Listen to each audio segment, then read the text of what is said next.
Singing Protocol, I am a Toasty Catball, also known as Kate, a hobbyist YouTuber and game developer, and today we're actually doing the second half of that today.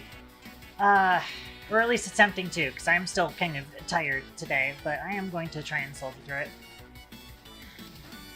As it stands, half the reason that I ended up announcing stream super late was because I didn't really know what I was going to be doing today.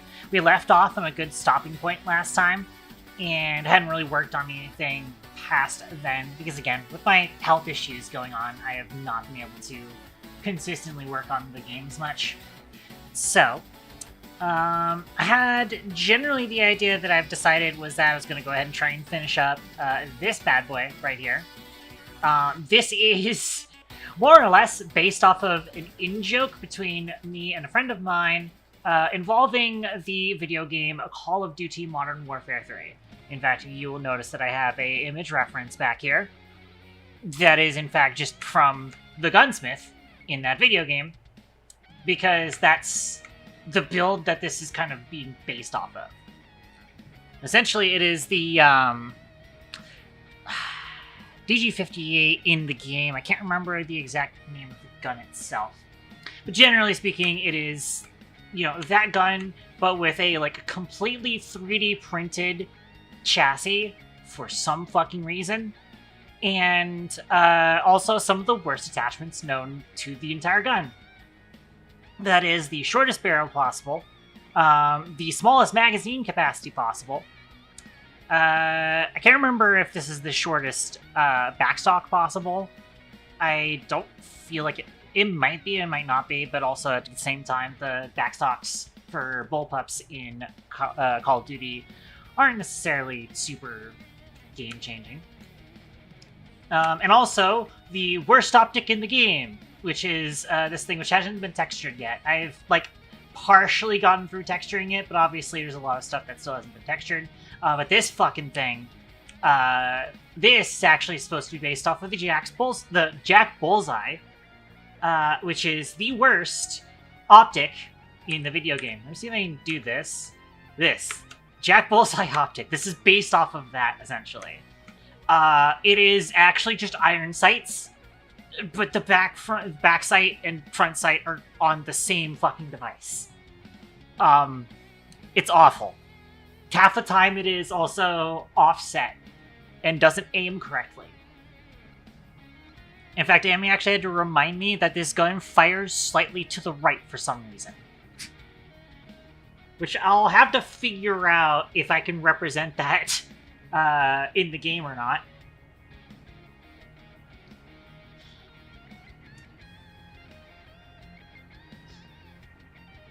Hopefully without, you know, making it too unusable.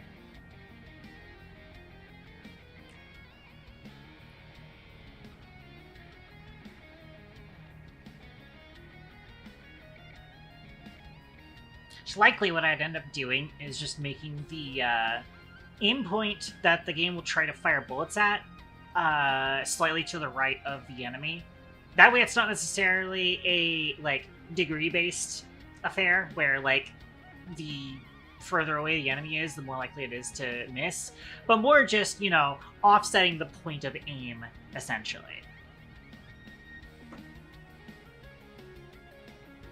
Theoretically speaking, if we were going to be completely faithful to the game, it would actually just be, if they're at a certain range, it will not aim directly at them, and you have to aim slightly below them, or slightly to the left of them.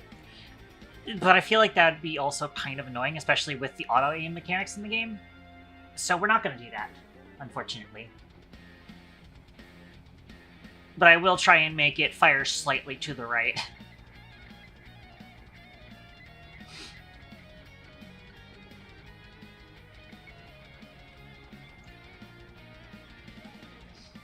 But we need to finish up texturing it, and then I'm going to implement it into the game. Part of the reason why I really wanted to implement this gun is because it has a special effect that is also based off of how many attachments are attached to it.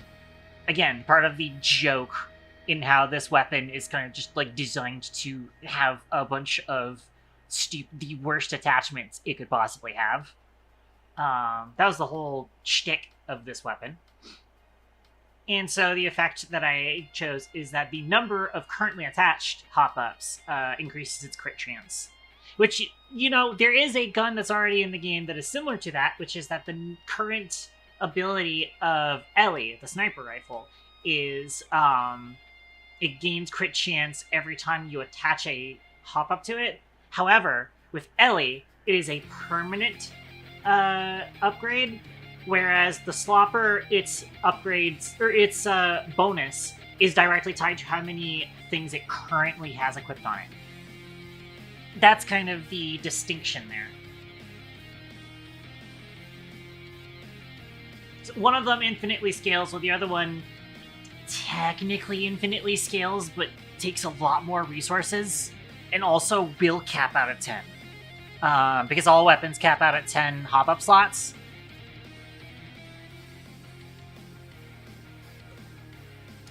And yeah. I believe so, at least. I'm pretty sure I did that. I'm gonna go look through the code. There's various other things I'd probably want to improve upon as well in the code. But I kind of also want to focus up on getting the Slopper in.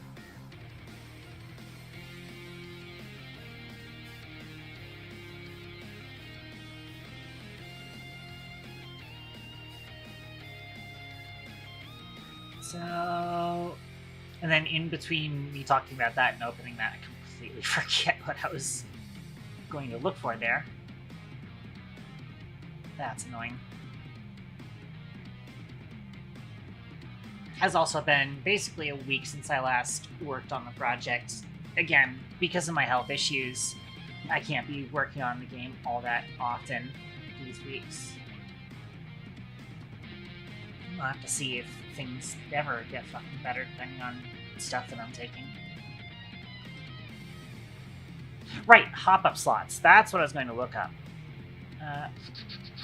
Equipable weapon, I believe, is where it's handled. Yeah. Sigrid Protocol, Amy, how are you doing? And Amy claims the first attack. Amy. Headpats incoming. Yeah.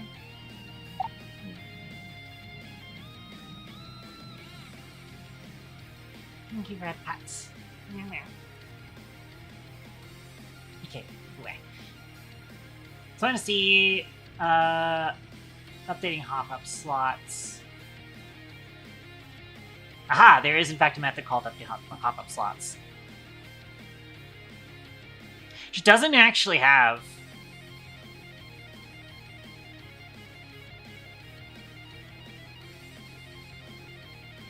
Interesting. So I'll go ahead and make sure that gets done then.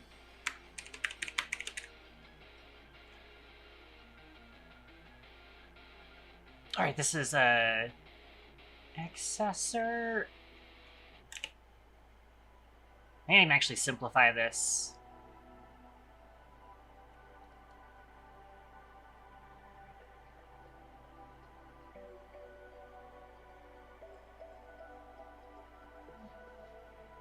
Yeah, I did change it to, they get 3 hop-up slots, and then the 4th level, they don't get a hop-up slot, because the idea is that you reforge it once it gets to level 4. And then every level after that will be,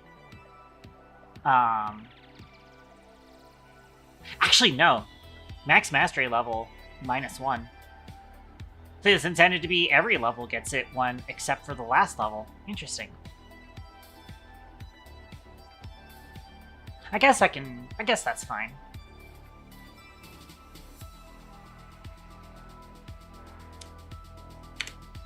So what we actually want this to be is pop-up slots equals...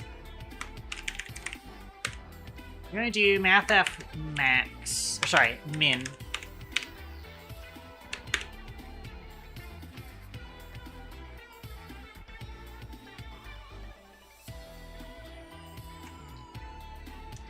We take weapon info, .base hop-up slots, and then add.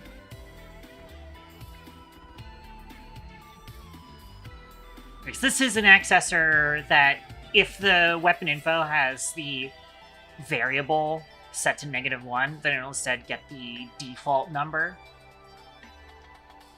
which is 2 for uncommon weapons, and I think also rare weapons, 3 for legendary weapons, I believe, and then 1 for common weapons.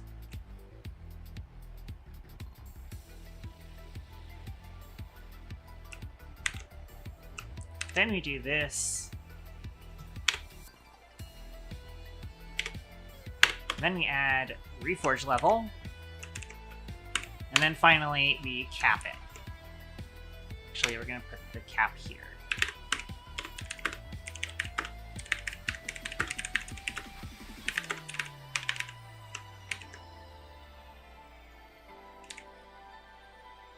I accidentally left the comma there. There we go. Which now we can get rid of that part of it. So now it's simplified.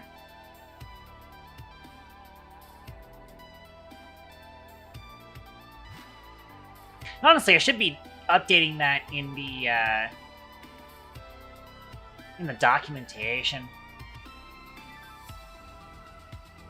So I imagine I've probably got that written down differently. Oh, wait, you know what? No, it's going to be in a specific page.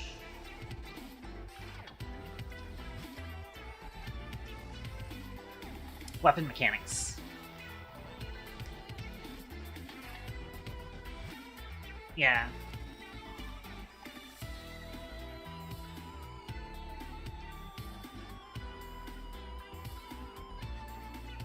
So instead of this, we'll write the first 3 mass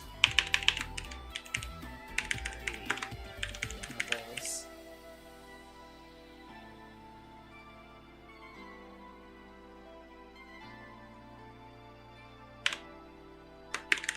One pop-up slot per mastery level up to the weapon's max mastery level -1.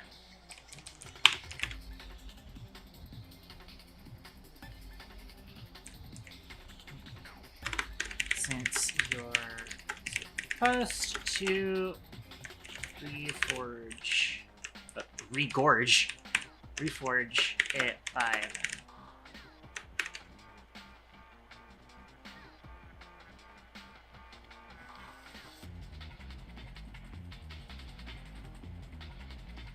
cool.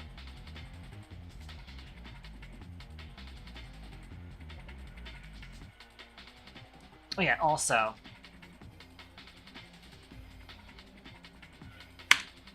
additionally, weapons are capped to a maximum of 10 pop-up slots.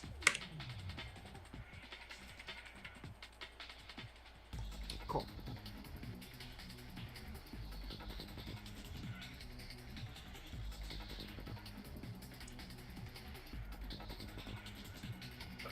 So yeah, so that does mean that specifically the slopper would cap out at, 10 times whatever its crit bonus will be.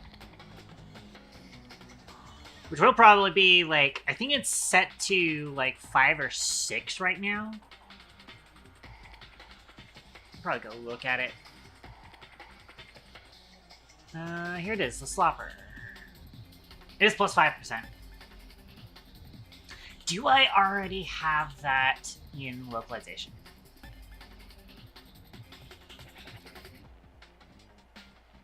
Might, but we'll check. I guess I could also have checked in the actual project. These are hop-ups, weapon effects, class reader. Of course, for all the weapons I did it for, I did not do it for that. There is also, I need to change these actually. Because we've changed how the game refers to weapons internally, instead of it being like the rarity is no longer part of the name of the weapon. So we actually are going to be like shortening all of these. The problem is that is going to change the hashes for these. But I could also just like, for the near future, just not do that. Nah, I feel like that would bug me if I didn't fix that. The thing is that will break all of the currently put in localization. I have to go around fixing all of that. But I think this is probably the best plan for it.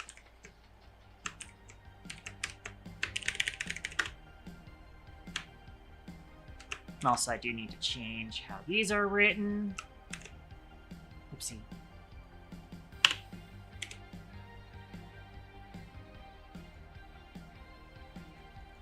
And just getting rid of legendary from all of these.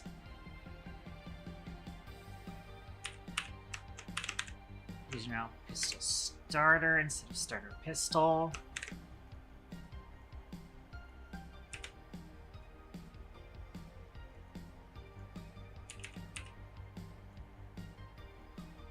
Thankfully, the Outclasserator is not put in yet. The matchbox is, though. We will need to fix the matchbox.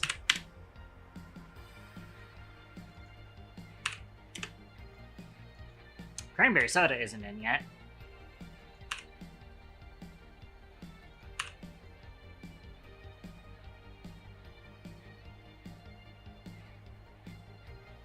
Okay, we need to fix it for all of the hop-ups here, too. Which is also going to be annoying. Come on, Notion. Fucking vibe-coded piece of shit. I will trash Notion at a moment's fucking notice. I've been really happy to use Notion from when it was good. And obviously, now that they're pushing AI bullshit, I have to trash it. Do not use this website, ladies, gentlemen, everything between. Do as I say, not as I do. Do not use this fucking website. If I can find a you know, decent, what's the word I'm looking for? Alternative to this website, absolutely would. But, like, this is the one website where I have, like, notation where I can have all of the, you know, design documentation in one place. And also, being able to have this, like, wiki format where each of these entries is, like, its own kind of page and giving information to it and sorting all of that. That's really useful to me. I just really wish it wasn't on a fucking stupid website. Oh, that's right. I was originally sorting these, so all of these are up here.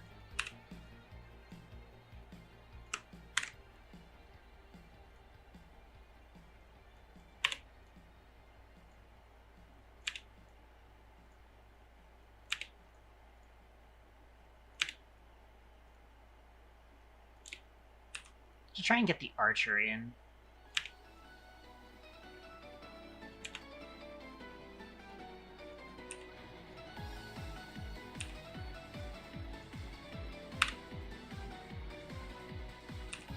Oh, wait! Oh, the slopper is already here! Or at least the flavor text is here. I don't know if the effect text is in.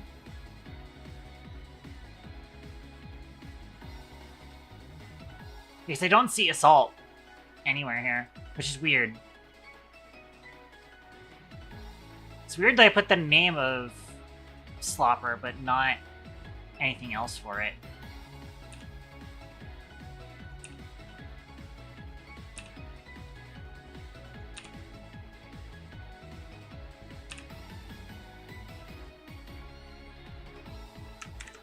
Pistol starter.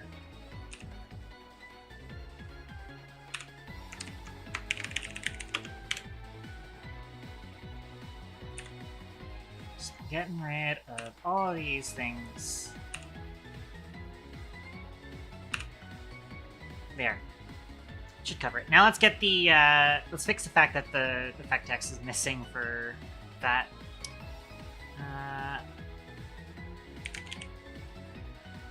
Weapon effects.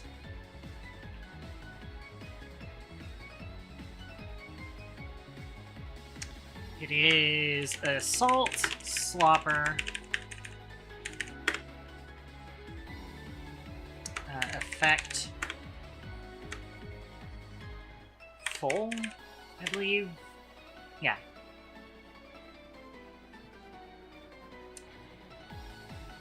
Yeah, let's go check it out. So it is plus 5% crit chance. I didn't actually set this up with the formatting, but it's fine. Which means that this needs to be first parameter for every hop-up attached this way. Eventually I have to do the keyword system. I don't know if I'm going to be able to do the keyword system today, because it is a lot of back-end stuff I need to be able to do.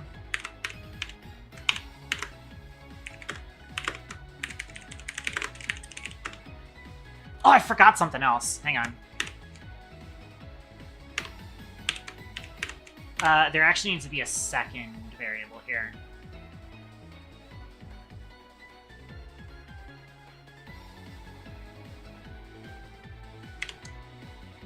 In fact, there should be a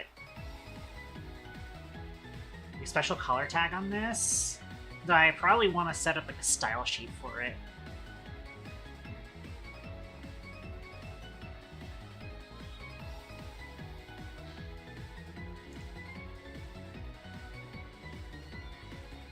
I could probably just put color equals gray.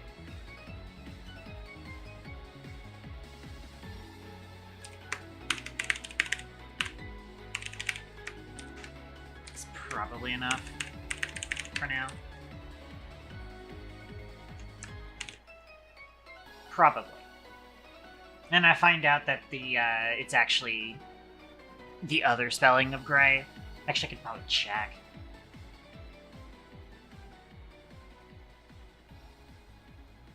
Oh, its color name is in quotation marks, so yeah, that has to be changed.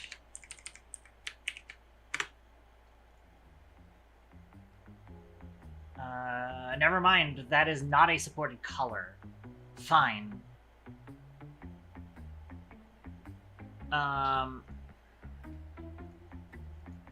Let's just do 50%, which I believe should be... hash is required, right? Yes.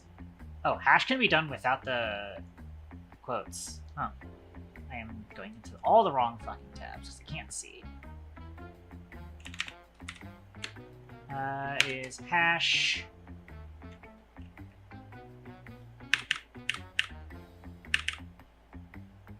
all 8s. That should be half. Actually, I think 7s is all half. It's probably 7s is what I want. Alright, now I can copy this. I want to use that view. Currently, number bonus 1 crit chance.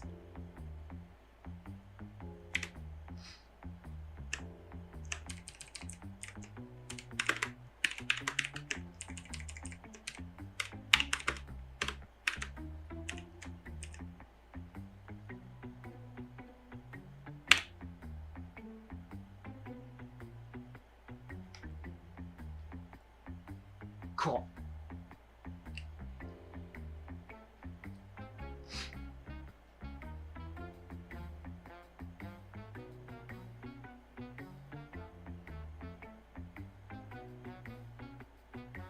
And then we need the short version.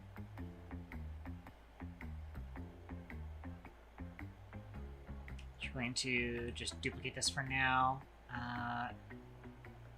Short. There's not going to be any of these. I'm going to do a plus here. And get rid of this. I didn't actually write a short version in the thing.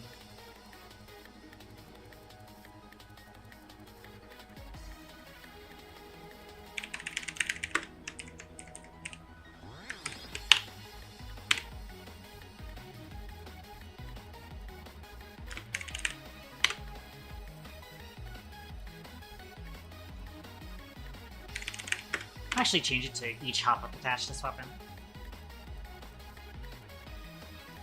Which actually means that needs to be that. Cool. Time to import this. So I do export. I am blurring screen though because it is going to pop up file browser and I don't like people seeing my files. It also may not export to the right place. It sure didn't because I've exported other things to other places. Sometimes it goes to the right place, but today is not one of those days. I have to remember where the fuck I'm going.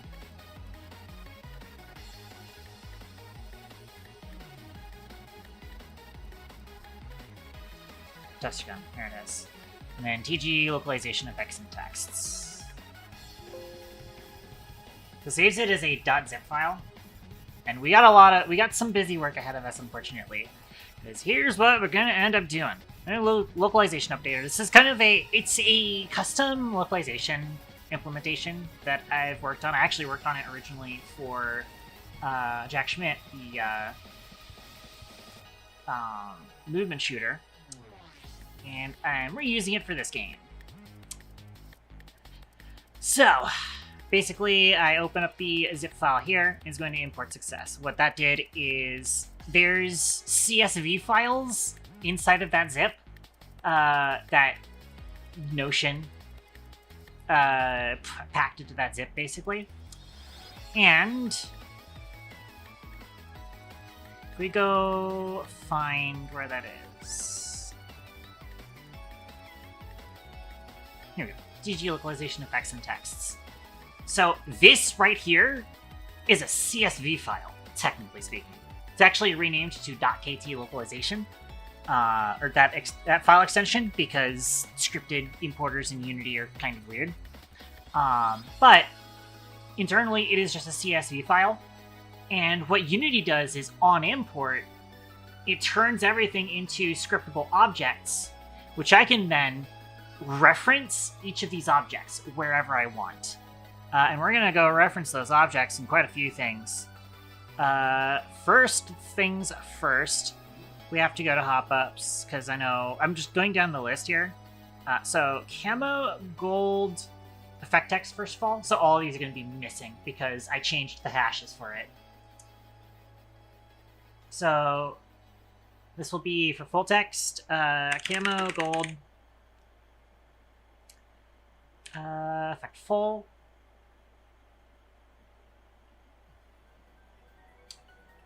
Why is that not displaying? Camo, gold. Sure. Hold on. Also, wait. Oh, that's why, because I was in debug mode. Huh. Why was I in debug mode? So then we need to fix the hop-up info.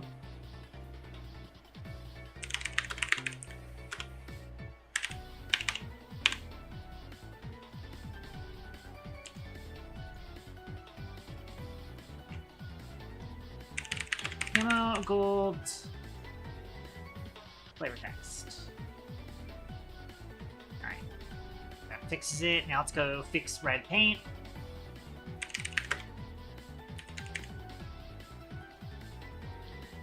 Red paint effect. Oh, that's not what we did. Hang on. Get rid of that.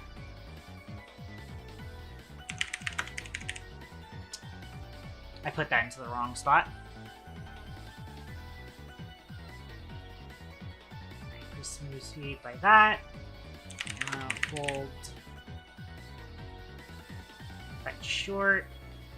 At some point I need to do like a wizard that can do this all for me. How are you not broken? Did I forget to fix... I forgot to fix camos. Because they're, somewhere.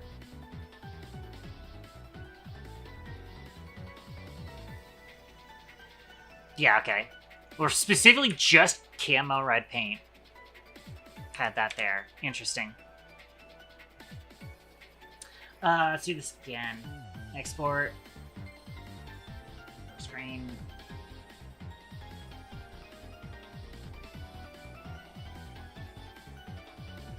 texts. Yes, replace it.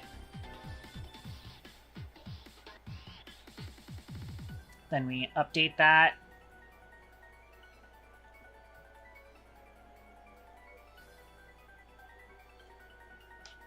Now these are missing. So do camo, red, name, camo, red flavor. There. So that fixes the camos. Let's fix the charms now. So lucky cat effect text. We don't need a effect name. That's kind of like deprecated, honestly.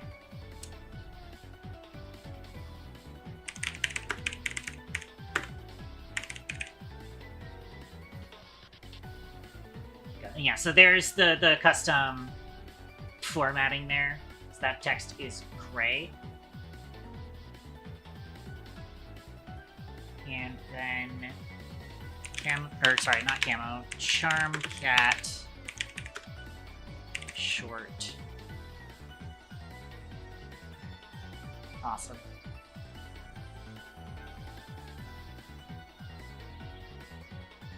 Also, I did check that as is unimplemented. Perfect. Alright.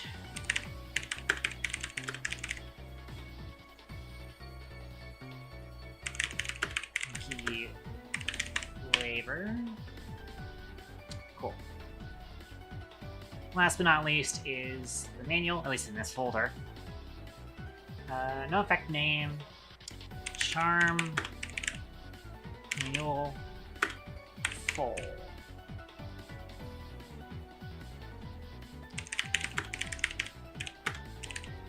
Short. Easy. Let me just fix these. Charm.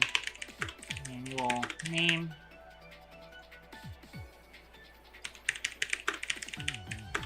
Flavor text. Cool.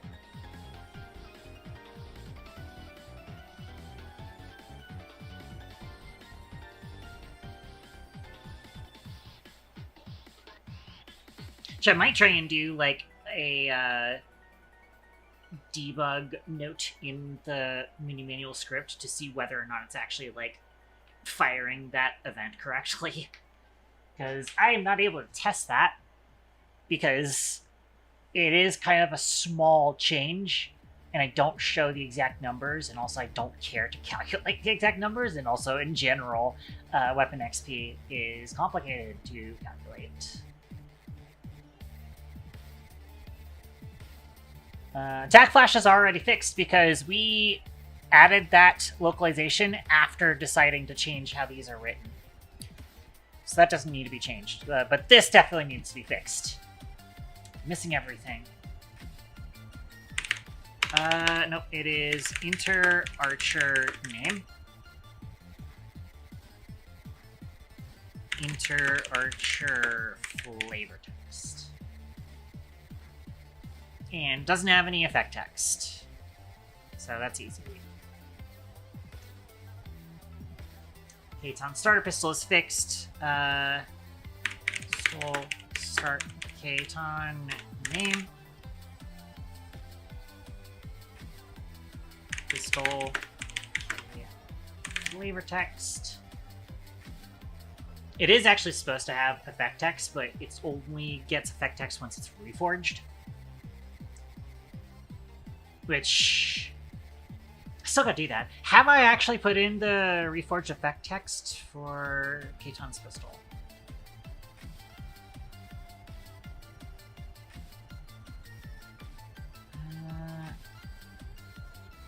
I don't think I have. Hold on.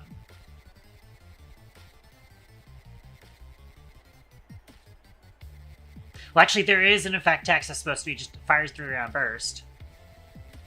But I don't think I put it into the localization yet, so never mind. You know what else? Probably whilst I'm already looking at the localization thing, I want to see if I can get some of this stuff into the localization.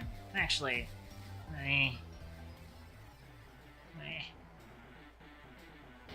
never mind. This is a lot of stuff that's not for items. And I'll handle those later.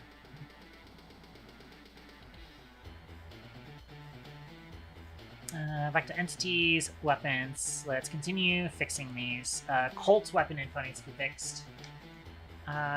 This Colt name. Operator 5. I know it's ridiculous that the weapon that has Colt in the internal name is not a Colt weapon. It's a USP match. And it's because it's Colt Avalon is the character name. This is the starter pistol for him. Anyways, fist Colt's flavor. Cool. SMGs. So now I'm gonna fix the matchbox. There should not be a localization entry reference there at all. Matchbox should... I've, like, gotten rid of, names of effect texts. If I need something to be, like, identified and say, like, oh, you can only benefit from this effect once or whatever, I can use a keyword for it instead. That's how it should be. SMG match... full? Huh? I wrote it as fucking long. That's incorrect, but it's not a huge deal. And then short.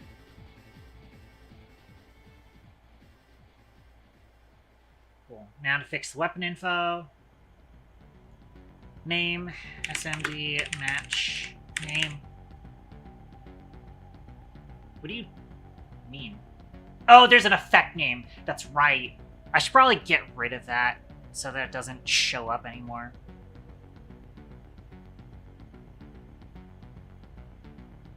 Yeah, I still have a bunch of them. Move to trash.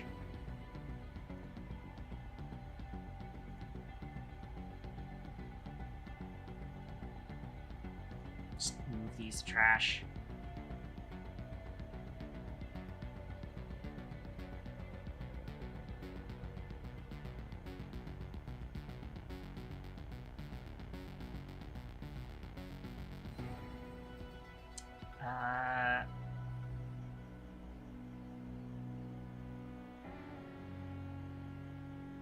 Should be it then.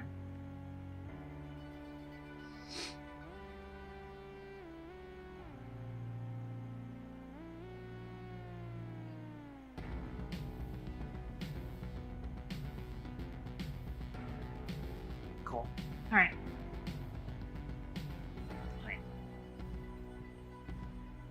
Continue fixing these. There's definitely nothing else in the matchbox, so I can just type match flavor and then get that. Cool. Now there's sniper we gotta fix, or Ellie we gotta fix.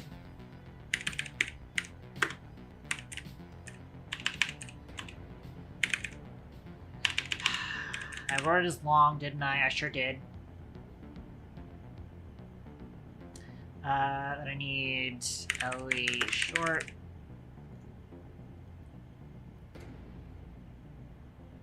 Alright, and then name. I did weapon name. Yeah, whatever. Flavor text, Ellie flavor.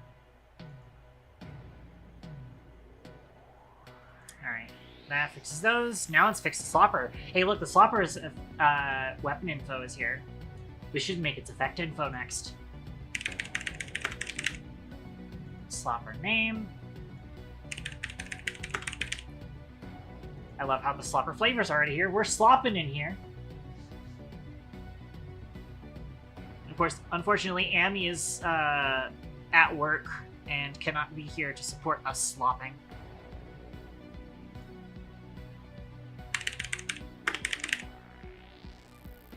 Got the brick name,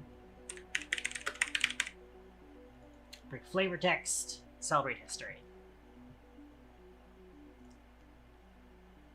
Alright, back to support. Actually named it support slopper here, even though I think it's actually primary assault. I'm actually curious.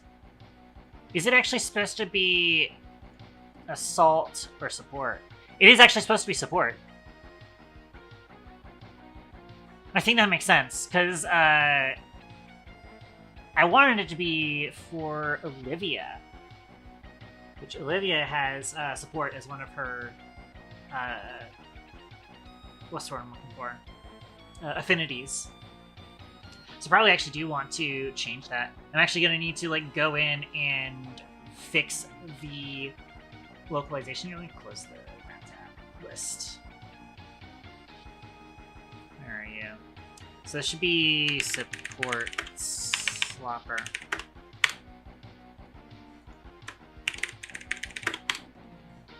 I think the other two were already support. Yeah, so I just completely missed that when I started putting in the support slopper into the localization. Alright, update localization time. Export.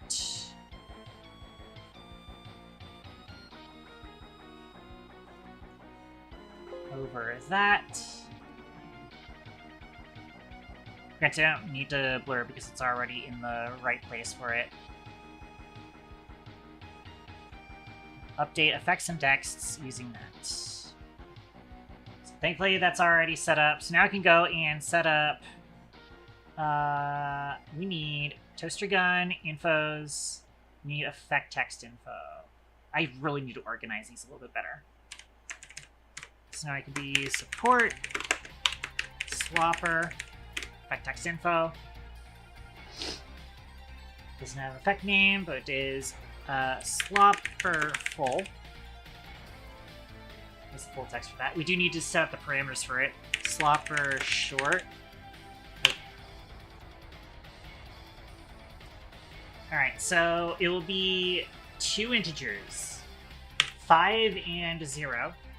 So we need 2 parameters here. The first one is ID 0 integer, everything. So it'll be a non-multiplicative percent, add plus is not negative, and it is bold. I always bold the things. And then the other one is the same.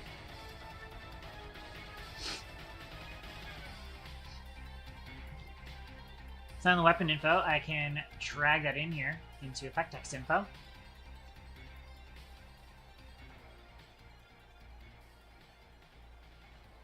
I should make a decorator that also writes this out, maybe.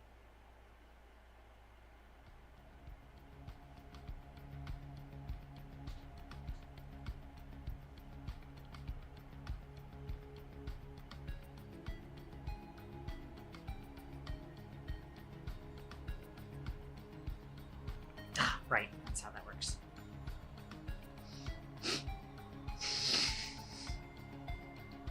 Ugh, sinuses.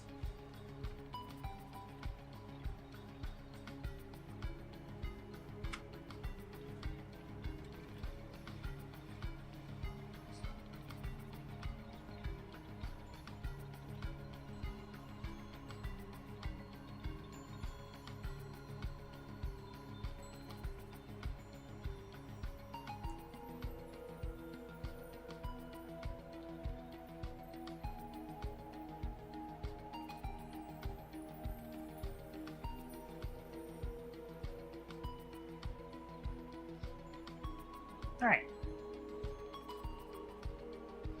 Now let's get back to making the actual gun model. So, I've already done pretty good on the shading so far. There are a couple of things that still need to be shaded and textured, obviously. Magazine still needs to be done entirely. This other side of the gun has not been done. Though I can probably just, like, mirror this side and copy it to that side, and it'll probably be good enough. Because other than that, the shading that's been done here is already pretty good.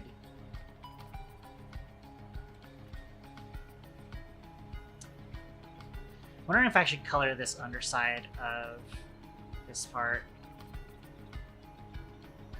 it to be this. I probably do, actually.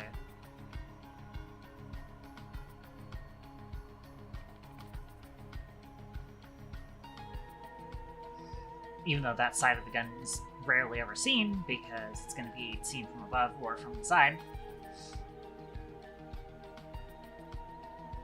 But it might look slightly better, and like it'll look better when we have this in this area, and then like this is intersecting with this color right here. It might make sense to do that. But other than that, this shading should be fine.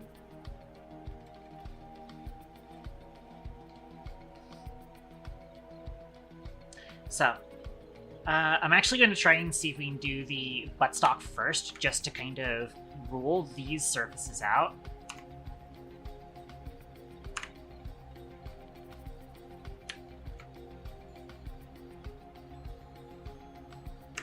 If I hit Control L, because I want to just see what all's linked to it. Just these three surfaces. Cool.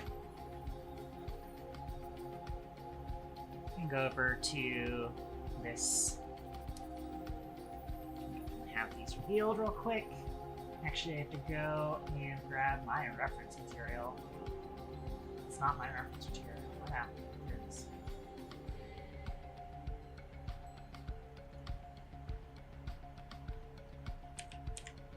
Oh, both these images are actually the same. Interesting. I could probably actually use the same color it's used for some of the front bits. Actually, no, because this should be like more of a rubber color.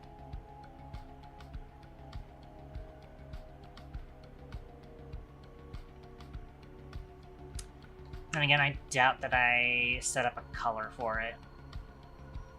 So I probably will just default to making it that. It's been a hot minute. So I last worked on this model in March, right before going on vacation. So I have to kind of remind myself of what I'm doing here. As it stands, I probably want to actually change the color of this. Because it's supposed to be that, like, weird fucking 3D printed, like, carbon fiber texture.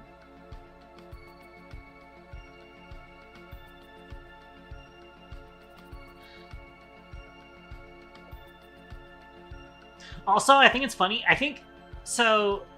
The original like thing, they have this manufacturer logo here, Jack, which is again the same sort of. Oops. We go back here.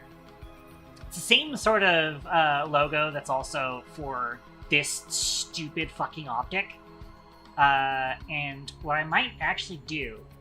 We're going to add a Code Kid reference in here.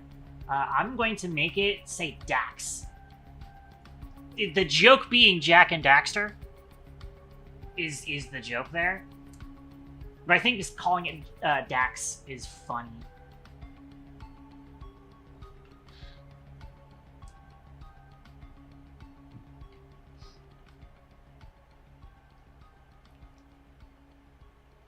It'd be especially funny when we implement CodeKit as an actual playable character.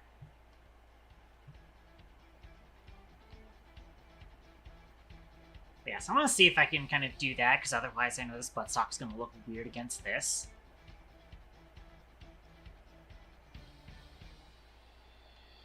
Which I'm probably going to go ahead and do...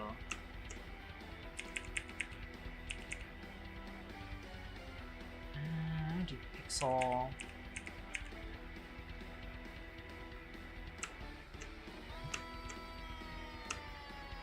I'm going to take this color here. I'm going to try and do...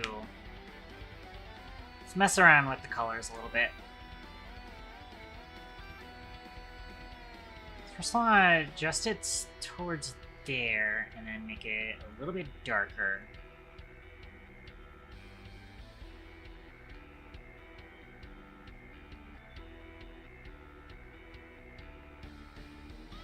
That might work for, like, the stripes, but probably want a darker color.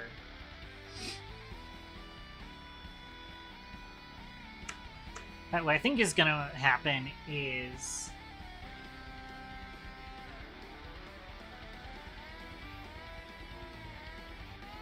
This will be shadow color. this is going to be neutral, and then I'm going to have a very slight bump up is going to be the highlight. And then maybe a couple more points to that. There we go.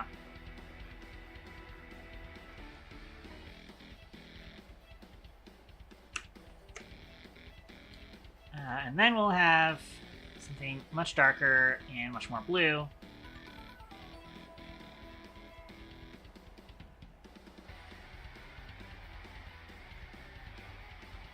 Just be slightly less dark.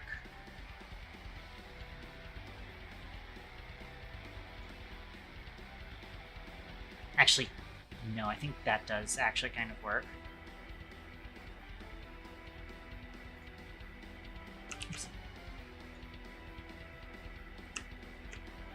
And this actually is kind of shiny, so I do want this to be very light when it's in its highlight. I probably want it to be lower saturation than that.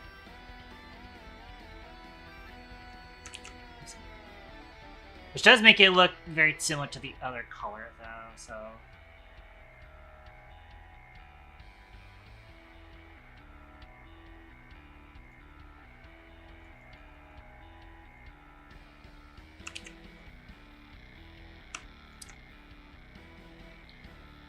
Probably am just going to end up bumping up the brightness of both of these.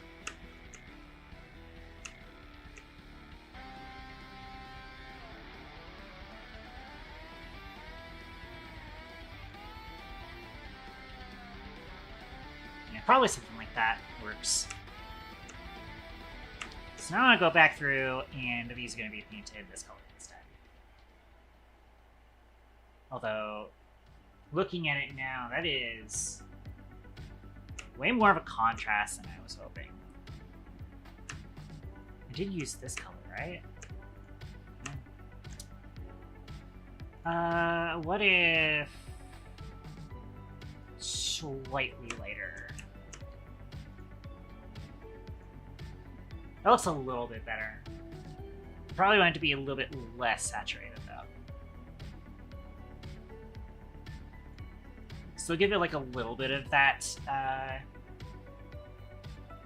carbon blue.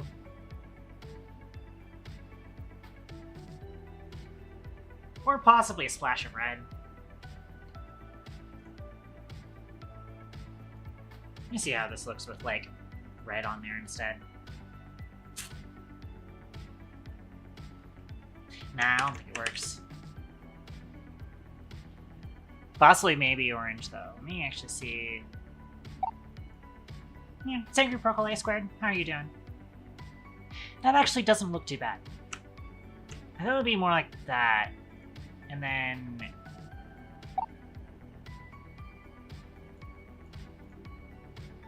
something like that for the highlight color. And the shadow color being like that. Doing like okay, a little EP. I feel that.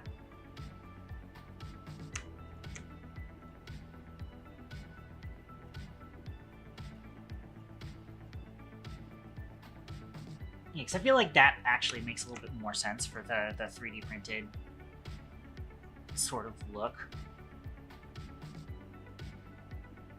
More yellowish for this one.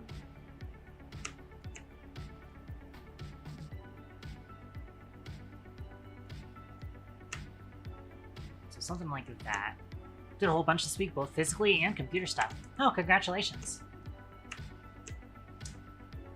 I actually have to figure out, so where's this at?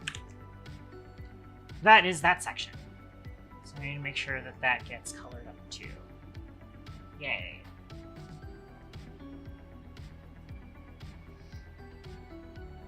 I think that's it. I'm going to hit Control E. I'm not entirely sure if it's going to go to the right place. Okay, it does.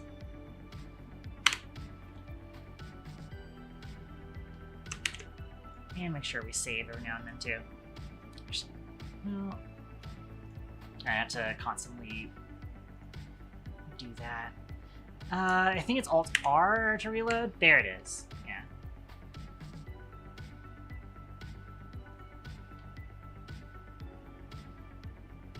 So it has that kind of appearance.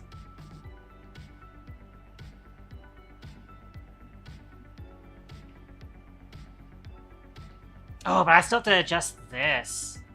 Where is that?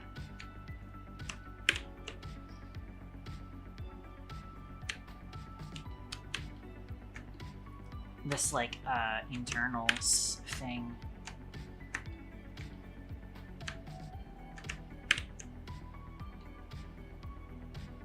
That's down there.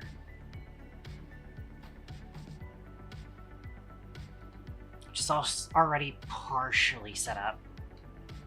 Blug.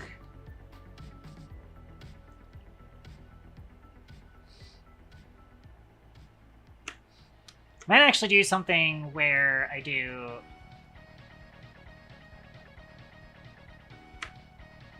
sort of a pencil along, where it's only the outside. Oh, world map posted, Morky. Nice. Stinger Purple world map. How are you doing?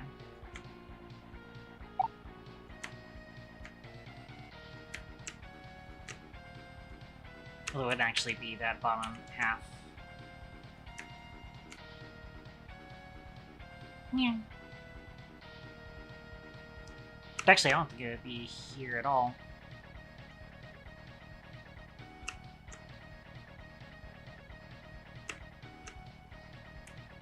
Alright,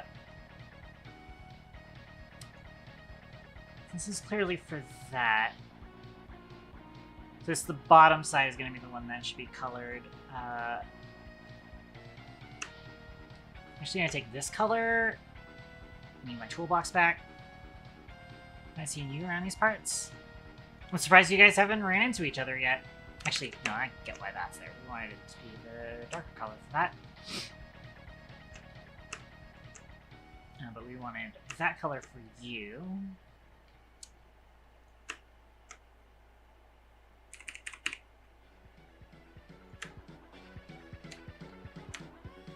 And then we do this. Although I'm realizing this is backwards. This is on the other side of the sort of bolt area. So it should actually be like this. Slightly out though. And then this side should actually be... Come on.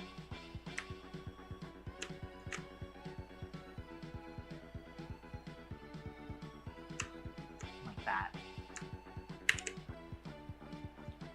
So now when we reload...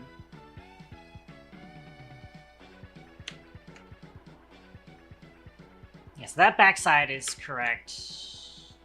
I probably actually want more on this front side. Which, that makes sense. I did kind of do that way too. What's the one for?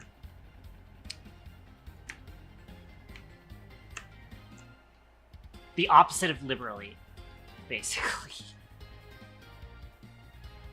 I think that other piece is actually the front of the bolt, which I should be putting details on that.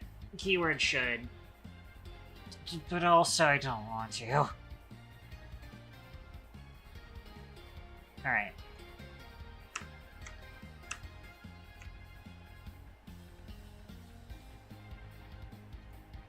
So for that...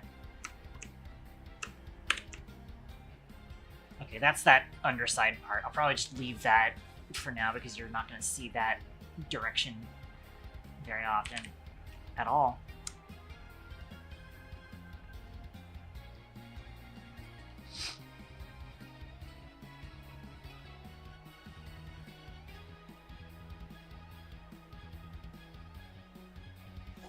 Alright.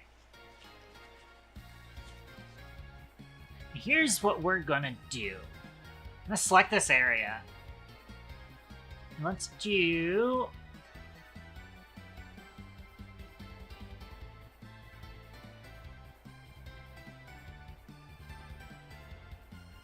Grid.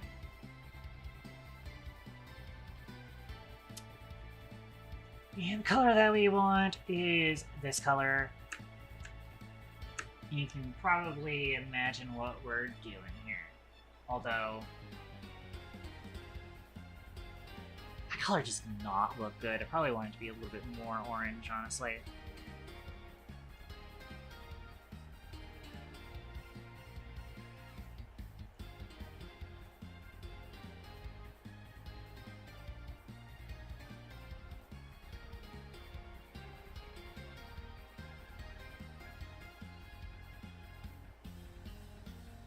You're adjusting it off from the thing. Right, so we're going to unlink these and set line height to 0. We don't need to do horizontal lines, we only want vertical lines. And then I think we want probably line width to 2, maybe. And then width to 4. Can I export without applying that? No, I can't, but it's fine. Just want to see how this looks. We will need to kind of get the like random cuts into it, but that's actually not bad. That's not entirely bad. Yeah.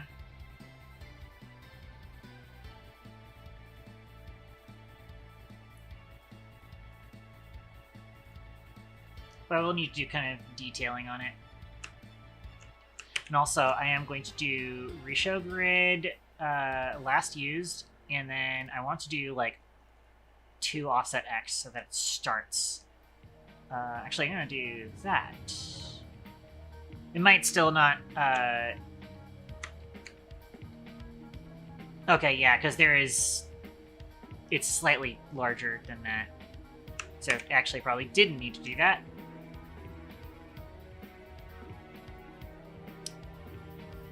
Offset X at 1. Yeah, I think if we push that any further back, it's going to not do that correctly. And also, I'm going to want to change this color, honestly. So, select none, and I want to do... Yeah, so we had these colors here.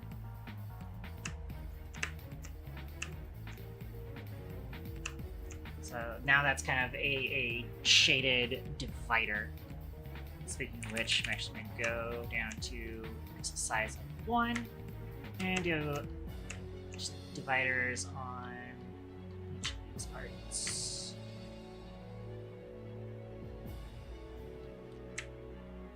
Also, probably want to just do this. So now I'm going to export that.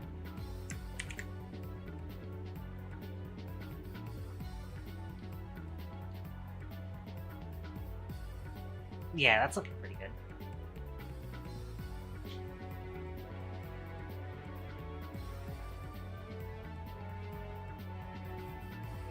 Okay. So now what we need to do is I need to do shading for this. I'm gonna kind of just go off of how I shaded this.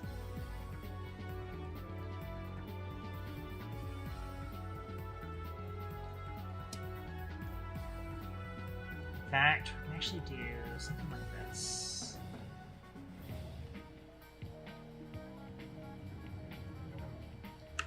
In fact, I could just cheat.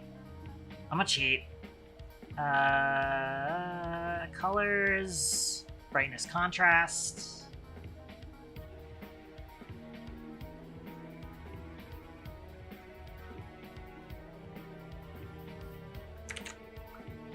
Yeah. Yeah, we just cheat. It's fine. Alright. Now I've got to do my epic joke. What font am I gonna use for this? Probably gonna use the City of Heroes font. I feel like that would work pretty well for it. If I remember what the fuck it was called. It's the one that's currently used in the project. Could also probably just use Impact, maybe.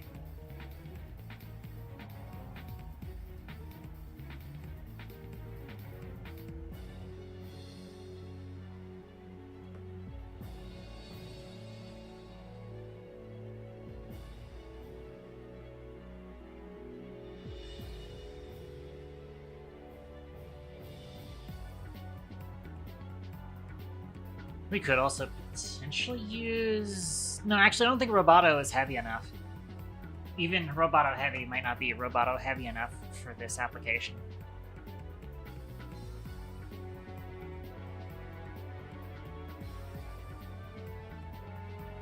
Sego UI heavy might actually work. Then again, I think that's licensed, so I might not. I can't remember the font that I was using in project. I think it was actually Aeronautics.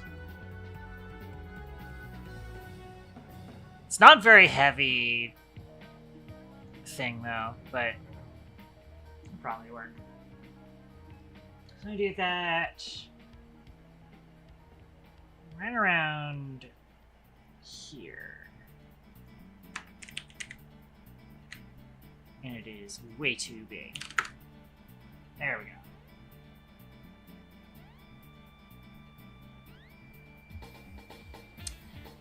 And we are going to lower the letter spacing. And then I'm also going to apply... Never mind.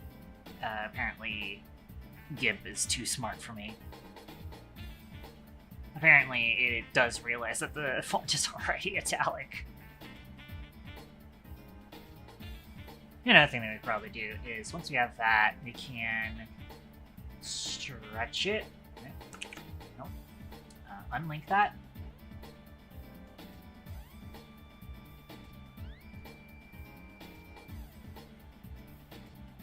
Yeah, I like where that's going. Actually, let's have it actually come up to that.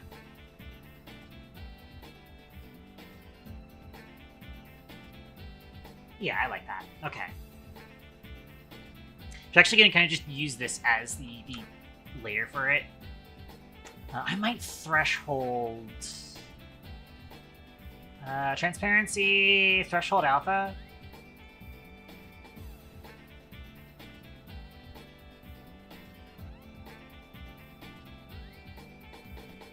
Oopsie.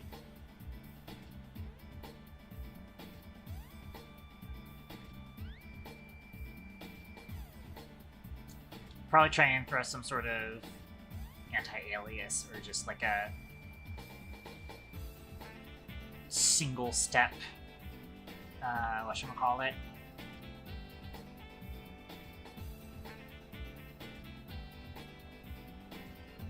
Oh, I can actually, like...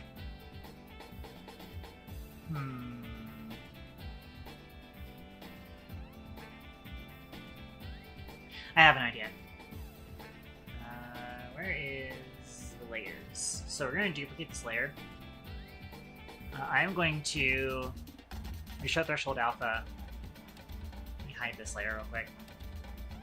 We're going to threshold this pretty high up. Or pretty high, low down, I should say. But then I'm going to reduce the opacity. And then you will reach threshold alpha.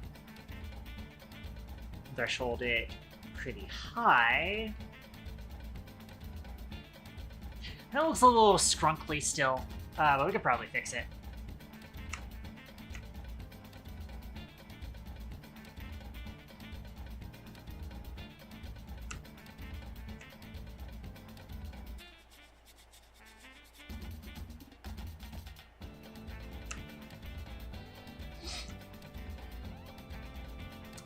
I could probably also use Eraser to clean up some of this mess. Smooth that out.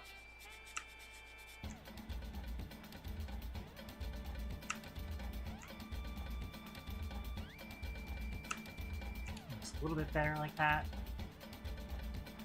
That cleaned that up massively.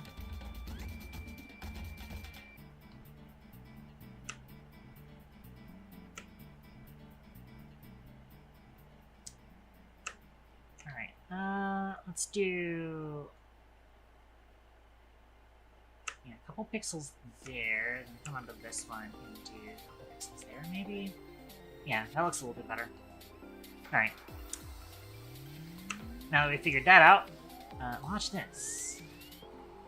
Thankfully, the X still has this sort of point to it that the K does in Jack. So this works out perfectly for me to replicate the logo.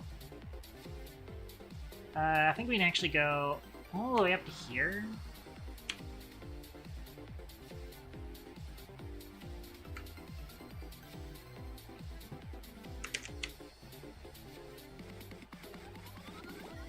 Yeah, we need to kind of match that still a little bit. That'll probably bring that back 1 pixel.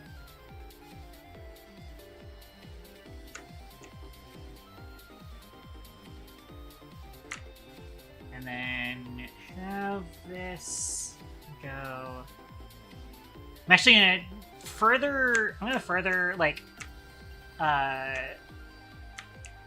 do further divergence from the Canon Jax logo here, and have the slant go forward instead of back.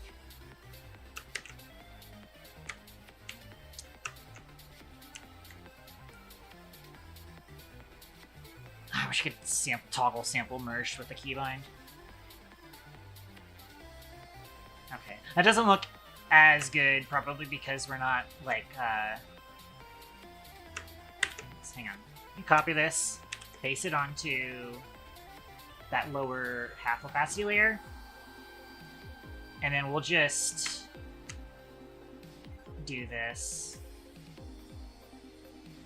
Try and give it the same effect that the text has.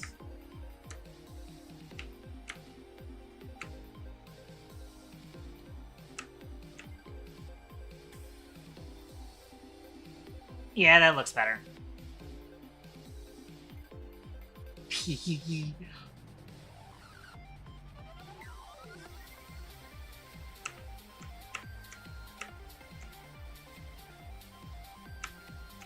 Hold on, I actually want to send a screenshot of this to Amy real quick.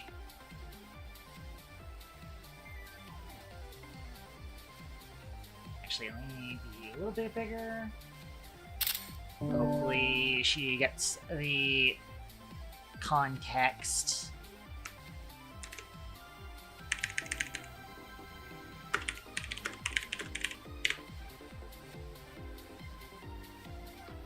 I probably actually want to fix these lettering a little bit still.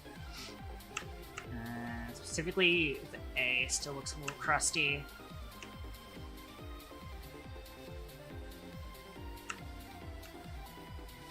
So I think if we go here and then erase that. Let me actually do that. That's not bad. I think it's just generally going to look a little bit crusty, no matter what.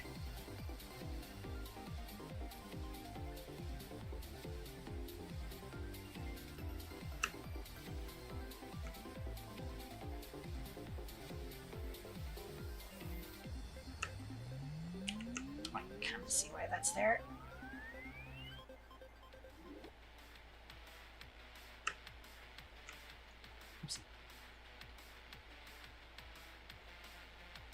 That looks a little bit better like that, yeah.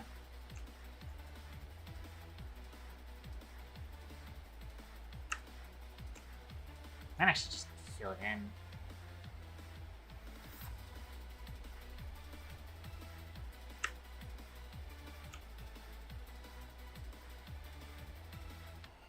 There, it's looking a little bit better, a little bit less crusty.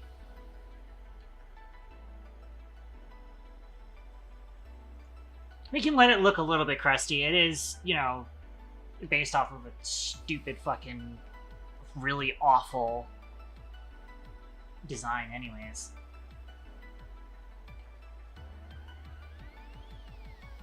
So this does mean that, like, we have to be careful with flipping this onto the other side. I don't know if actually is the Jack logo on the other side. It is. Okay. So we do need to flip the Jax logo, the Dax logo, onto the other side as well. So we need to keep that in mind then.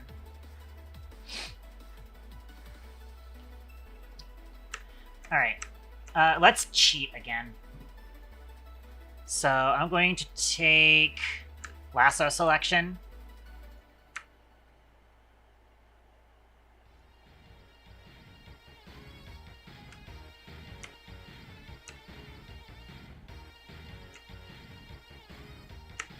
And use it to select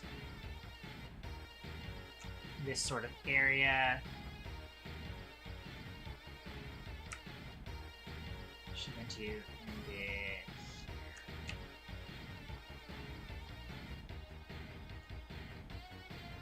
Use that, and then we're going to do filters. Sorry, not filters. It'll be colors, brightness, contrast. Reuse the last preset. Actually, first, selection, sharpen.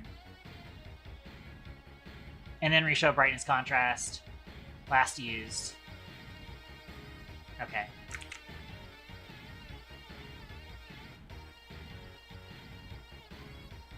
That might look a little too aggressive.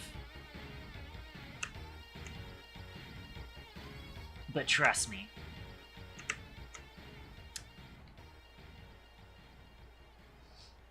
And then we're going to select this color. Alright, this is going to take a couple of tries, because the first time we do this, it is going to be misaligned. And we're just going to try and run with it anyways. We want to do render pattern grid. Use the previous settings, but then we actually pick the color from this.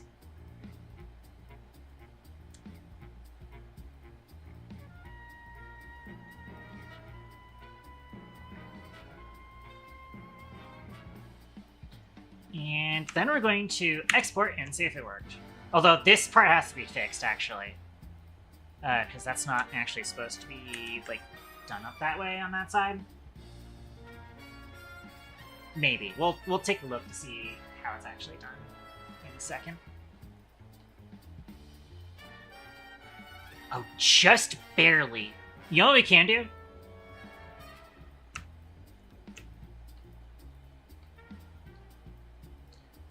Oh, although the slopes are going to be misaligned no matter what. But it's fine.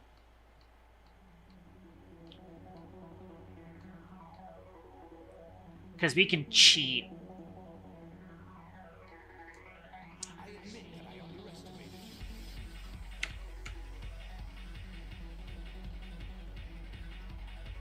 So first off, we have no idea what we're doing here.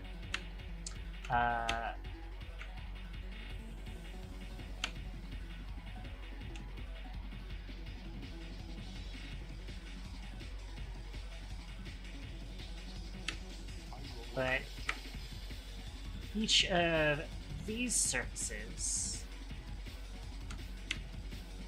moved back a tiny amount. Yeah. I'm gonna like G, X, and I'm gonna hold Shift so that it does it very small amounts at a time.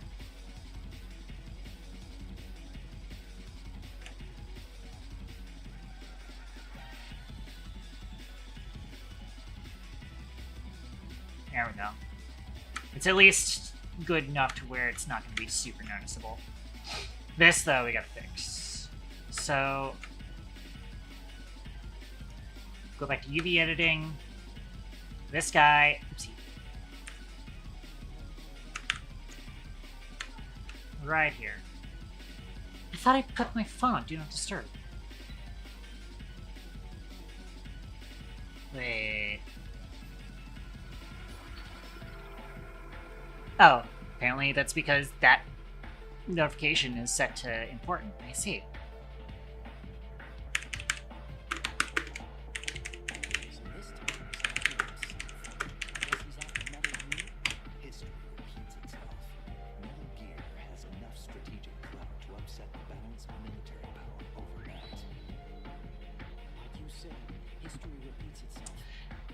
Alright.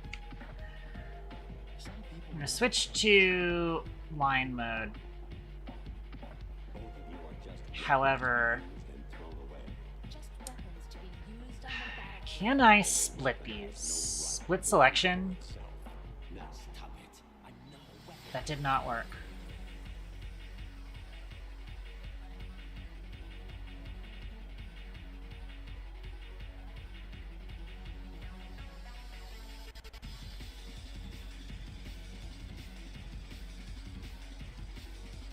I guess what I can also do is I can unsync selection so that this is the only thing here, and then adjust it.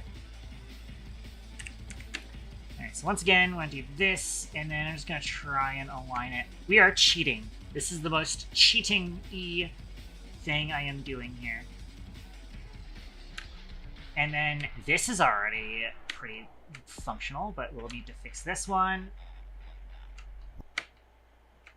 Get in like that.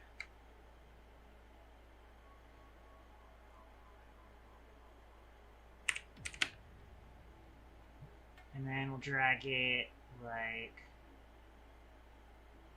Actually, hang on. Might need to move the entire thing back a little bit. Or forward, I guess.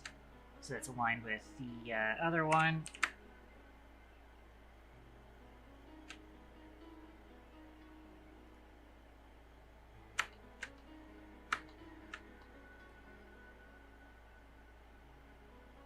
Looks good enough. Well, it looks like this side actually still needs to be kind of like realigned.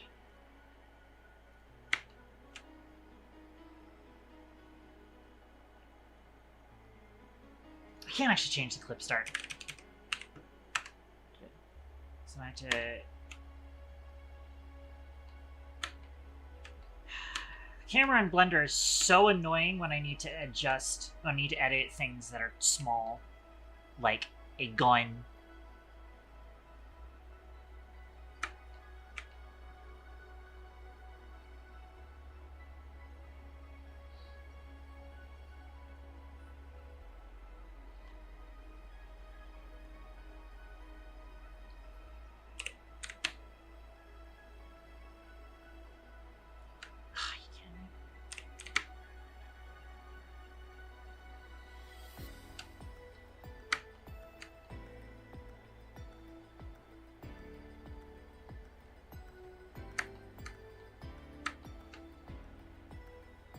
Just failing to get the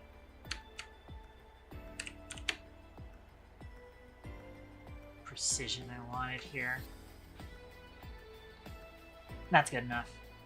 Alright, now let's fix this thing. You also have to change the color of this, but we'll do that after we fix this.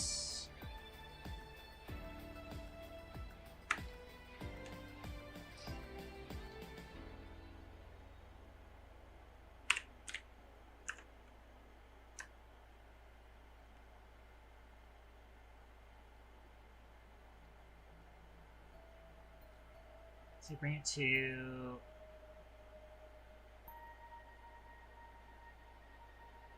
about there, but then we need to move the entire thing forward a little bit.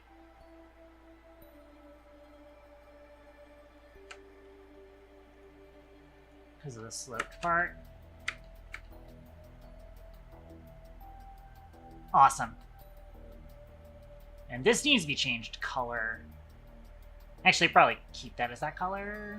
I mean, it's fun to keep it that way. This, we gotta figure out what the fuck we're doing with it. Outside of that, that's pretty good. It is a little bit bright. I think that's fine. But if anything, I want like the corner, the like ridge of this to be even brighter.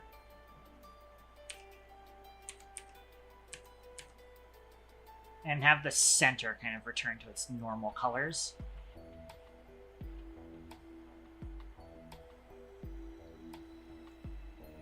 That might be what I do. If I undo... That doesn't help that much. Oh well, it's fine. We can kind of redo this. What we'll actually do is... I need my toolbox back.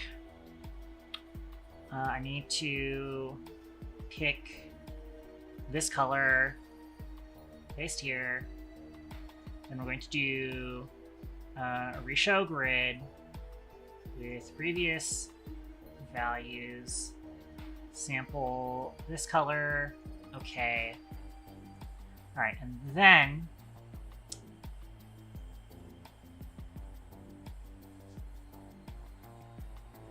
we're going to do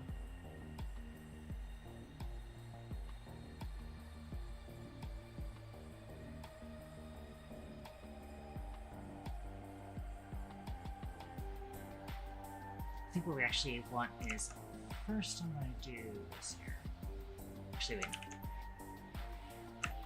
Instead, we're going to shorten this like that.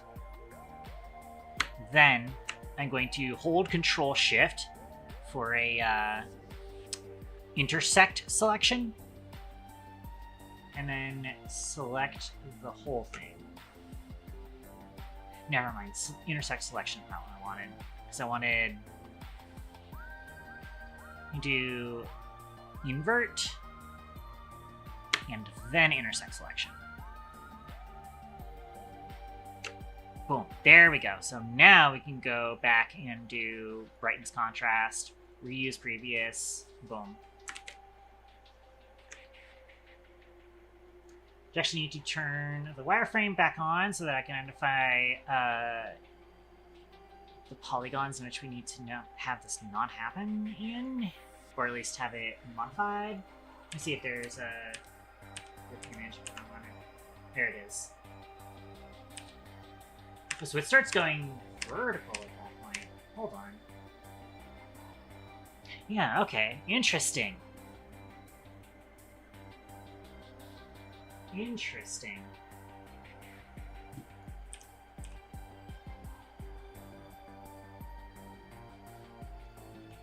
So we've actually got to change how this is done completely. This back part. I believe it'll start here. No, it won't. It'll start here.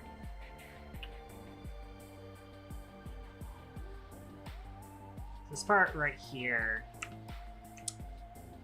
we need to take this color and fill.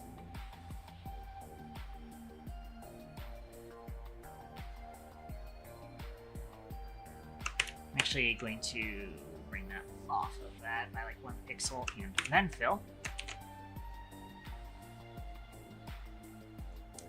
And then what we want is right here, I want to do render pattern grid. We reuse the previous settings, but instead of line width 2, we do line height 2. Boom.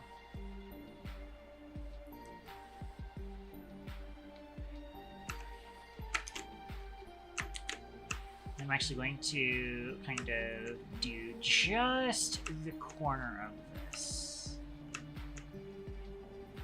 I don't know how far in the polygon will start rendering. That's kind of what I want here. So export that, refresh.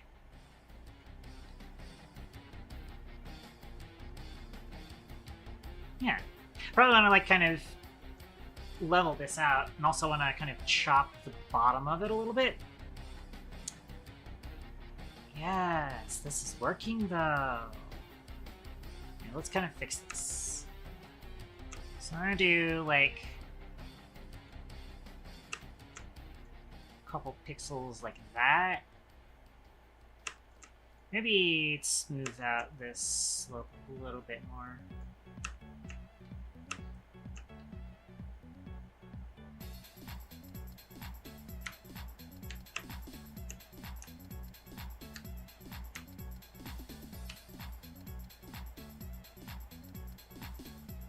So it'll be like that, but then we'll also want to chop the bottom of this actually.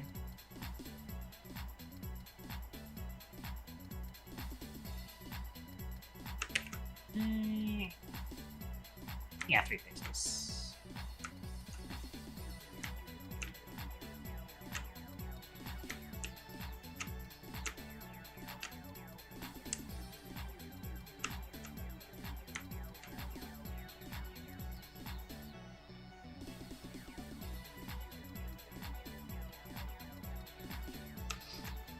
I might actually use that, like, separator color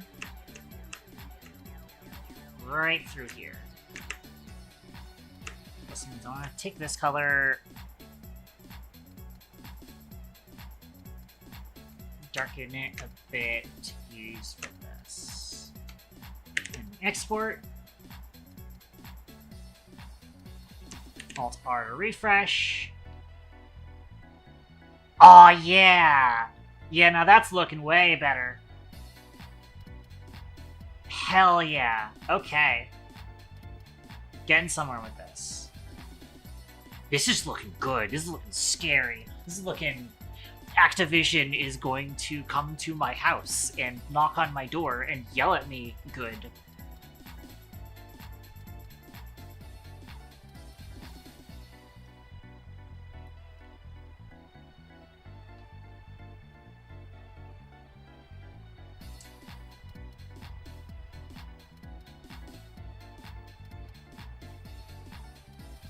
Alright, is there anything else I'm missing with this? Other than, like, we gotta do the crunchies.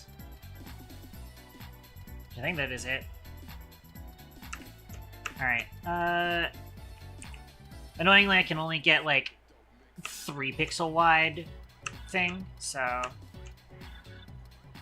Let me just randomly take chunks out of this. Make it kind of look like that carbon fiber look. The really fake carbon fiber look. Do one up there.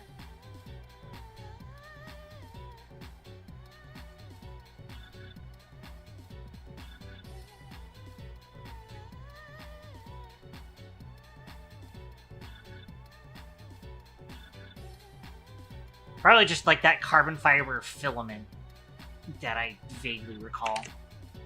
Actually, I can do it kind of small, kind of close to each other, I think.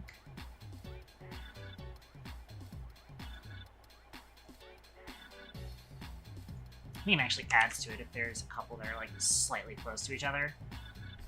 It kind of hits it. There's like chunks missing too. So I can do kind of like this. I'm actually doing a few too many chunks now that I'm kind of looking at it. I'm gonna like undo that. I'm gonna like skip a few of these, basically. So like that can be like that.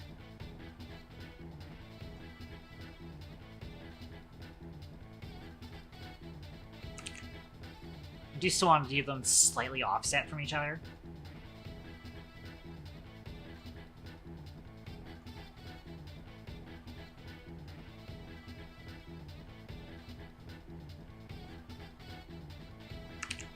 Should do this part missing, and then here, just skip that line entirely, but chop that twice.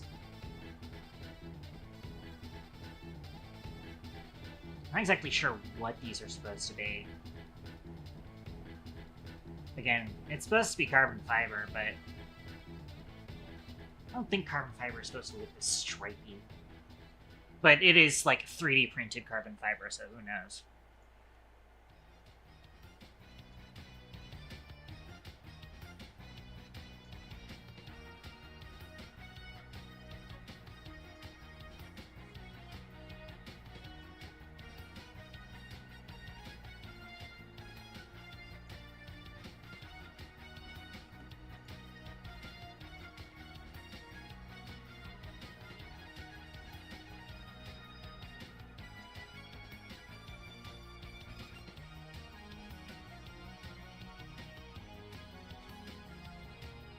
I also kind of do a couple that are like not quite a clean cut. In fact, I am actually just going to make it 1 pixel so that I can kind of do that in a few of these places, especially here. I actually want to like get a little bit better.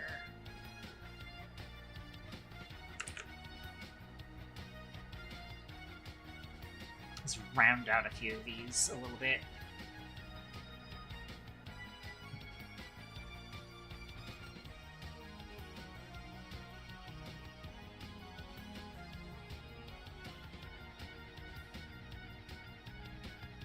whole missing chunk up here. I'm gonna start doing some to these bottom parts. Imagine these might actually be a little bit more distressed because it's closer to, like, a stress point of the gun.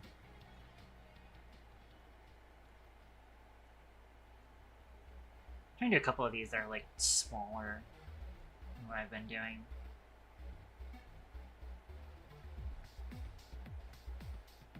So we're really seeing the layer lines of the 3D printed carbon fiber kind of failing.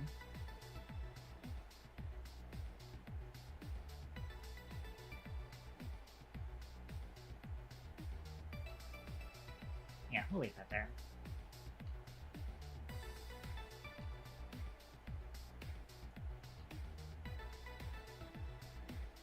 But I want to kind of get like a burnt texture on this part right here.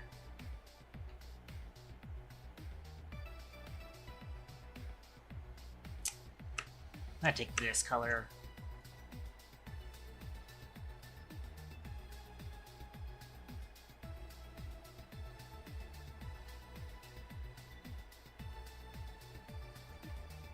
Just kind of paint on a bit of a detail. Or it looks a little bit, shall we say, blown out, because this is where the hot lead is being ejected. Not the hot lead, the hot brass is being ejected. And some gun smoke. It's like, oh, carbon fiber fumes. Don't want to smell that.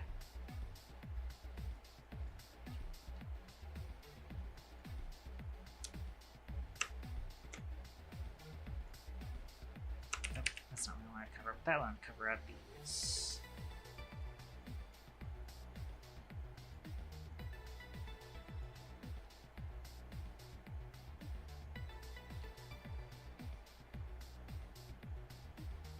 Now, I'm kind of wishing I didn't do this so aggressively, but oh well. So now I'm having to do each fucking one of these again. Oops. I'll let that be kind of cut off.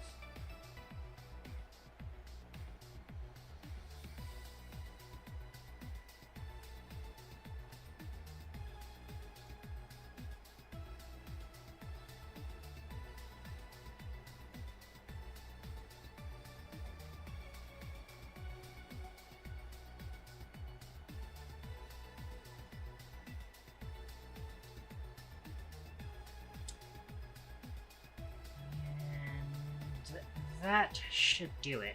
Ooh, it's looking good. That's looking scary accurate. Alright, let's do some more kind of punches. And a missing chunk here. Actually, leave that.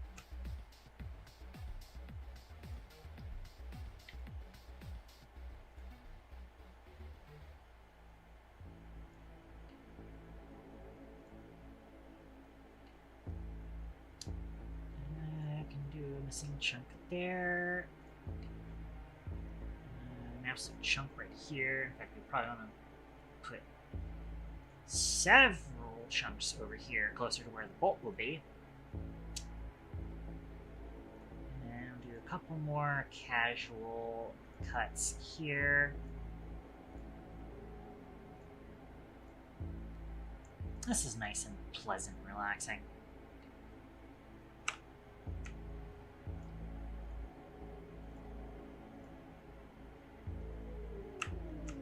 Missing chunk there. A couple missing spots there. Probably want to do a couple here and there in this section of it.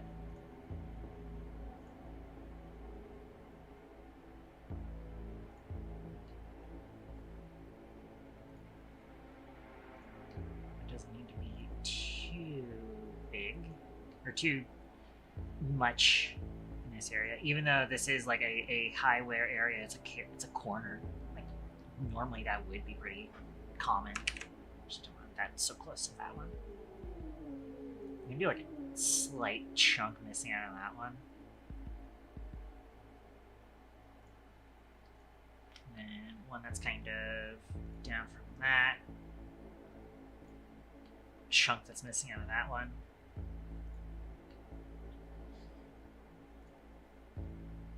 Definitely on any of these that like don't have a spot missing anywhere else in it.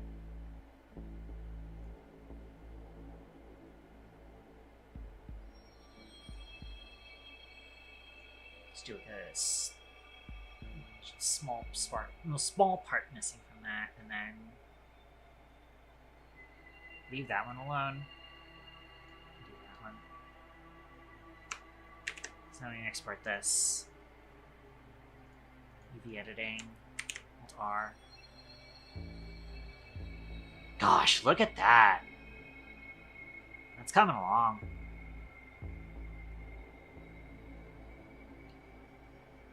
That looks scarily accurate, actually. We zoom out on that to like the size you'd see it in like in Call of Duty. Damn, that is kind of scary. I had a couple of extra cuts. I get like a sort of vertical double cut here.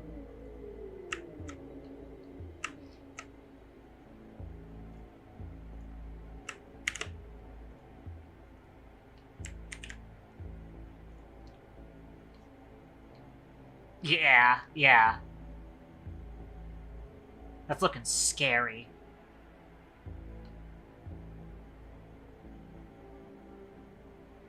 All right.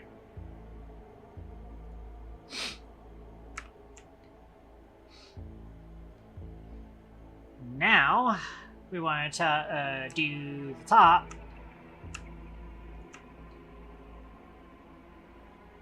I'm realizing the top's using brighter things in the sides.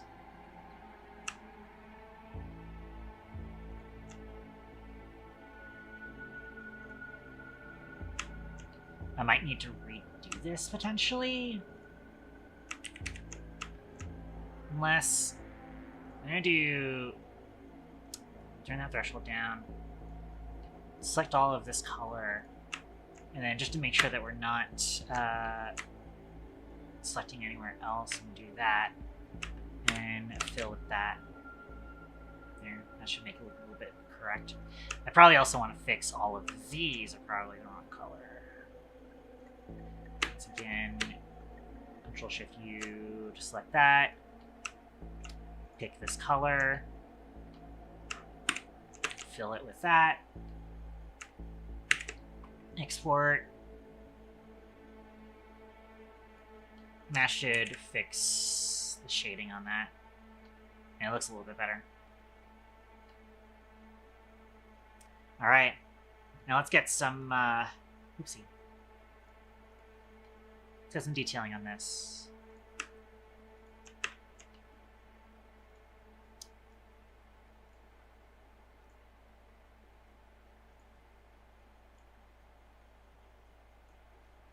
Like a couple of sort of horizontal-ish cuts here and there.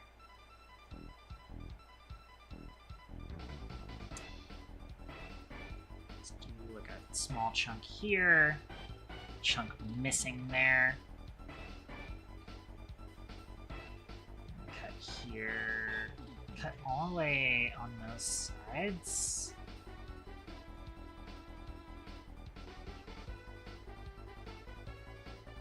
That's part of it slightly bigger, and then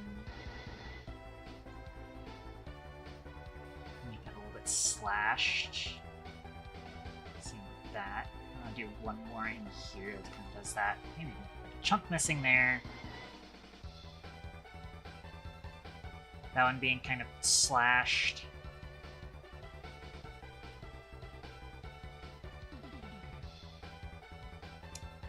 Chunk missing on that, straighten that. That'll look interesting.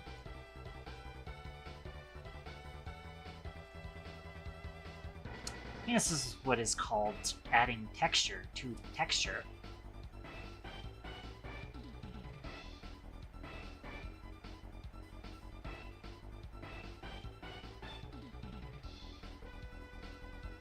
Something like that. You really put something in the print bed for that. Print bed? No, this is part way up. They put something in the filament for that. Maybe they should check their settings. Who knows if their printer can even handle this weird carbon fiber filament, whatever it's called.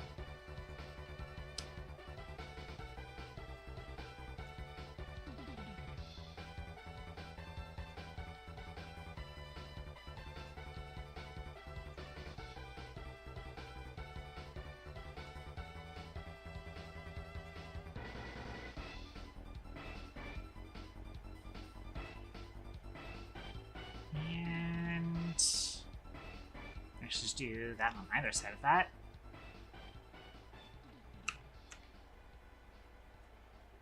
Still have to do this side, though.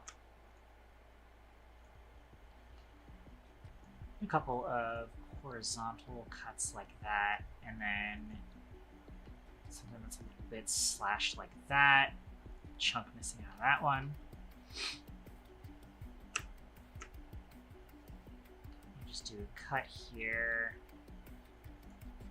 There. I'm gonna have that come off more from the bottom there.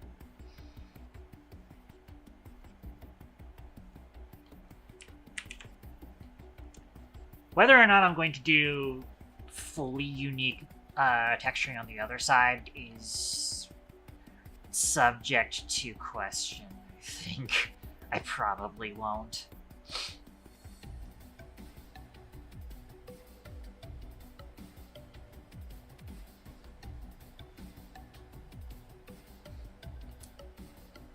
That's probably looking pretty good.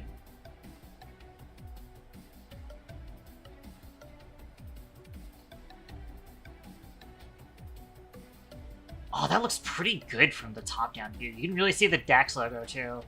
I think that's funny.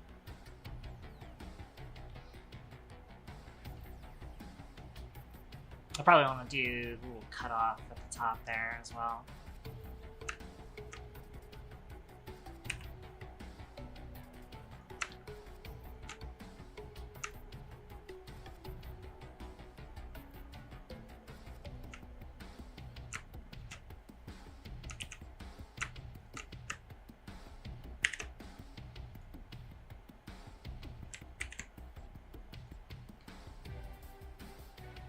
Yeah, there we go. That looks pretty good.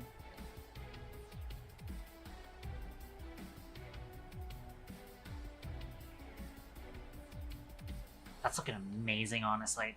It is going to be very fucked up from, like, map standpoint.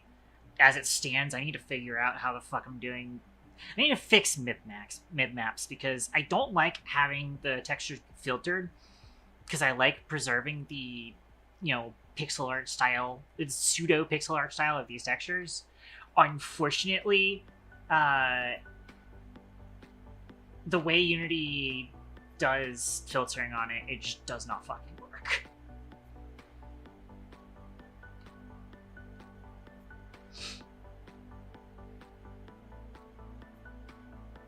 But yeah, I'm liking how that's coming out.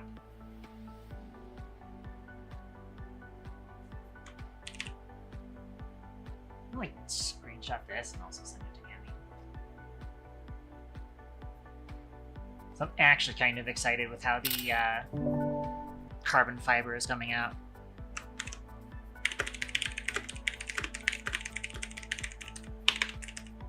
Oopsie, I am caps locked.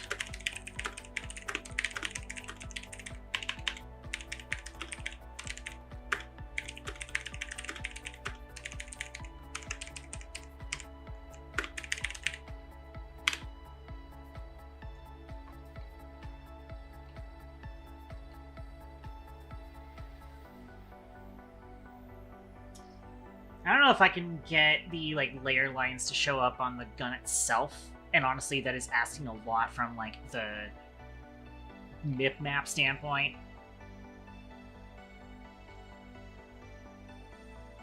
I think overall this is pretty good start.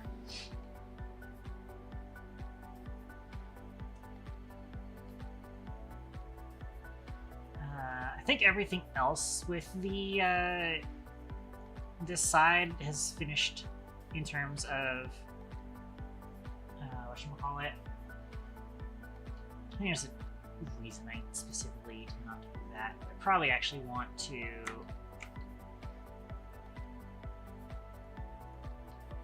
shift this down by a bit.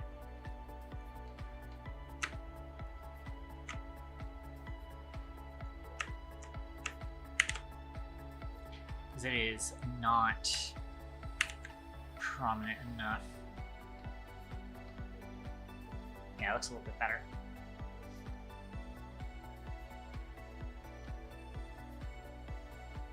I want to do just a slight highlight on this.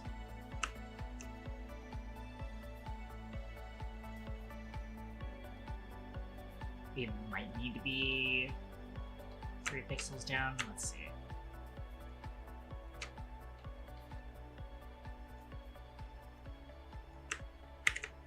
Export. Then refresh. Yeah, that's fine. Let's give it that kind of slight corner shine to it.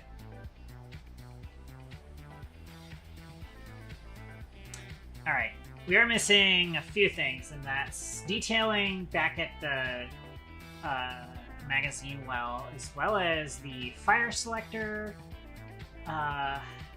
This part, which I'm assuming I can actually just leave this in here.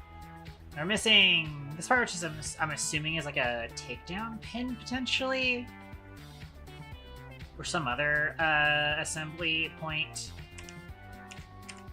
So looking at the other side, yeah. So probably no, it's actually not visible on that side. So maybe it isn't a takedown pin.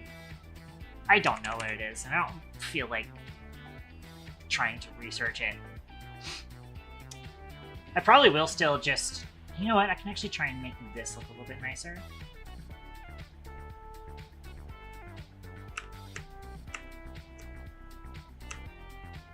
This is that handguard.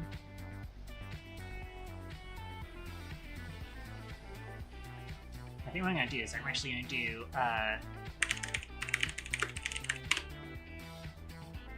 something like this. I'm going to kind of just do like a darken.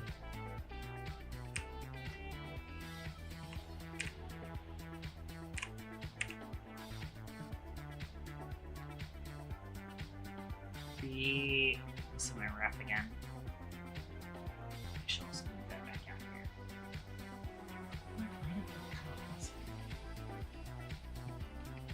Let's just come up.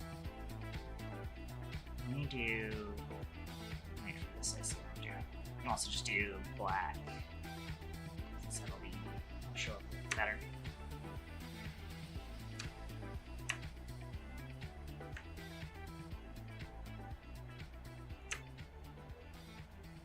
To about there. Maybe 1 pixel over.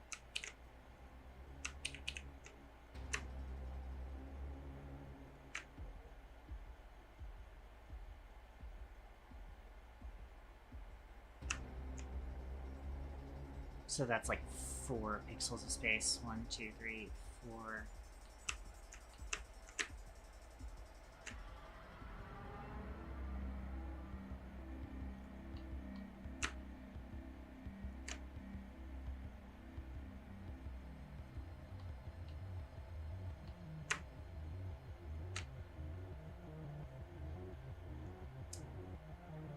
Probably just stop it here, because otherwise it's going to go closer to the front than I want. In fact, I could probably just move it.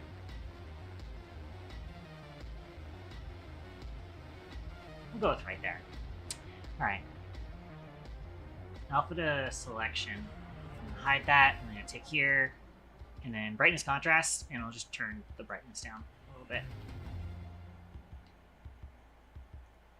Now if I turn off view selection,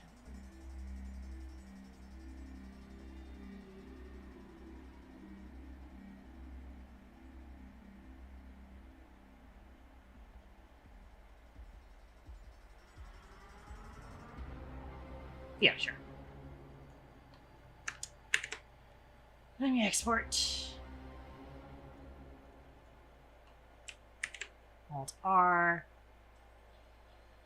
I guess I can also use texture paint mode to view it.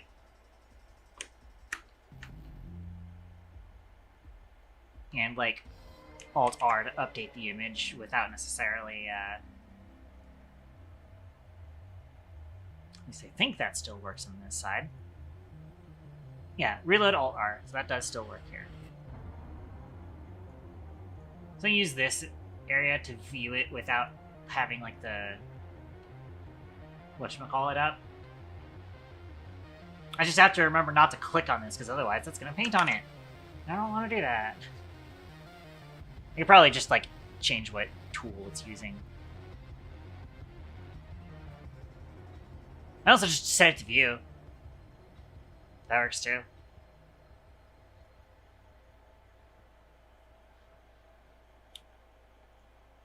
I'll just reload it. There we go. Now I'm not editing it when I click on it. Cool. It does kind of add a little bit to that handguard.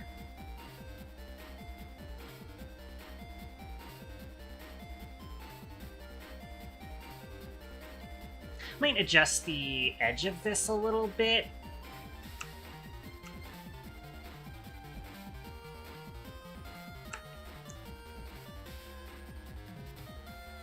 So that it contrasts a little bit better. Why can't I edit this?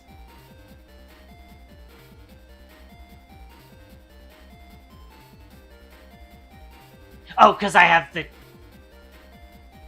I turned selection view off. There we go. Okay.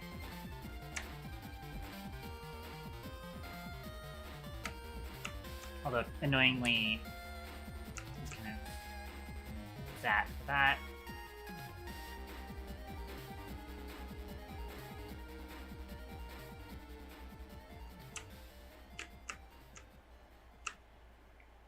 Alright, so if I export that... Alt R. Looks a little bit better, yeah. Sacred Purple Viper, how are you doing? Bup. You've bupped. Tactical repositioning requested. Might actually... Yeah. Reminder to maintain hydration levels. I'll actually keep that in that color now. I will hydrate. I've already been at this for 2 hours? Damn. I've been working surprisingly slow on this gun, but I am, you know, dedicated to making this as faithful to the original shit build slopper as I can, so...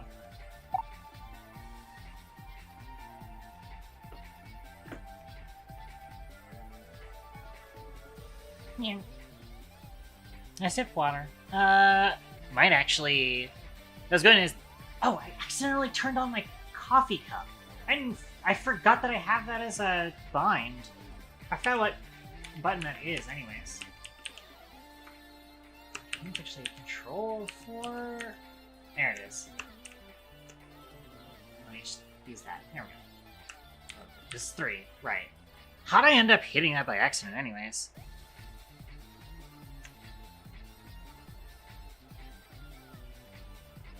Oh, wait, no, I know what happened. I'm using numpad keys for Blender.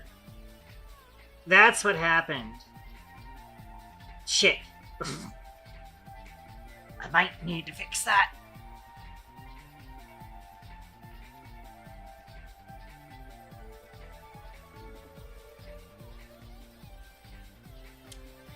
Okay, so anytime in which I do this view, it is going to make me put my mug up, which is unintended. Whoops. Oh well.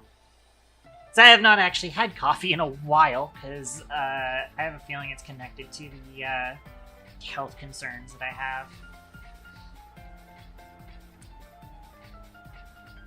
have. But because it's 2 hours, I'm actually gonna grab like a snack real quick.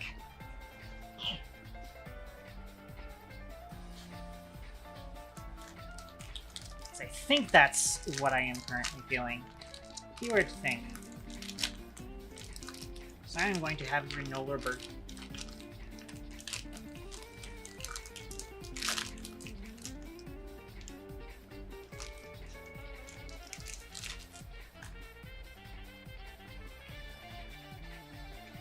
So we take granola break.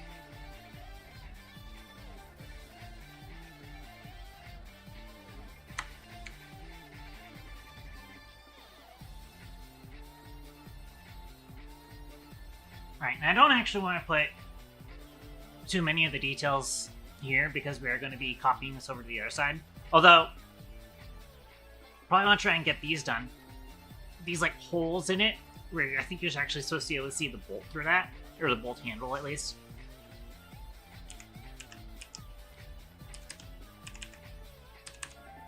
You probably want to get that done.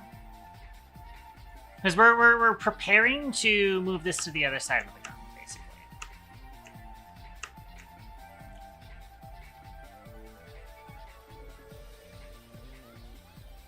I'm going to slide this over here so I have a reference.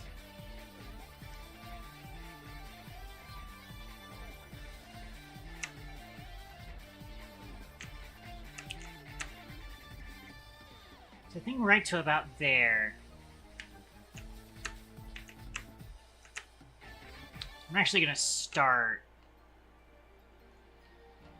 by drawing this out.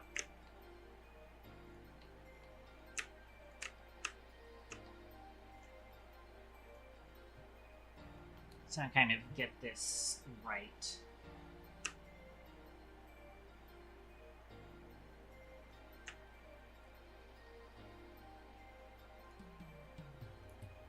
Let me actually use this.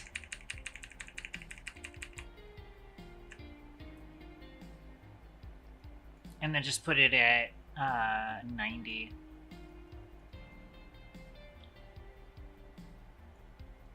And just type it in as 90 manually. So that way I can do that.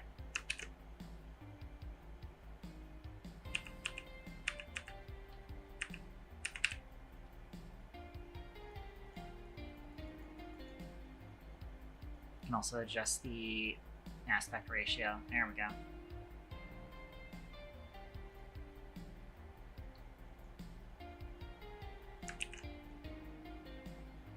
So it'll be something like that. And chopping back here.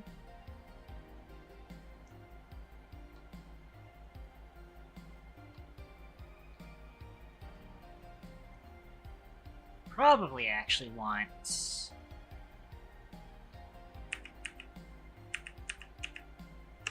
Thankfully, this is actually like an odd number, so I can put like this.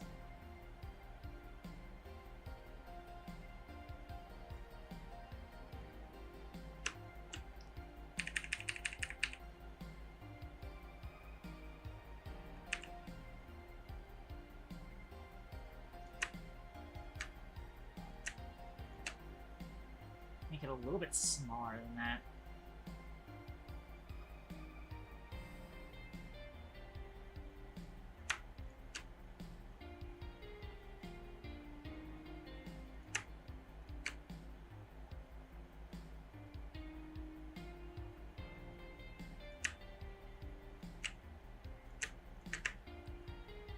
Should be something like that.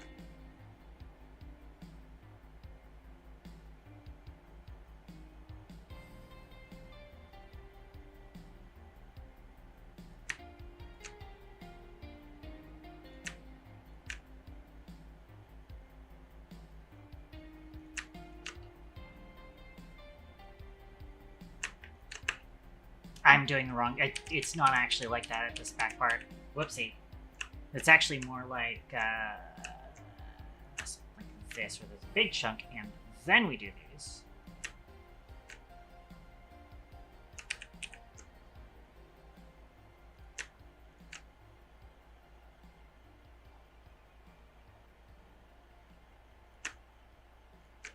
Oh, also I fucked this up, actually. I fucked both of these up.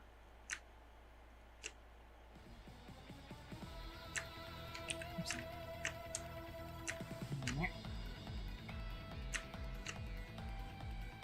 I should just eyeball this. But,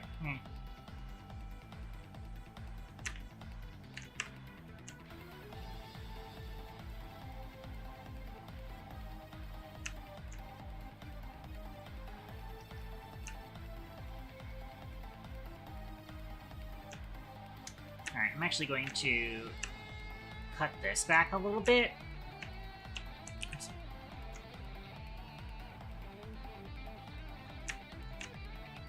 And then actually just establish one of these here.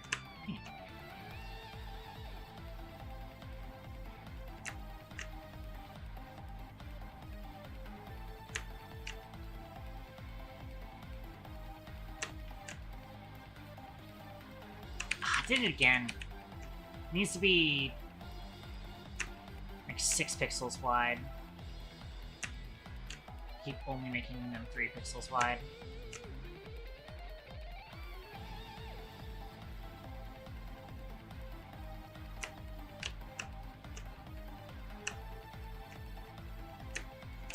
Similarly, I've also done the same thing over there. There we go. That looks good. That looks spot on.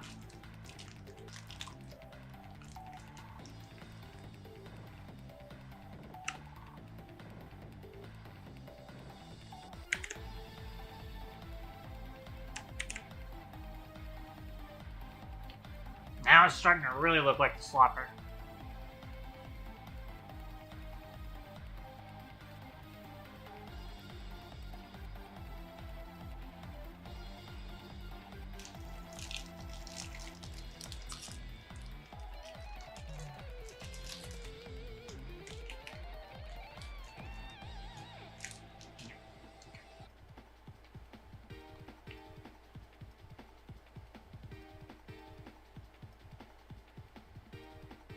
I'm trying to wrap up all the things that we want to put onto the other side. I think the fire selector is ambidextrous, thankfully. So probably want to make that. And then whatever this rivet is, I think, specifically this one here, does show up on the other side of the gun.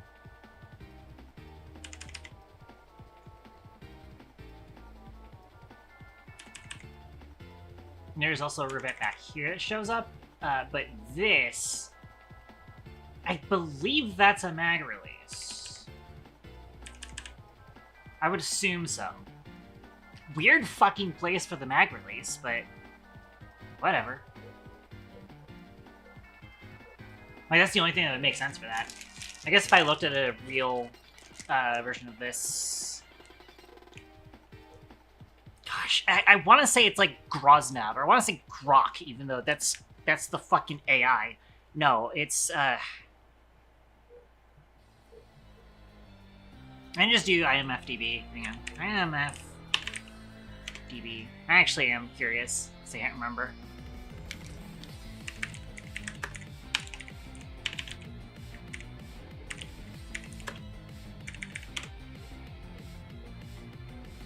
There we go. Rifles.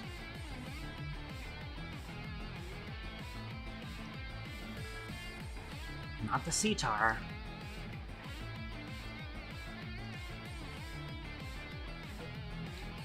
Where is it?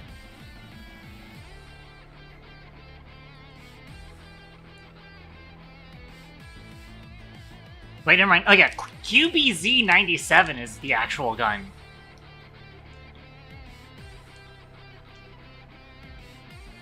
I think. Yeah, DG-58.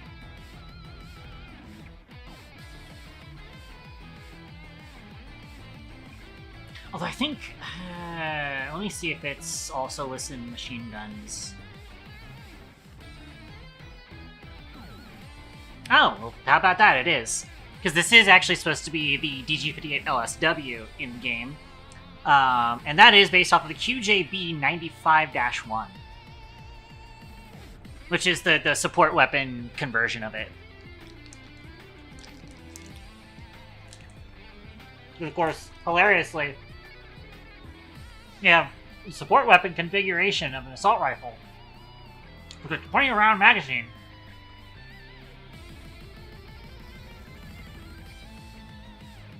Because the enemy wanted it to be as small as possible.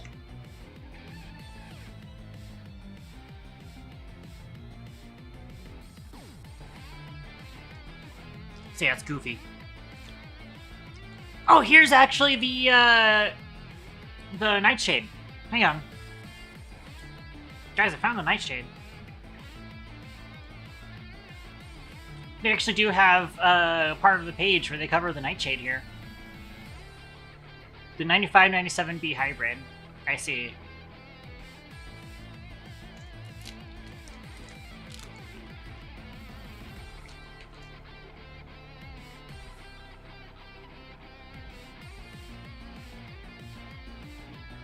So yeah. Ridiculous gun.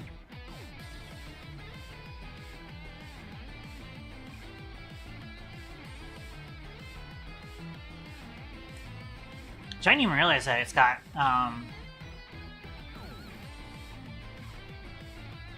you can't actually change the barrel or underbarrel to it. I didn't even realize that. I thought Amy, like, intentionally equipped the shortest barrel, but I guess the barrel is actually part of it. Very goofy weapon. Deeply goofy weapon.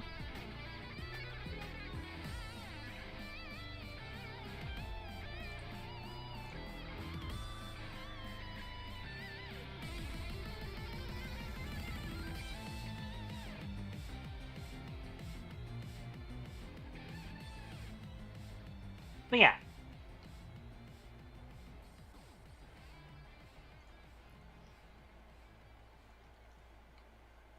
So we want to do the fire selector switch. And these two rivets specifically.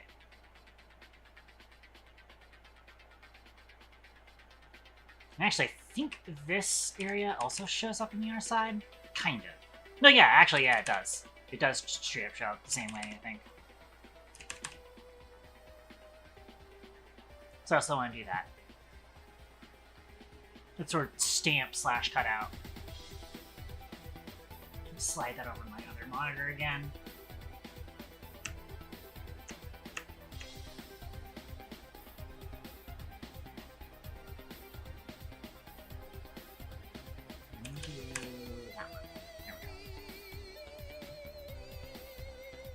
So, here's what we're doing.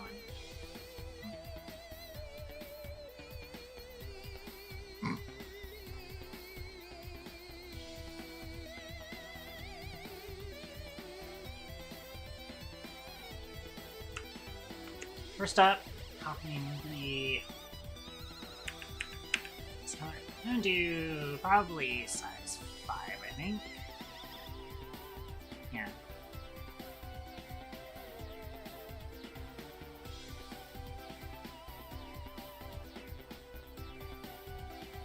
Going from about here to about there.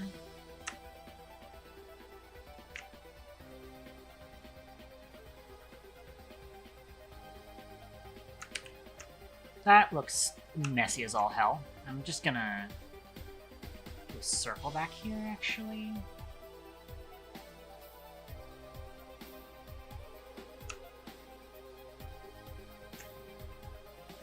I should kind of get this image for this.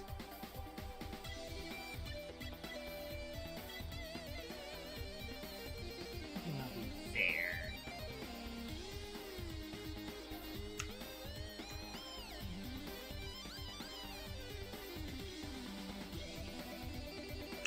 And then we fill. Oh, no, hang on. Sharpen and then fill. And then shrink by 5.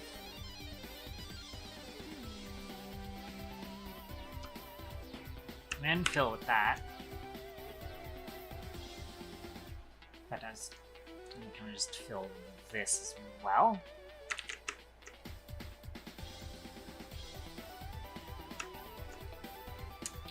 In fact, we need to take... Actually, kind of quote-unquote delete the center part, have it be kind of... Actually, nah, I think it's better this way. Instead, take our highlight color and color that highlight color. Yeah, that's about what we want. I might actually trim the back of this and make it look a little bit straighter.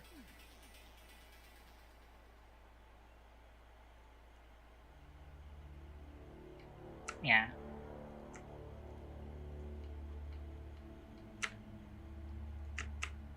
And have that come out to there.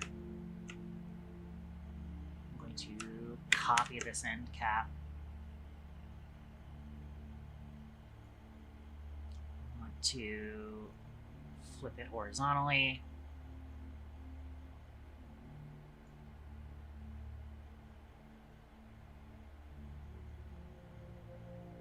Back to about here, actually.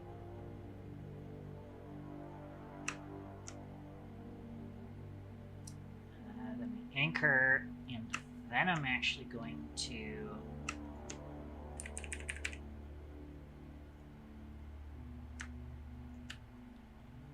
color this with the shadow color instead.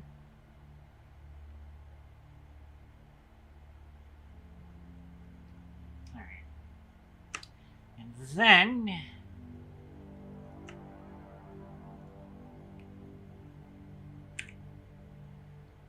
we'll do one more shape that's put into here. Into about here-ish.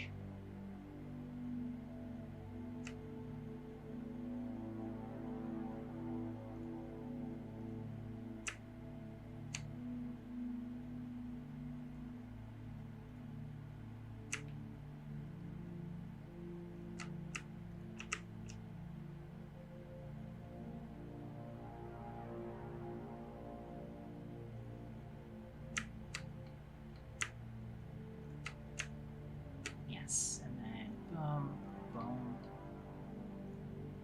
like that.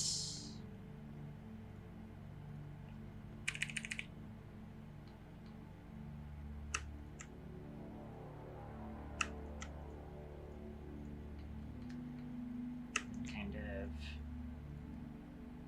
that. There we go.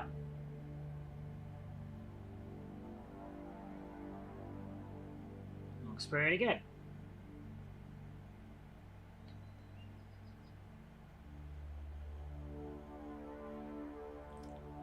Then you just need fire selector, which actually I want to find the trigger. The trigger is using a color that we're kind of reserving for the, whatchamacallit. If that gets placed, do a little bubble, slightly bigger than this. It's about there should be good.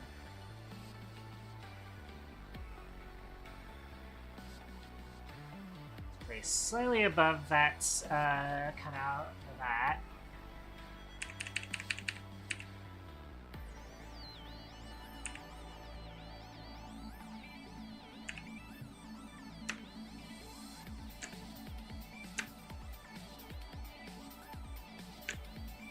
And then push it forward a bit.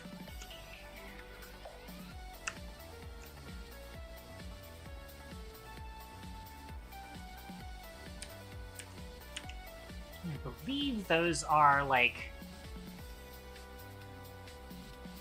Yeah, they're just like nubs. They're not necessarily any sort of text, which is funny to me.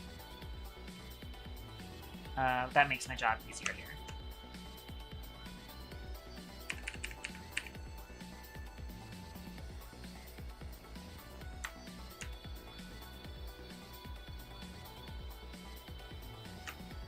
do the first one here.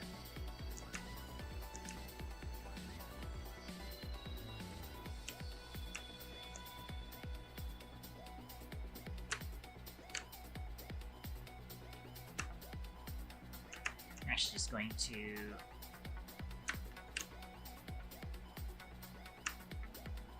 something like this. Only have it be kind of shaded with like 1 or 2 pixels.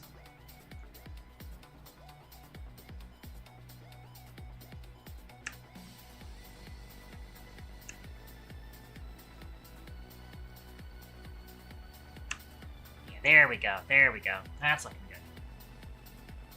And we copy, paste it onto the other side.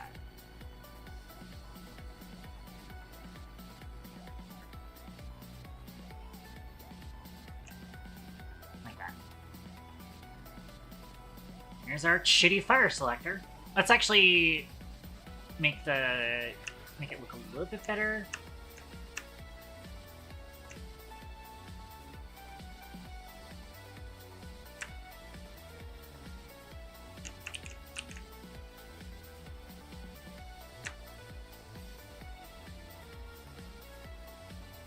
Giving it some shading.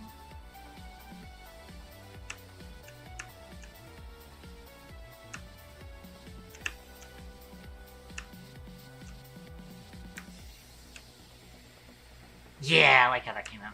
Yeah. I can also get black shading. I don't really like using black for shade, like pure black for shading. Probably work to make this pop out a little bit better.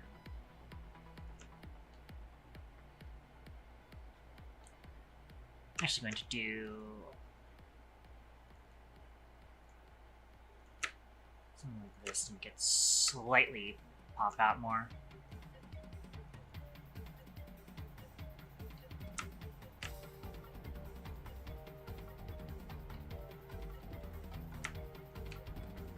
Following the gun here. Yeah, that works. There's actually a little bit of like a point here. There we go, yeah. Actually. There we go, that looks about right.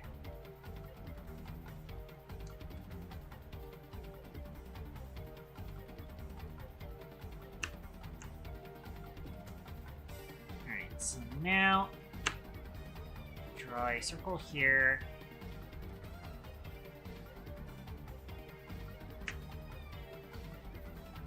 .26 by 26.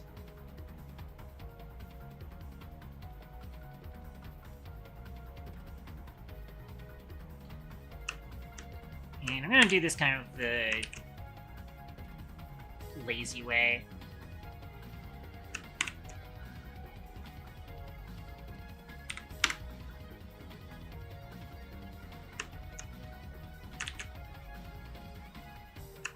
Just do something like this, and then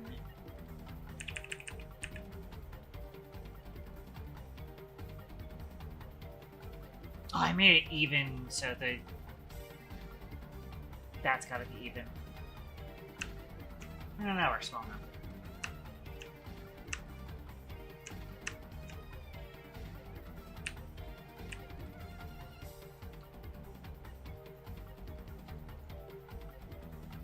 And give it this so that it's sort of inset into plastic here. Man, I'm actually going to kind of trim this off with highlight.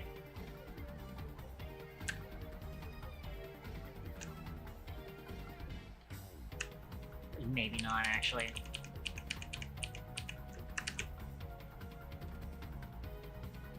I think instead would be like inner part.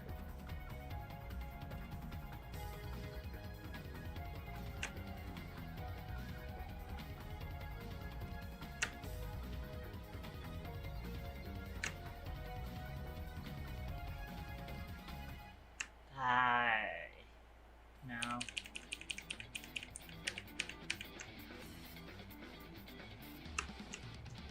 I might,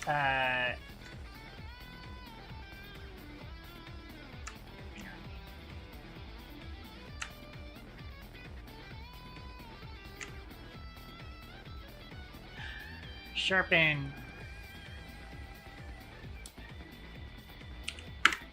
And trinkle me by 2.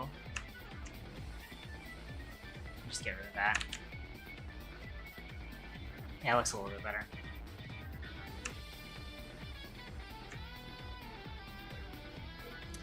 And there's our rivet.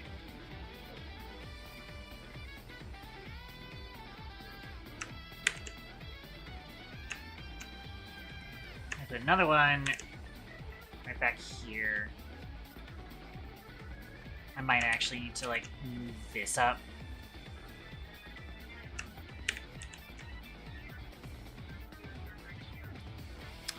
Of course.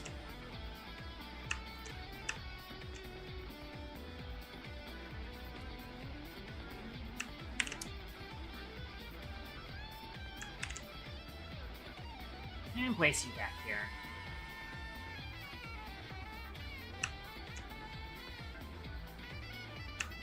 There's one more rivet that's here, but it doesn't actually have a thing to it.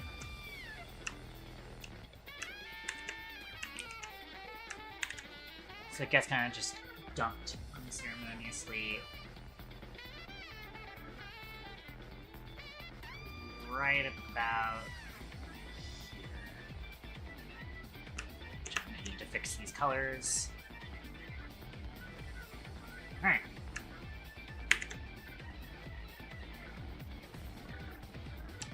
Alt R, and there we go. All textured up. I don't feel like doing too much of the detailing on the top part of it. Mostly because it's very, very light and not easy to see.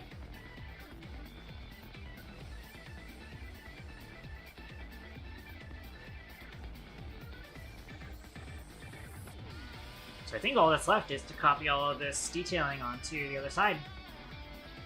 I will probably still need to fix this because this is not present on the other side. So when we take this...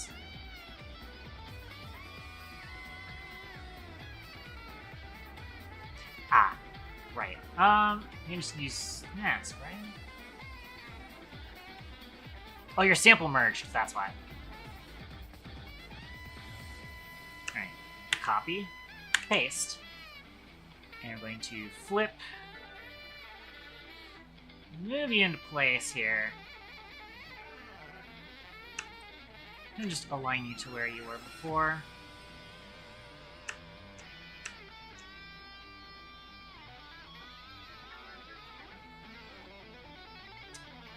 And anchor. And yeah, so see, this needs to be fixed. Unfortunately, it is 2, so I can't just send the brush down this way. I could actually do a little bit of cheating. So I do need to select kind of the areas that got burnt over here. And I'm going to take this color and fill it with that. I'm going to take this selection right here.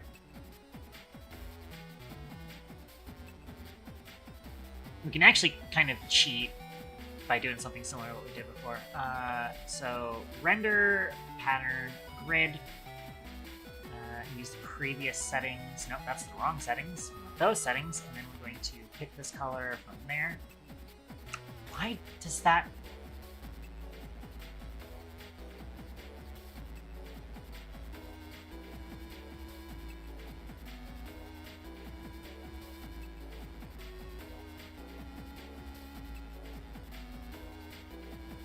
Why is it like that?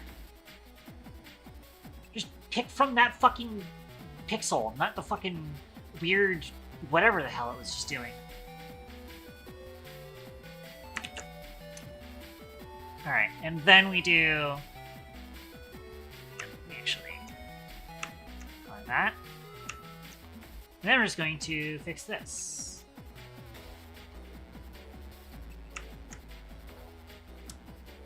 Well, we did it before. Brightness contrast. I'm gonna go down to presets because I know we used a different brightness contrast earlier. And there we go. Gotta fix the detailing on it, of course.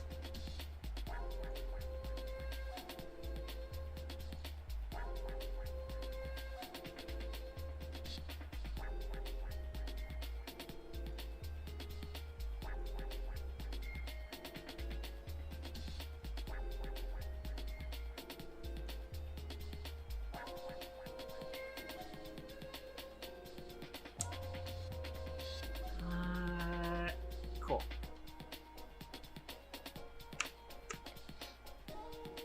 I'll do a little bit more on this part of it.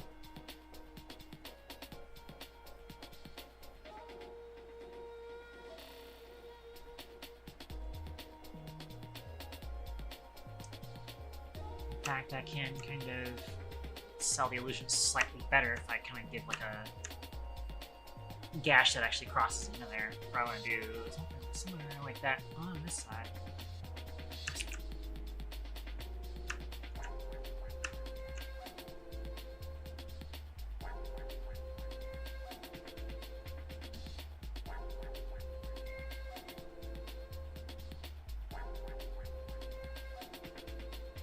Should do a few more that are kind of at that bottom level, actually.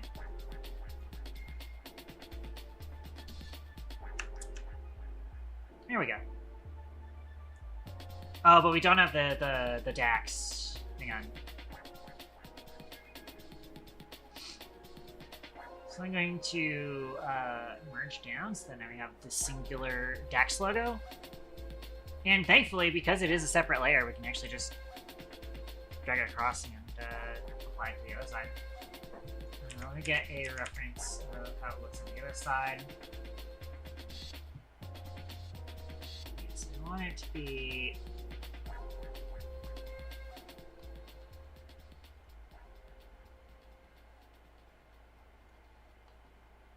maybe right there. Got that too high? Maybe I did.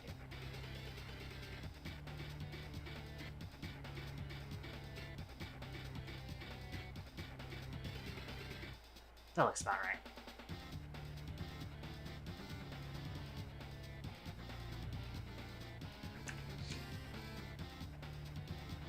Like 2 pixels back.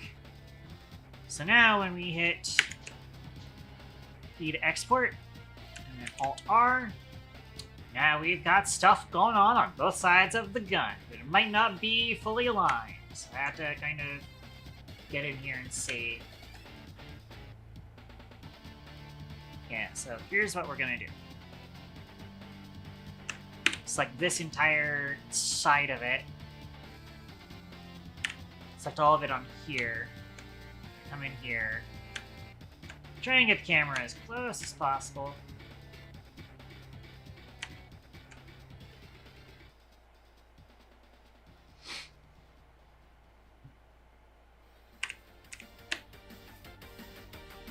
Of course, we're gonna have to zoom in way in. GX, hold shift.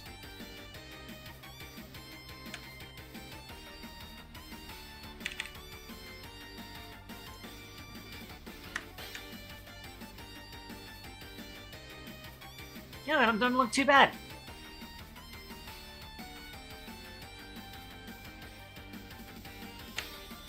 I probably want to adjust the DAX logo, at least on one side of it.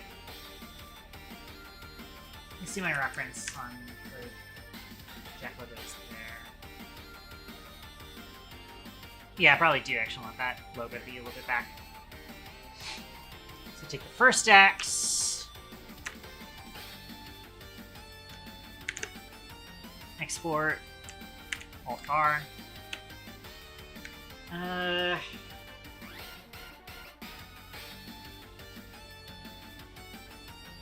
little bit more, and then maybe move the other one forward a bit.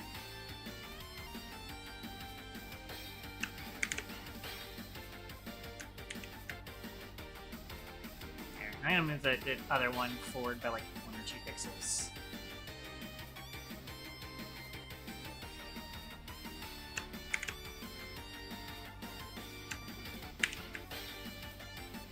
There we go, looks pretty good. I think they can be slightly off from each other, honestly. And it'll be fine.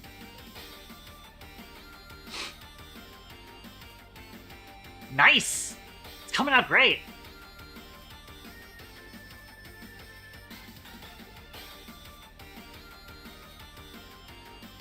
Alright, so now we just need to fix a couple of other things. I might leave the back of this just like that. Or maybe I'll add slight edge lighting to it.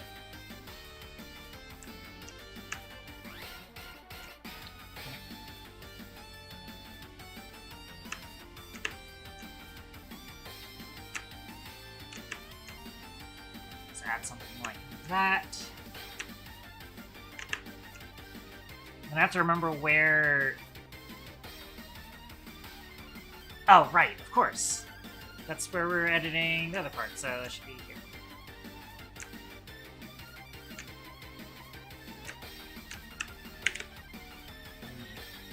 Export. Load. Hello? Okay, it did. Probably just being covered up by the wire overlay in that mode. Yeah, I think that's preferable to have that edge line lighting.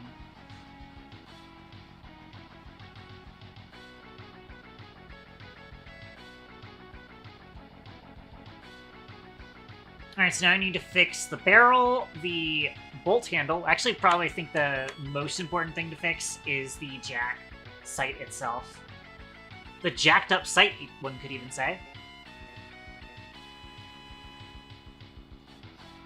First things first, I think we're going to use the this gun collar primarily for it. Then again, I could actually... No, we should be using the same carbon fiber plastic color for it, I think. Would make a lot of sense. I think the only thing that's not colored on the sheet right now is that sight. There's no other surface on the gun that is white. So I think this is it. This is it, Luigi.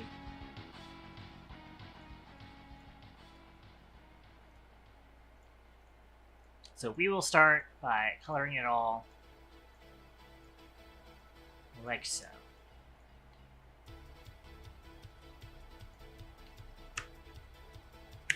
So we can hit Control-E on that. Some parts probably won't actually be this color, though. Like the parts that are actually mounting it to the gun here. Actually, there's parts of it that are the white plastic instead. Specifically, the sled that it sits on is going to be white plastic. This should be metal because it's going to be the piece.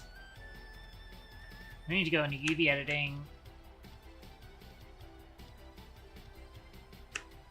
So I'm going to select that so that I can see these 4 pieces down here.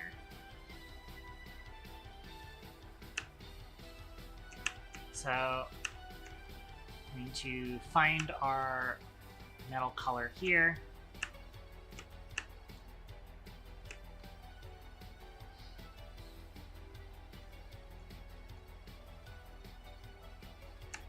And get those pieces.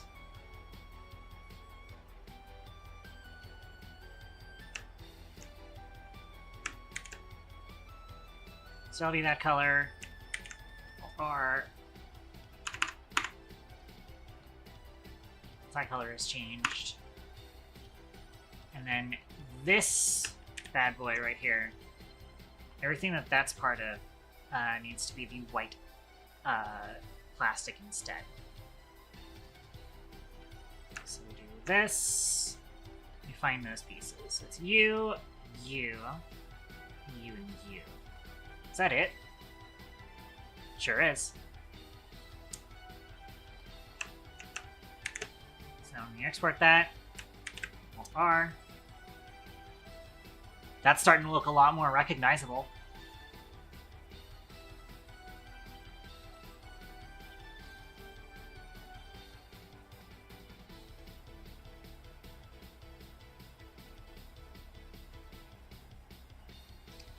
Alright.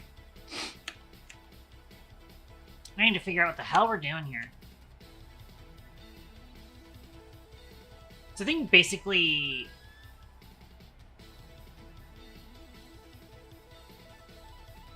Okay, so that's the bottom part of that. So that actually just needs to be entirely the darkest plastic color, which I think is actually this. Right? Because this color is slightly lighter? Yeah.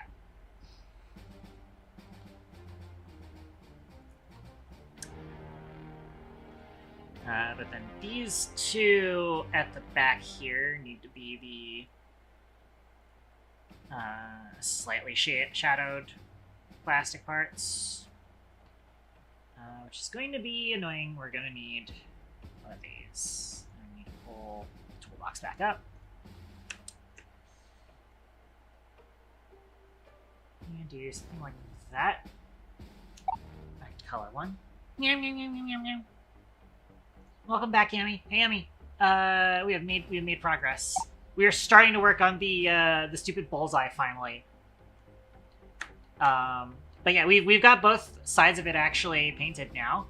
Got the nice 3D printed carbon fiber texture. Came out really good, honestly. I honestly did way too much work on it, I think.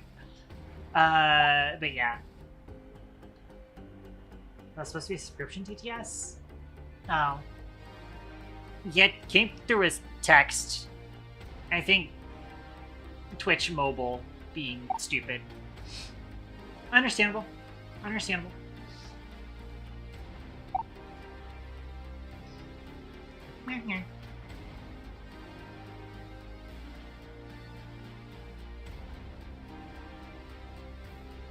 Alright. Yeah, so that's what we want to put there. And it is also what I want to put on these two parts, which are at the end here. Which means I need another one of these.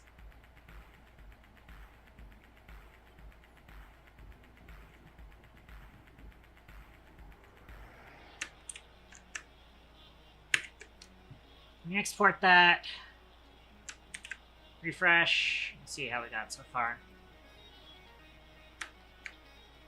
I might need to just have this be the darkest color, I think. So we're gonna do this.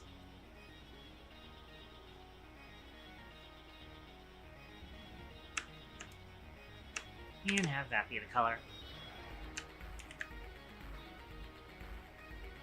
Just like that, yeah.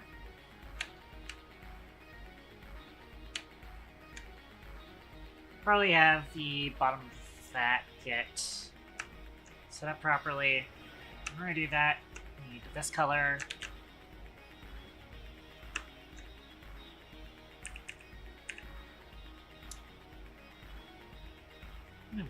Kind of a big brush for this, honestly. Let's see how that looks.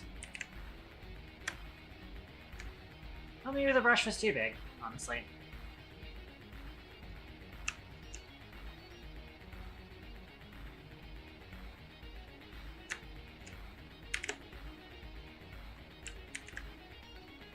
Yeah, that makes more sense. Ugh, my sinuses.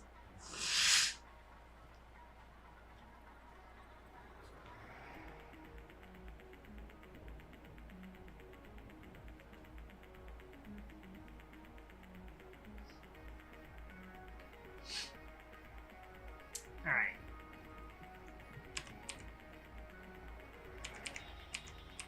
Even though it is made out of the same material, the optic is going to be a much easier texture job. I'm actually probably just going to use a noise map, honestly.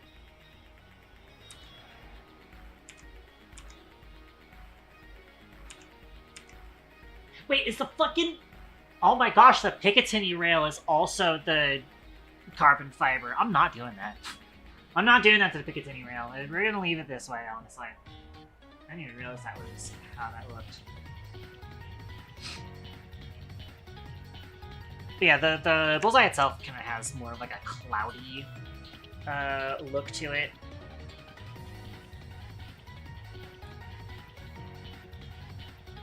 I'm gonna do this selection. I'm just gonna use Control U. Just do that. Only select these parts of the part of the jacks. And then I want to do like.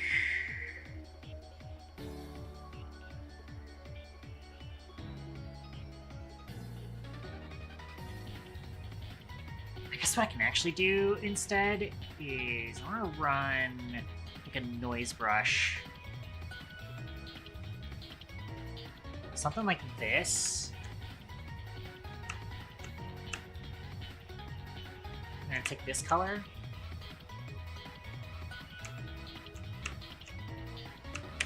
Okay, well that's gonna be slightly not what I wanted it to do.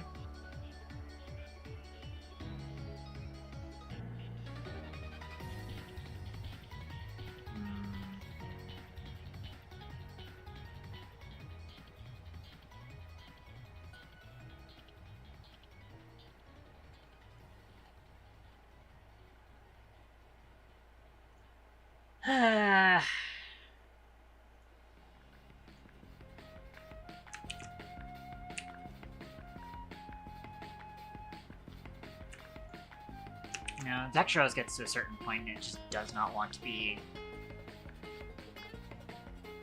Unless we make it really big instead. Nope, that has still the same problem.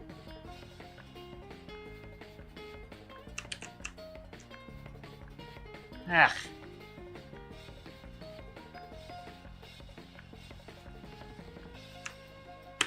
Ooh, hang on a second. Give me Dynamics Random. That's not what I was hoping for. Here's another one I have. Where is it? Yeah, this is the one I set up for this. Oh wait, no, that still does opacity. Fuck.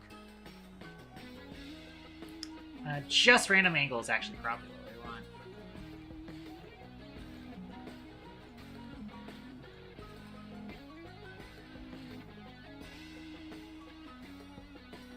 But actually, you know what I might actually need to do?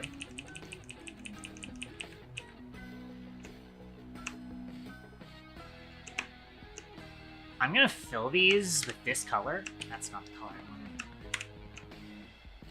And then instead, we'll paint on these.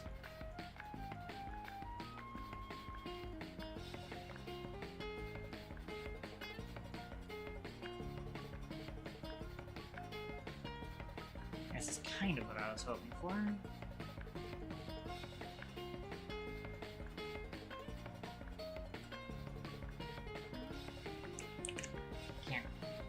Quite drag it out to kind of flutter click it.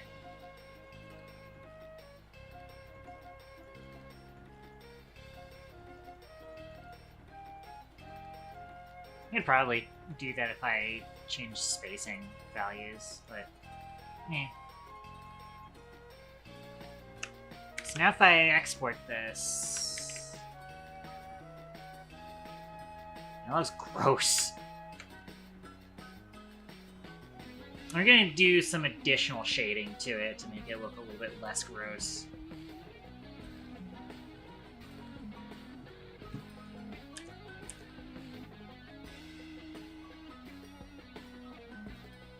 Let me also just, in general, reduce the contrast of that.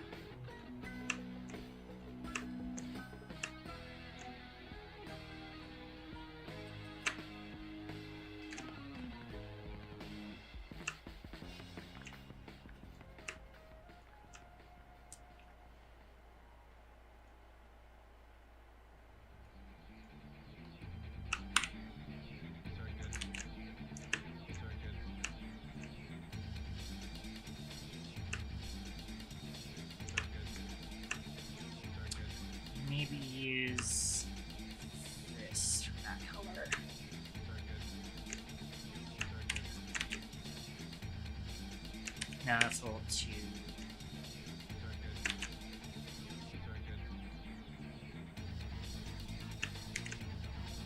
Let me see how that looks. It's fine.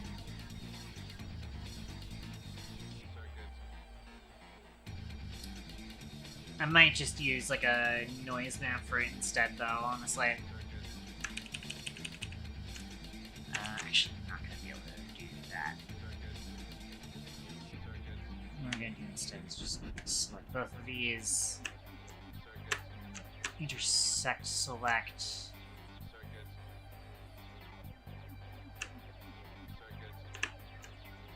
And fill with this color for now. Actually, don't get rid of the selection. Instead, we're going to do render noise.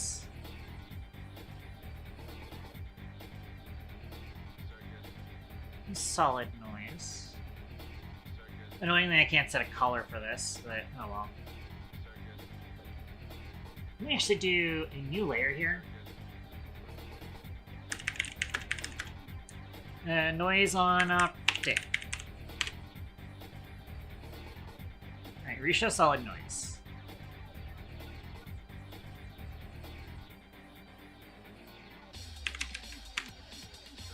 That's as far as that goes, huh?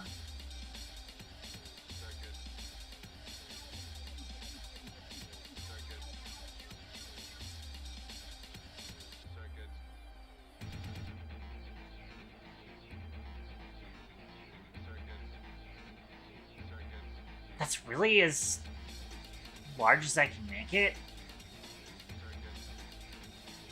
Seriously? Seriously, Game. Hold on.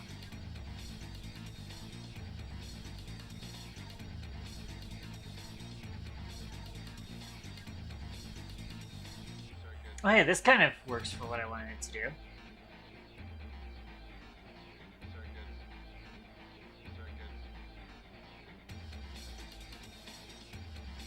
So if I set alpha to 0, then... yes. This is actually way closer to what we want, yeah.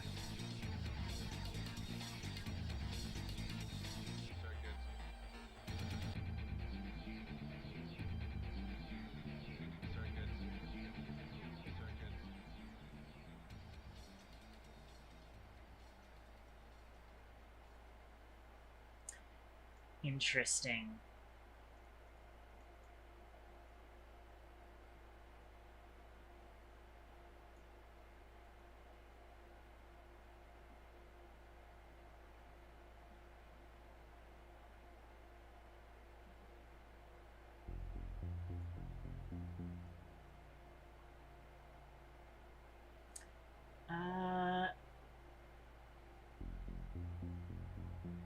It was something like this, I think. Then I'm going to do alpha selection. Oh, wait. That's right. Hang on. Instead, first we need to do layer transparency color to alpha. And then we do black. Then we do alpha selection. We're going to sharpen. We hide this.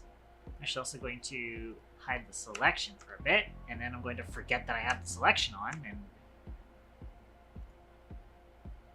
you know how that goes.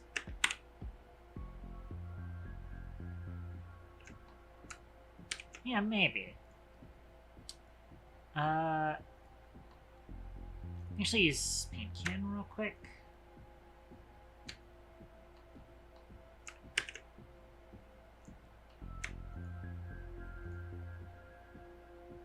I think that texture works better. So if we export that, let's see how that looks. That looks way fucking better. Yeah, that looks way fucking better. Alright, we're starting to go somewhere with this then. Now I kind of just have to navigate this thing and figure out the hell we're looking at. Probably just whatever area this is being covered by.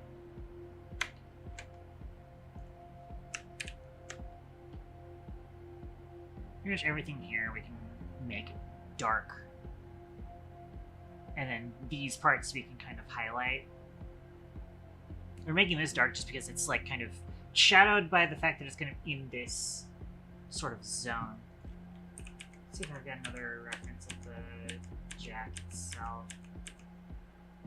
Not quite, but eh.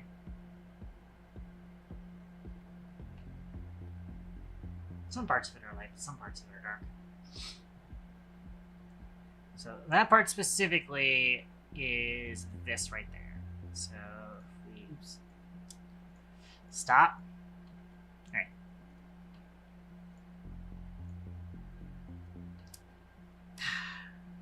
What's that again? Control T. Yeah. So once again we're going to cheat. Just use brightness contrast.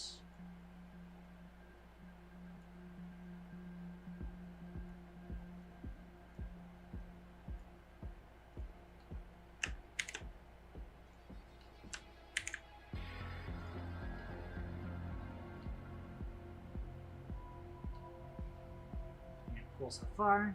We need to do kind of the detailing of this. Probably have the sides of this be dark so that we can kind of see a little bit better.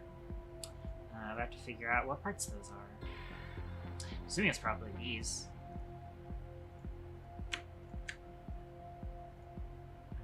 Repeat brightness contrast. Oopsie.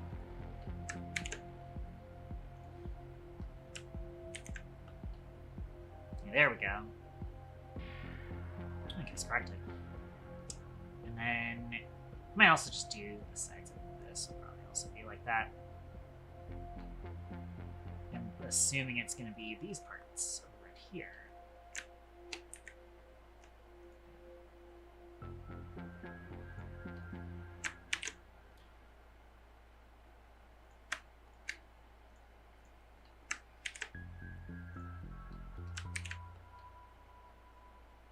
Just because that makes a little bit more sense. Alright. And then we want to kind of highlight these parts. Have them also slightly highlight on the outside. In order to do that, let's use this noise on optic thing again. And I'm just going to change our stuff back.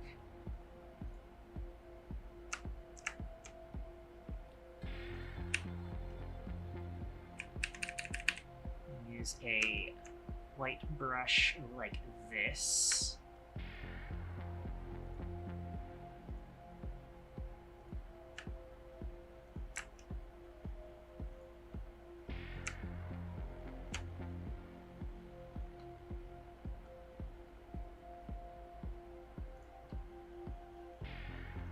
Actually, we still want it to be doing this as well. Maybe not that much though.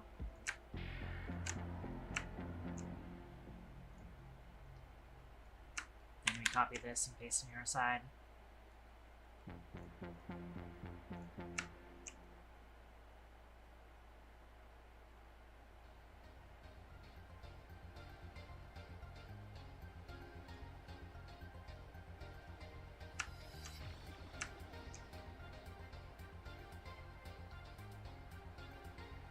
It also has to go on these strips, but I have to figure out where the fuck those are on the sheet.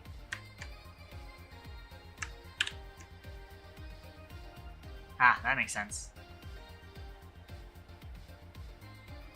So just along these outer parts.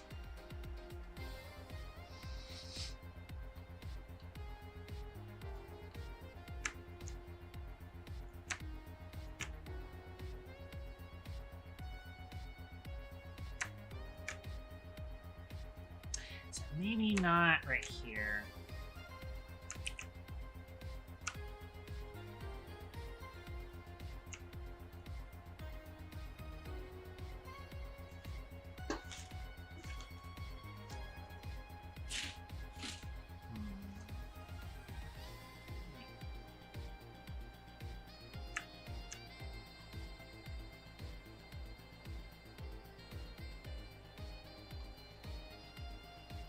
And it'll be on the outside of this.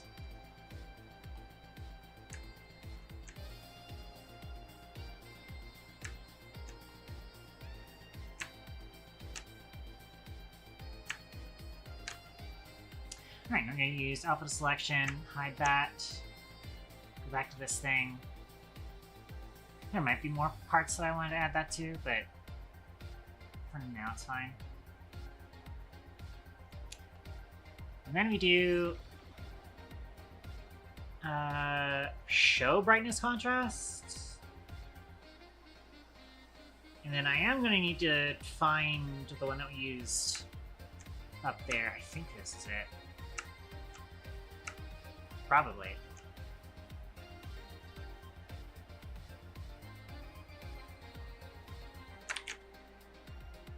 Yeah.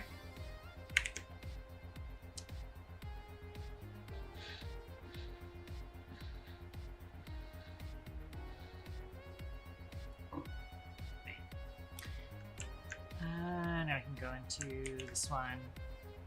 And that's how that looks. I need to get actually more on that. Damn. So, undo. And then reshow this. It worked on the other side, but not on this side. Surprising. So when that's facing this way.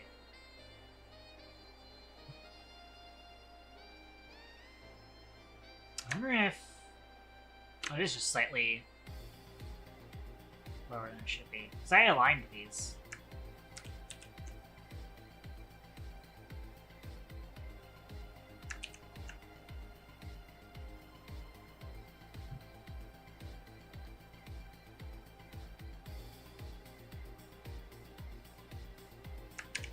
Actually, you only need to go down one. I might need to go down by two. Alpha to selection, hide, repeat by brightness contrast, export, reload. Well, that's not bad. This other side should have been... Actually, we can probably just fudge it, actually.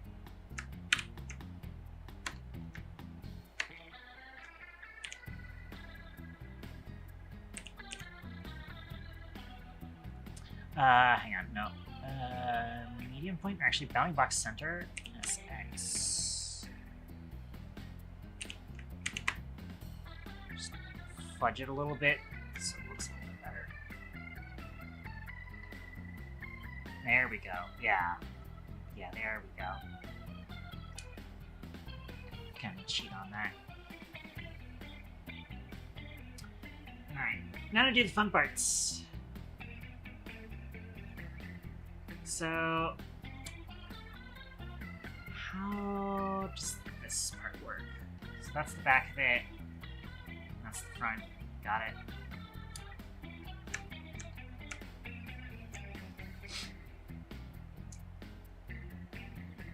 So what I'm going to do is these parts here, reshow brightness contrast. Use the darken setting just so that it's a little bit easier to stand it out or tell it out from the back view. But then, fun thing that we get to add is, of course, the actual optic element to it. I'm gonna use color pick from this. The tritium sights.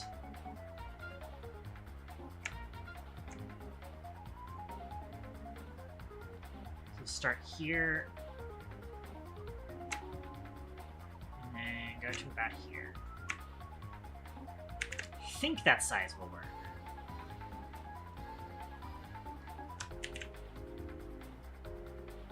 Maybe a little bit too big. Oh, I just realized I fucked that up entirely. What the hell am I doing? I've never seen a... I thought I was on the front sight for some reason. That's a thick front sight. No, I want it to look completely different from that. One of these screenshots has the cycle tree. That's that. Right.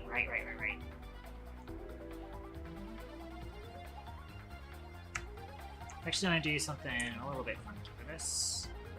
Oops.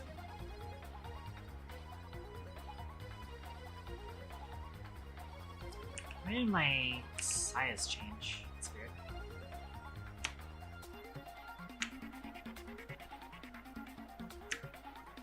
Do something like this.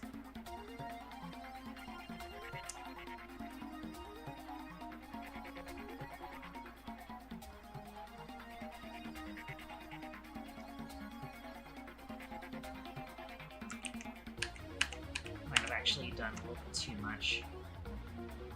Real quick, I'm going to do one here. Optic details. So that I'm not having to make changes to the pattern underneath. I'm going to do this.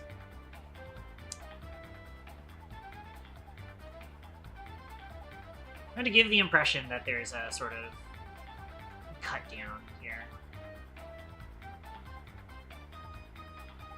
Like it is on the real thing. In fact, I might actually want to grab this section here and then brighten it.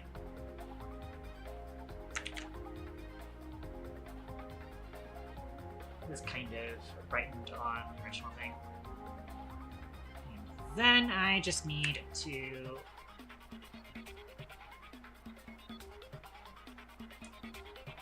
wait. No, I'm gonna make that 1 pixel lower.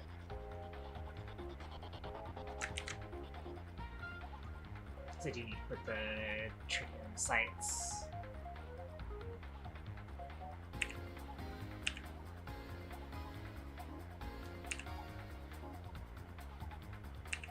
Oh, I'm gonna need to do this at like an even size, which is gonna be slightly annoying. Alright, let's do this. I do want to make sure that this is in the right position here. Oh.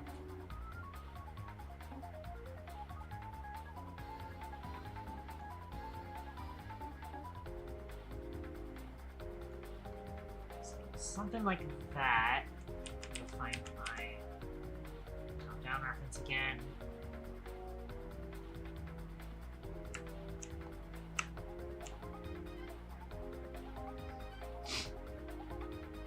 Oh, I did it onto the fucking thing again. Shit. Optic details. We didn't want it on that layer. Alright. That way, what I can do is have this go all the way forward, pretty much to the end of this part of the site.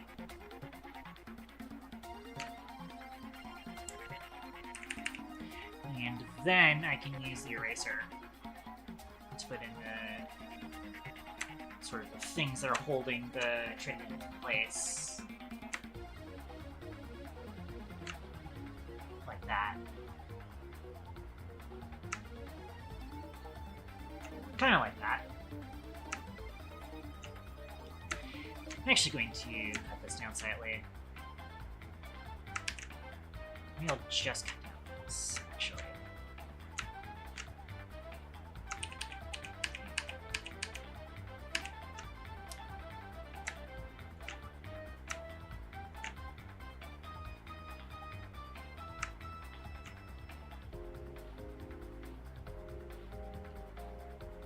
Yeah, I think that works.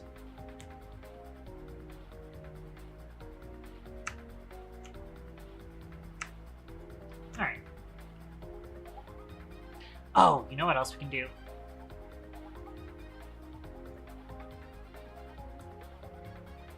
Oh, this sort of thing here.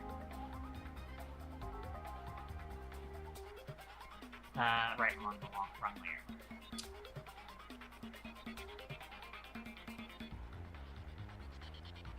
So darken that because it's in the center there. Actually, make that slightly, I guess slightly bigger. And I'm going to also add a circle.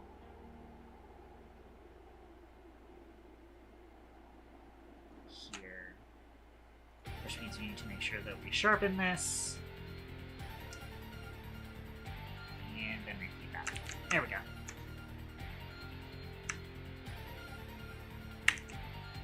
So we export that.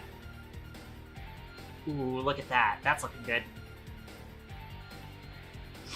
Starting to come together. It's starting to come together. Alright.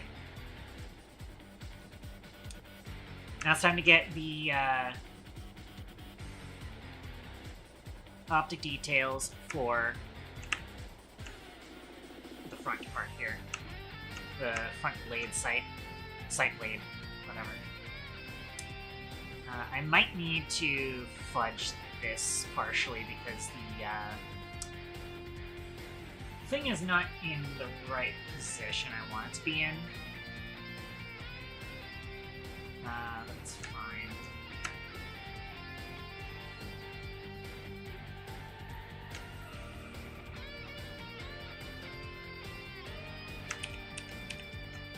I'm actually going to do just here. It's a tiny little dot in the front there, where it's also visible. Then we do cuts here. Partway up, like here.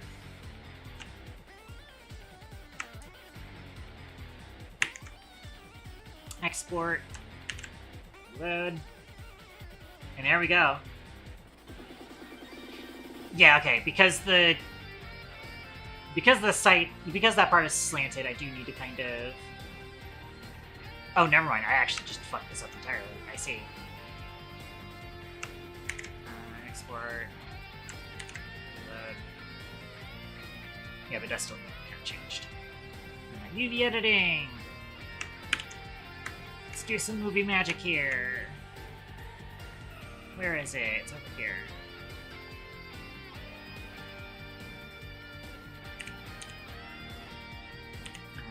On GX. Also going to scale on the x-axis slightly. Which is cheating. That's now making it not uniform size, but it's fine.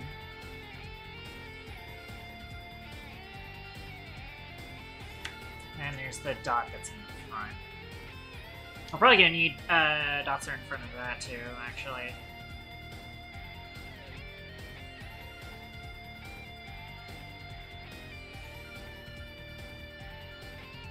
Also, I probably want to move this, flesh this thing's stuff a little bit.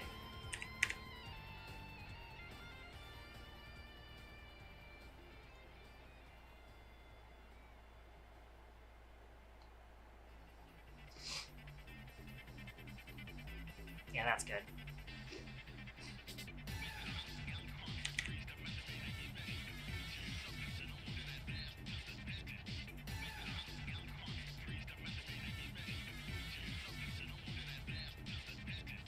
Probably move that dot up by one.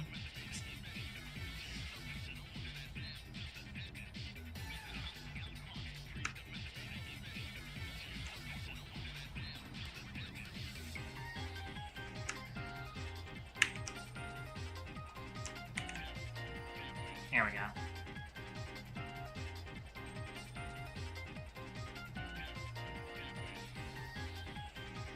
That makes sense.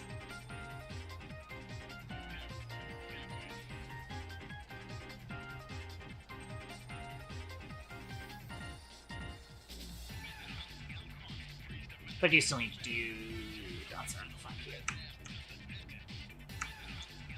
So we're going to say over here.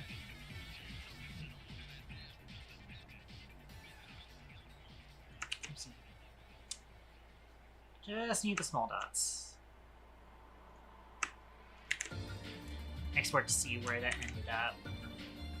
I need to move away from the forward, actually.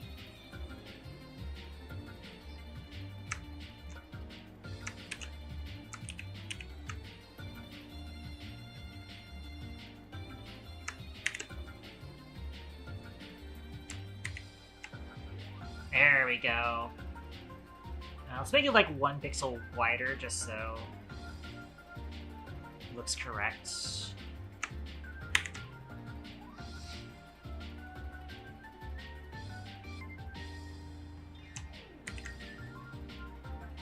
Yep, there we go.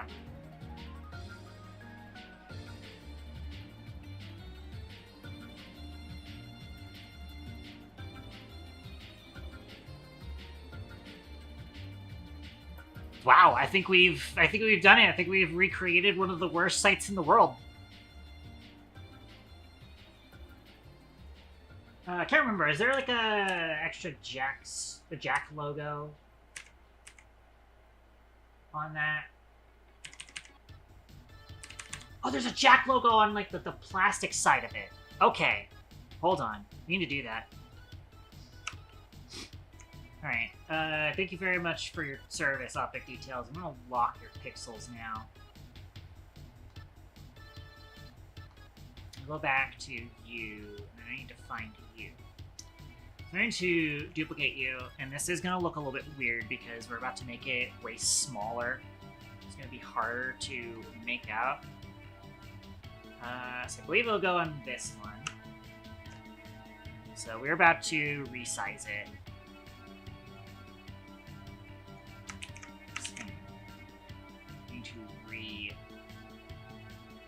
Link those.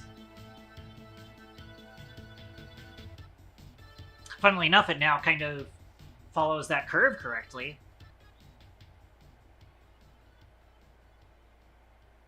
Alright, and it will be like anti-aliased slightly, and honestly, I don't care. It's close enough. There is actually like a piece that's missing to that, but eh.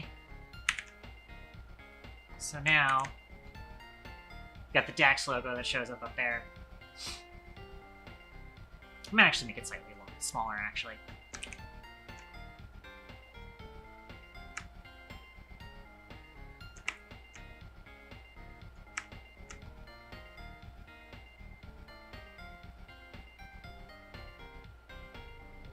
Which does mean that it could fit the little piece I'm looking at there. I can try and do that. I need a metal color real quick. I'm assuming this is the correct metal color. Go back to you. And then somewhere around here, bring this down.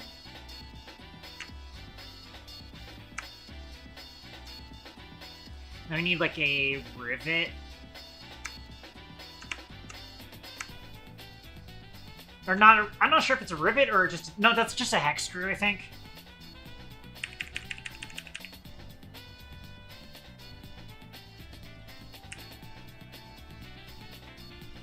Placed right about here.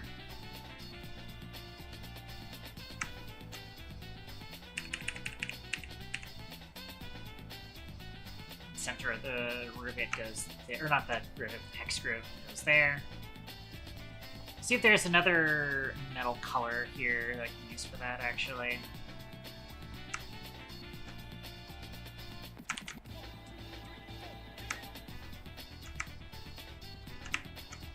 And here's my like metal super highlight color, so I'm gonna do that.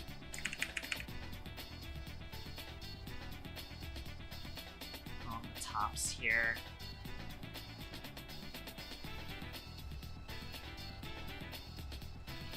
Here.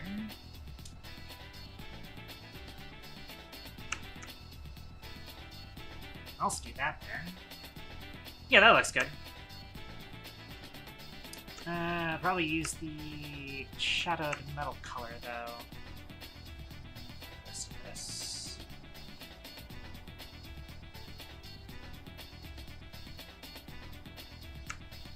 Yeah, I should probably also want to do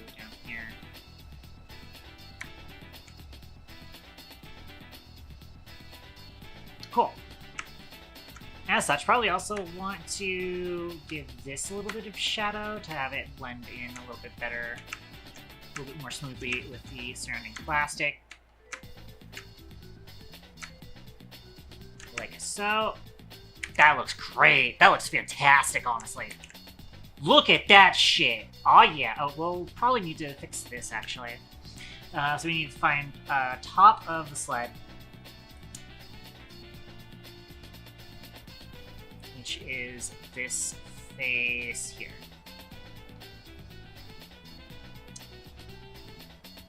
So you want to find that around here. And to do that, I'm going to take this piece right here. This is the top of the sled. Let me actually, hang on. Here's a trick. Let's use the back of that to potentially line it up.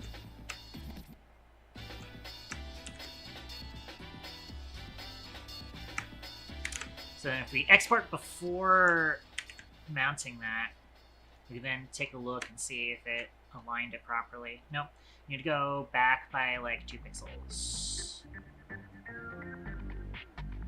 Which does mean that we have to like fix this coloring right here. Okay, it needs to be sent forward by a couple pixels, but we can adjust that on the, well, not a couple pixels, but, you know, the UV needs to be fixed. So that's a good position for it, and then we'll just, oopsie. Oh, that's right. That's what I was looking for.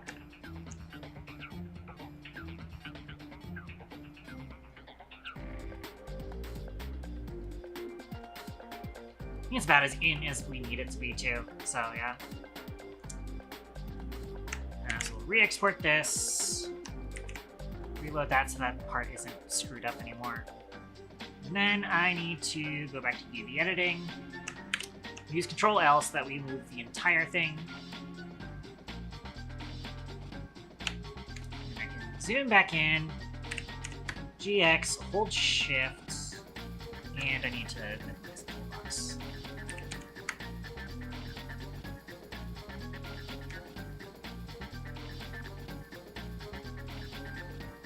And there we go. I'll actually do a little bit of coloring on that just to blend it in a little bit better.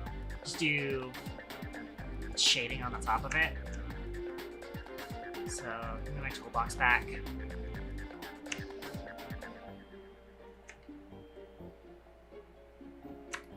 Assuming we are to be at this pixel. There we go, perfect. And then we just do the same on the other side of it.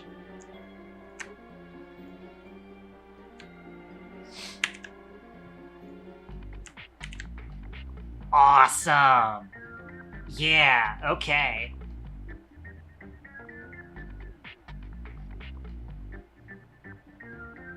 Oh, it's so good. Oh, it came out so fucking good, actually.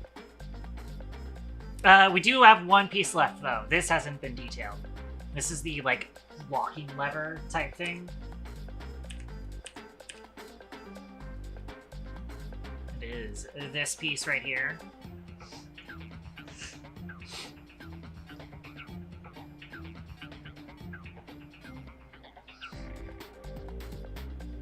So we just gotta do that, and then we're gonna be home free. So, first things first, which one of these is the top and which one of these is the bottom? So the left side's the top, right side's the bottom. Got it. So, easy peasy. Do that for you. This for you.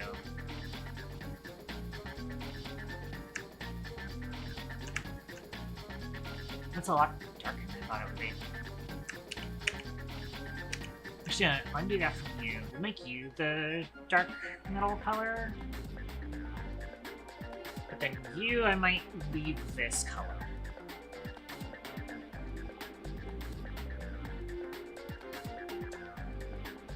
then...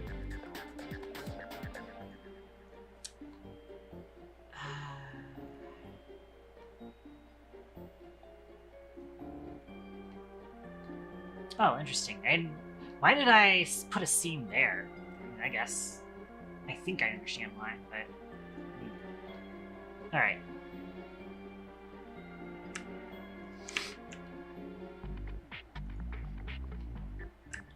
So I think in that case, what I want to do is...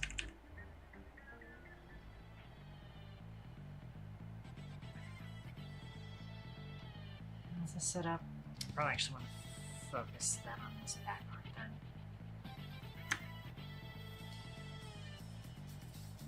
Right across that.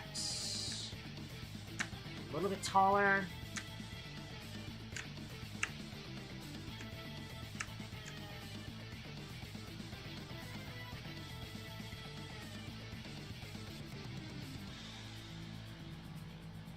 And I guess this is going to be interesting.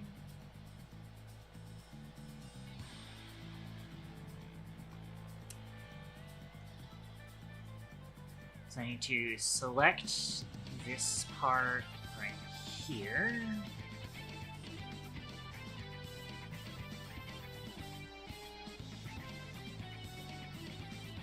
Is stream going on? No, stream seems fine. That's weird.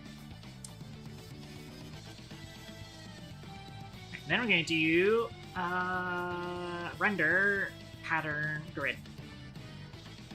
Let's reuse the previous preset, but we are going to change the color.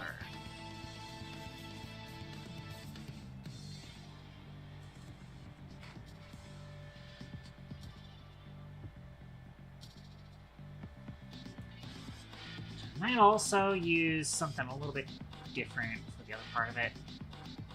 So we'll have this color put on, but then I'm going to do reshow grid, previous settings, but then I'm going to select this color,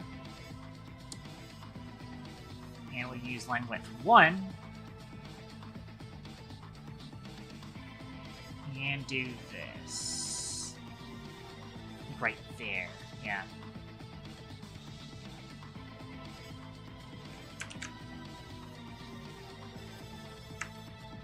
Kind of what I was looking for. I might actually have it kind of the other way around.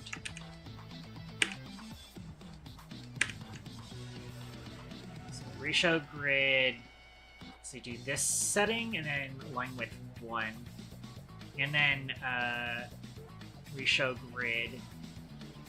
Do this setting, line width 2.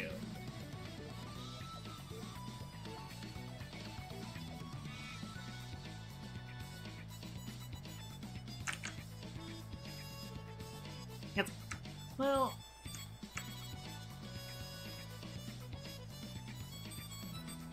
It works, but I need to adjust where it cuts off.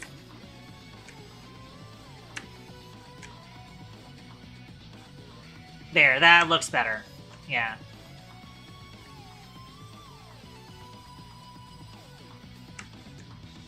And then actually just, like, get rid of that entirely. So that's just the end of that. Alright, this needs to be shorter, actually. Yeah, this is actually just about exactly what I wanted there. Probably want to... a little bit of a shine line on that. This would be something like this. But honestly, this back part is probably going to be, like, dark colored. You should see this.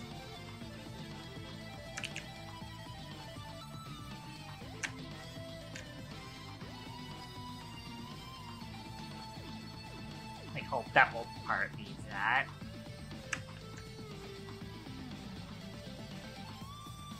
Does also mean that I want that to just be that color for now.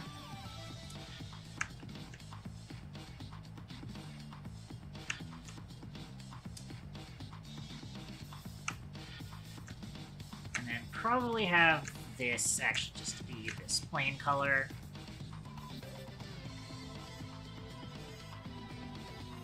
think it does actually carry over to the top of it.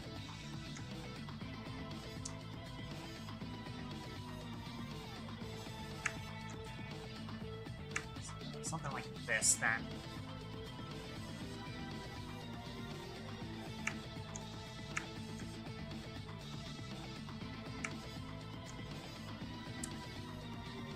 Then I need to just copy this.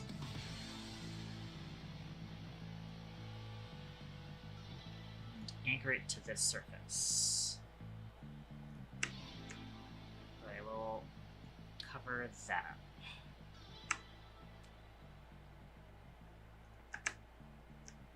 So now when I export this, let's see how that looks. Now it did.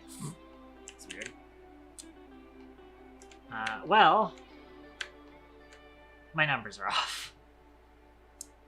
My numbers are way off.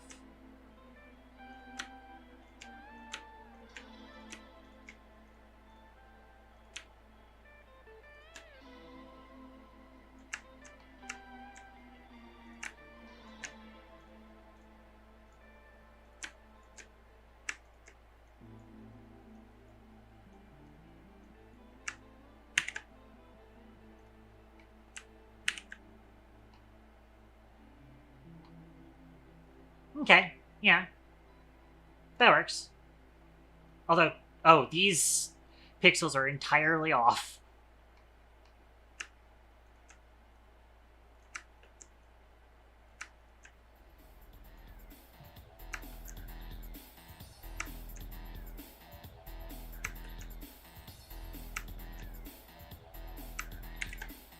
Export. Reload. Oh, there's one that I'm missing.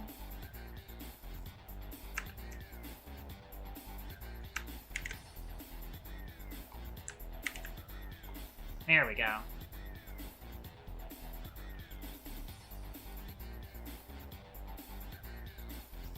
Yeah, that works.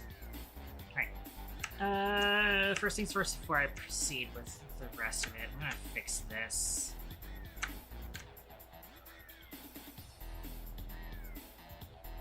This was way too wide. That should be all we need for it. Maybe not. Now it's too small again. I cut too many pixels off. That works. Yeah, that gives me space to then do across the top here. Like that. Let's see how that looks. Fine, although I probably want to like realign that slightly.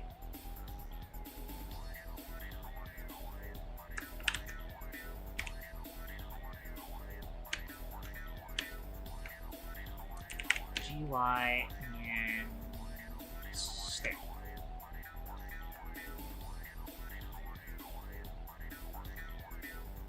Cool.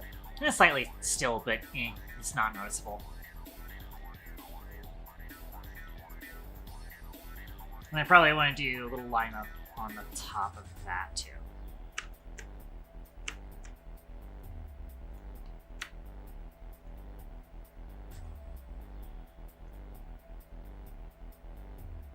Should be something like that. Export that.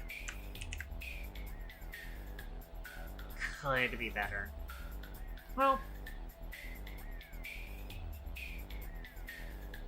Now, yeah, I'll just like adjust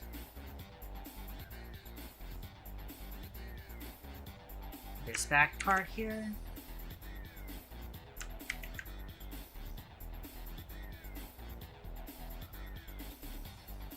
I just need to walk a couple of these pixels forward.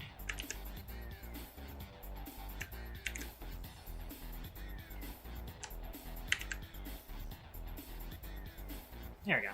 That looks decent. And then probably just do a little bit of shadowing on the other side.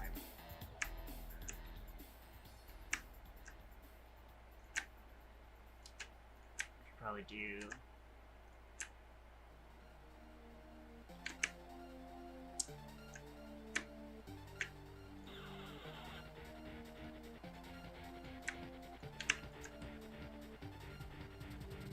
something like this. Should look good. Maybe actually we do that. Let's see how that looks. Yeah, that's good.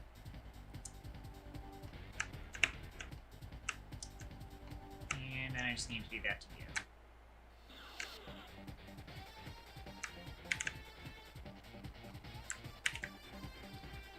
Except 1 pixel off.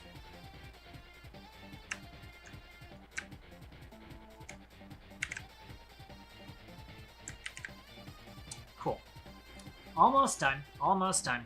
So now what we need to do is... this is actually going to need to come back a little bit.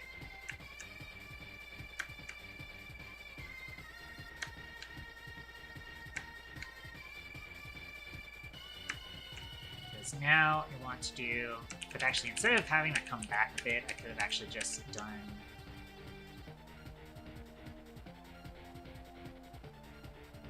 this.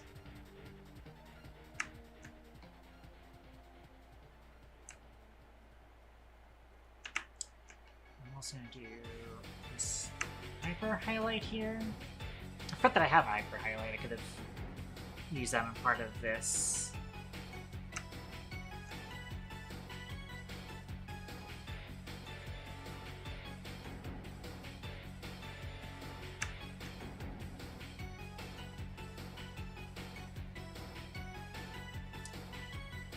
And just have this sort of thing to it.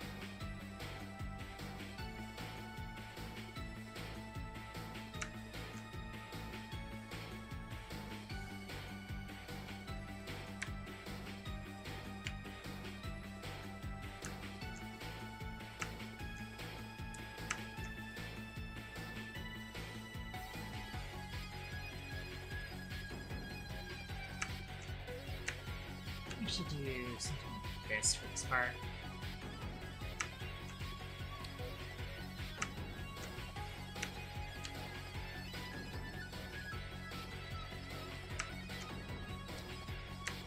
Actually want to do line through here so it's a little bit clearer that it's jutting out there.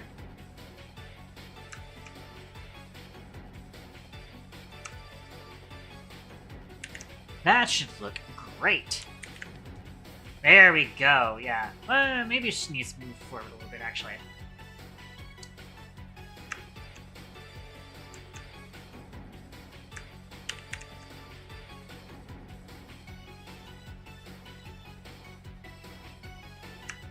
And close this up and export.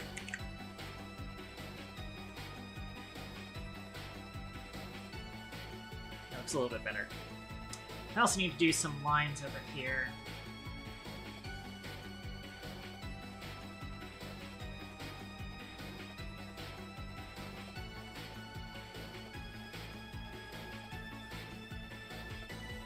Might also have this part actually come through all the way to the other side, so that it looks better.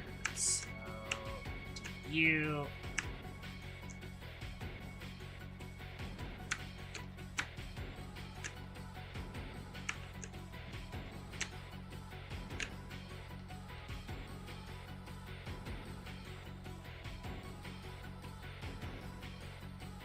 Fill with that.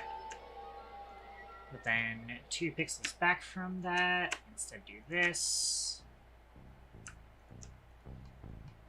And this comes all the way through. And then the plastic comes all the way through.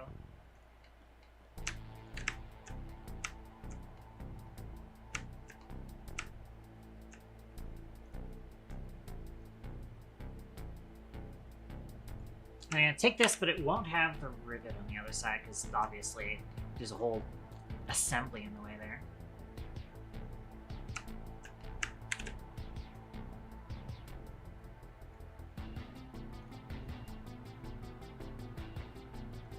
anchor. We'll probably have to readjust that.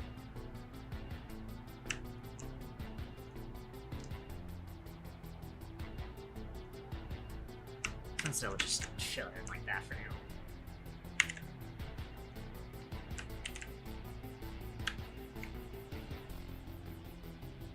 Just about on point, but it does need to be slightly more aligned.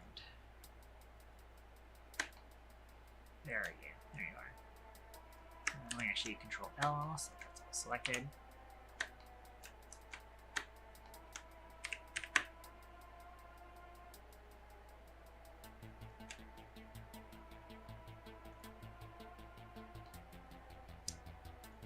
Not quite.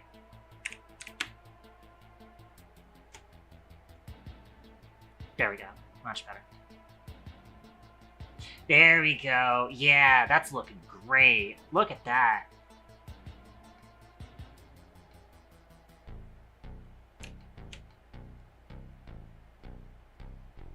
The fucking Dax Ghoul's Eye.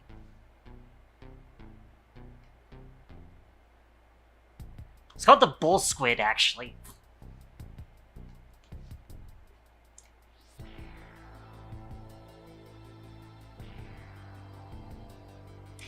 Maybe the front of it should be a little bit better, but...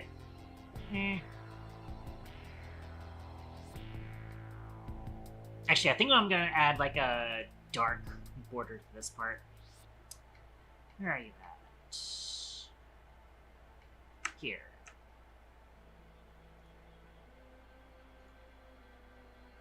What?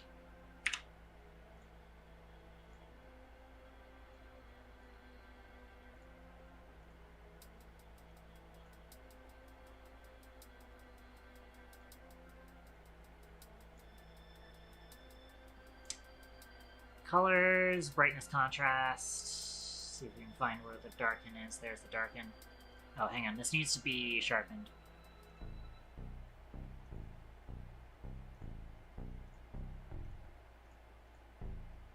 There it is. Export that. There we go. Yeah, that looks a little bit better already. Way better. Yeah, I like that. Cool.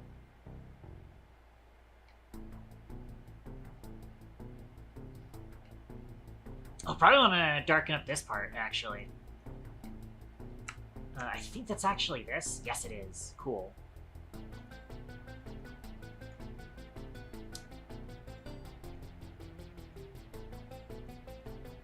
Oh, no. This does... Well, I'm just going to do the back here. Right to about there. Repeat brightness contrast. And export. Yeah, there we go.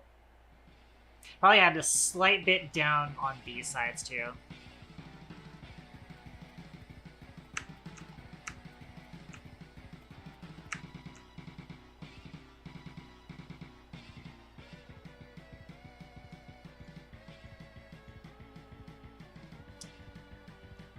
Sharpen, repeat, select here,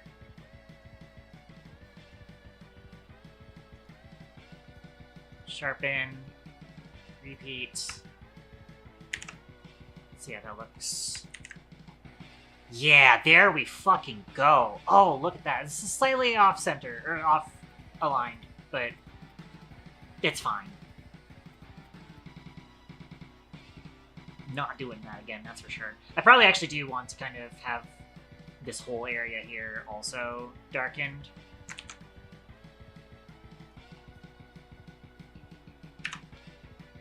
So I will actually just do this.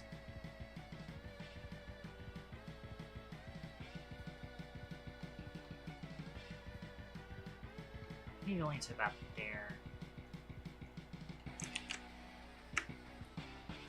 Export. Yeah, very low down to it. That looks great.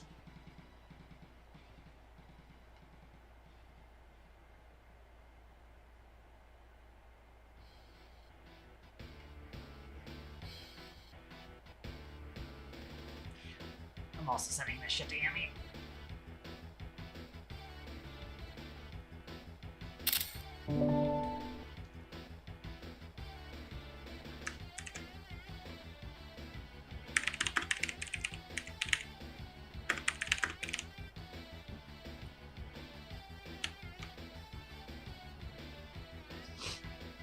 Kind of showing it at that angle too.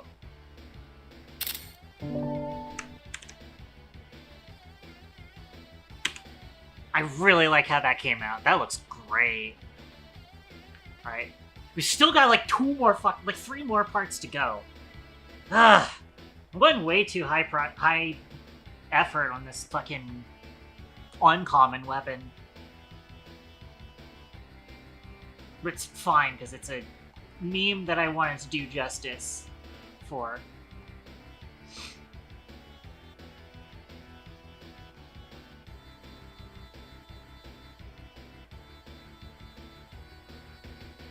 But yeah, let's try and at least get the barrel fixed. The bolt handle does need to be fixed as well, but we can try and rush things through. I am actually coming up on time, though. I have spent way too long on dev today. And that is dangerous.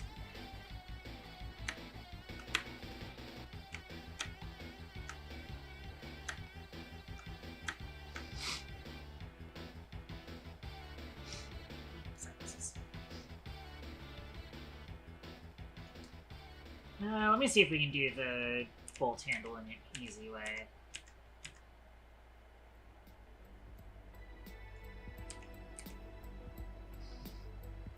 I'll try and make it simple. Mostly detail the sides, but not really bother with the top and bottom that much.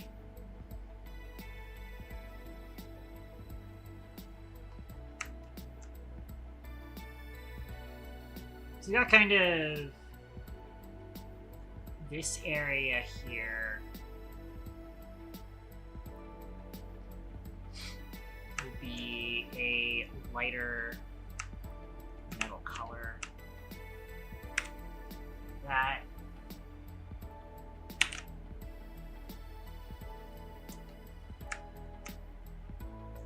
Then we got like a rivet or actual like pivot point. I can't remember. It's gonna be here.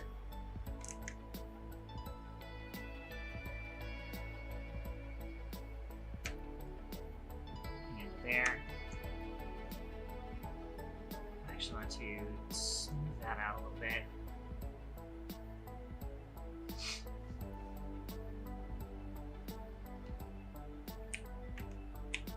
Do 1 pixel here.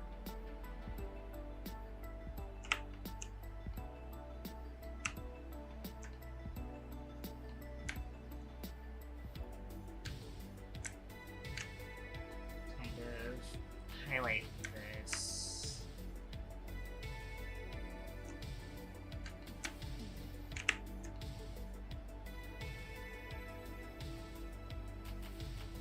Set those in like so.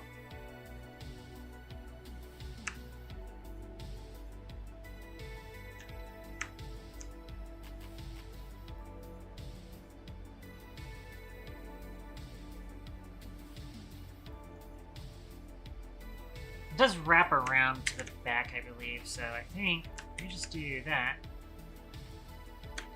It's basically already done, although we need to fix this part right here. And also we need to kind of just move that down by 1 pixel anyways.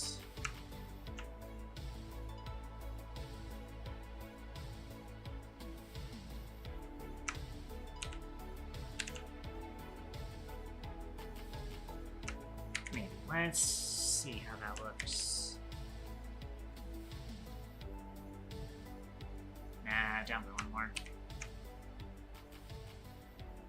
Which means you actually have to, like, adjust this as well.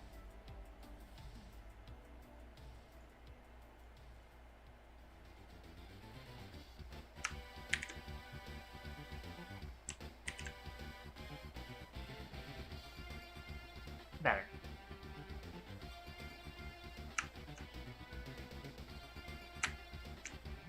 start to complete those.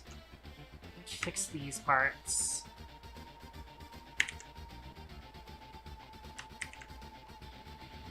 And you just gotta get something on that. Should probably just color that whole thing. Dark, that, like, polygon specifically.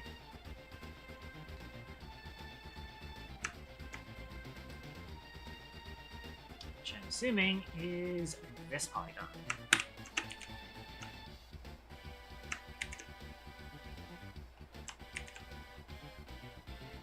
Yep, cool. Just leave it like that on the slate. Bolt handle done. Doesn't need that much detail. Now the stock.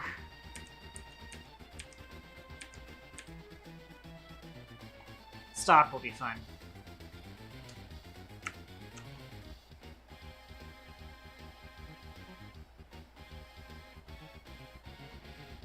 So first up, we're gonna use the metal color here, even though it's rubber.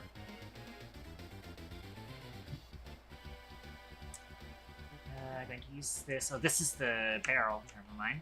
Yeah, the stock is all the way up here. Right. I'm remembering how this works.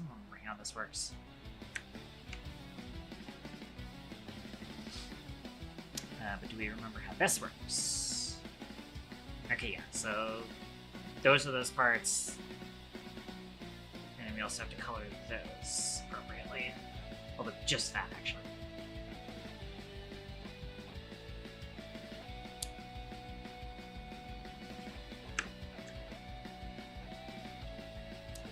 This will be here.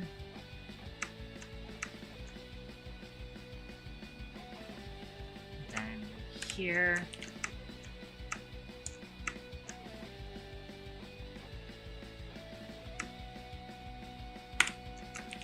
That.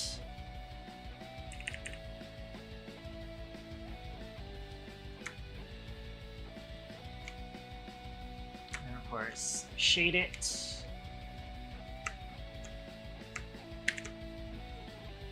Might be slightly too dark. Do I have a color in between those?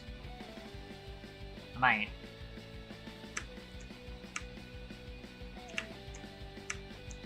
It's actually this color, maybe? No, it is not. Fuck.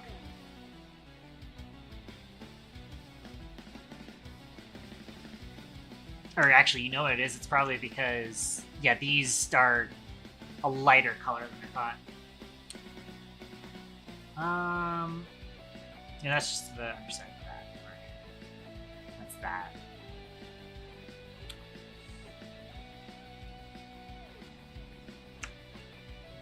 So if we export that,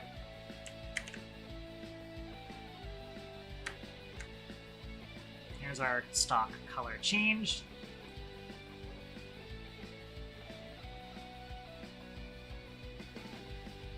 Probably just want to change the color of this front face to this dark color, I think. I think that's what that is. Also, I unmaxed on some accident. There we go, yeah. That's what I was looking for. Yeah, just keep it like that, and it'll make sense.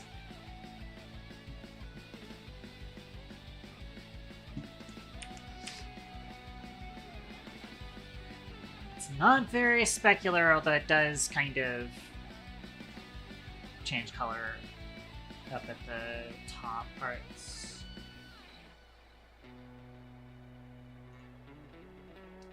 Specifically, this polygon right here. Right.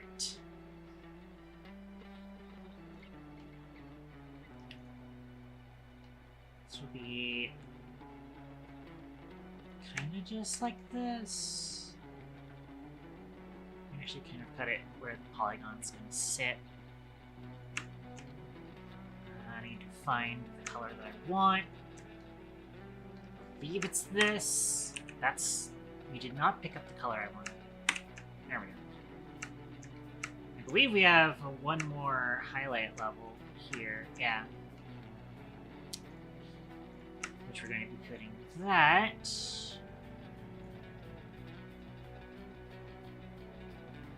along the top here.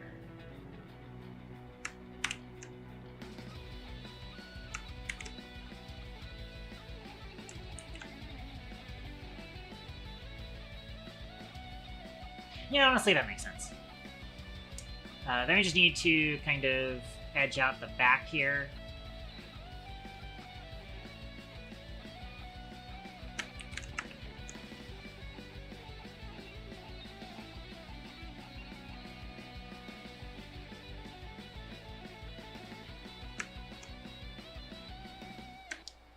I'm also going to kind of do this and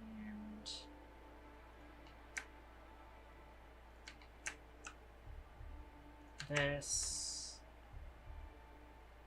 Hopefully I didn't mismatch that. Yeah, I did. Or did not mismatch it specifically.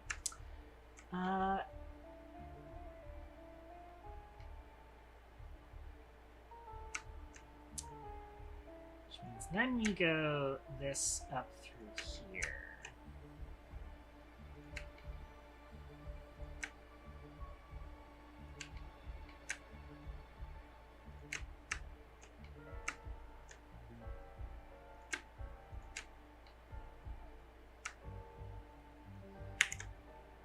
That should work.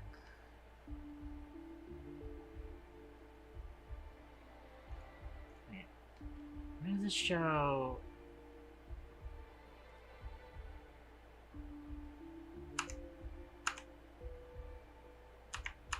Why is it showing wireframes on this? What do I do to do that? I don't know.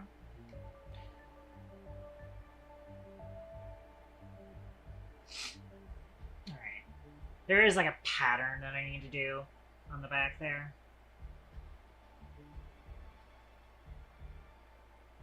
And also a part that's slightly different color.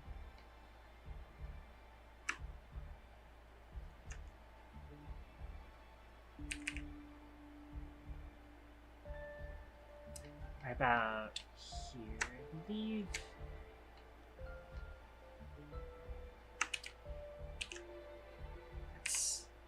Larger than I thought.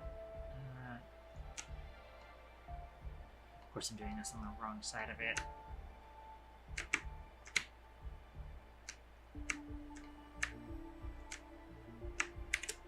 If we export that.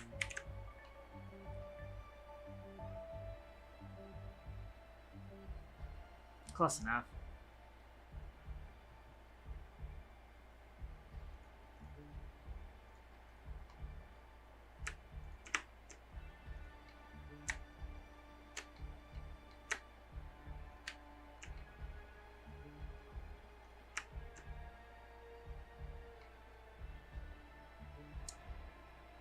But we're going to select this and do a little bit of cheating.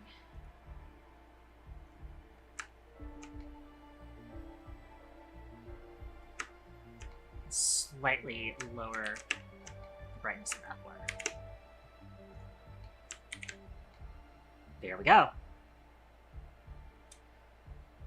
So now I just need that pattern stripe, which is going to be an absolute nightmare. And I'm probably going to do a bit of a cop-out.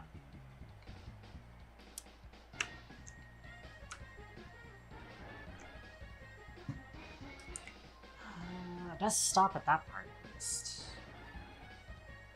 Does it continue up to the top? No, it does not. So I actually have to do this twice on both sides. Great.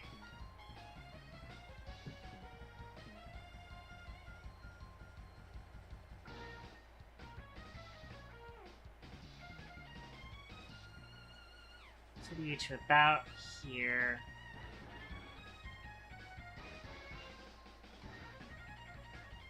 And it'll be up to here. Alright, we're going to do a new layer here. We're going to call it stock divots or whatever. And here's what we're going to do. Render pattern grid. I can't angle this, can I? Shit.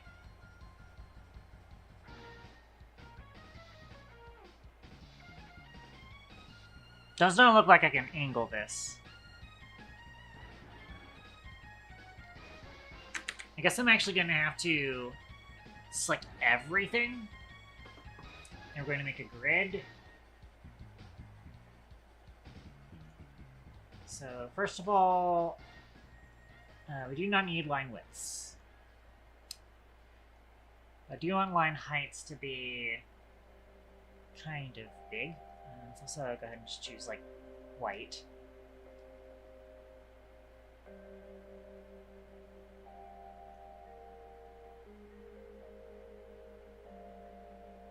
And bring them into about...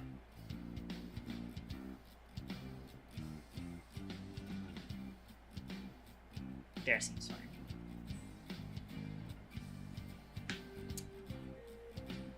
Then all I need to do is shear.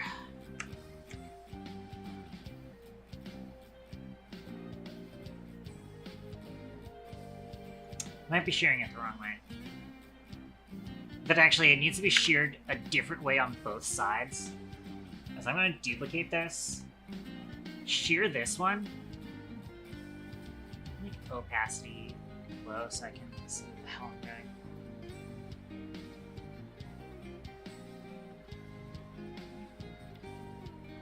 This should be the right direction.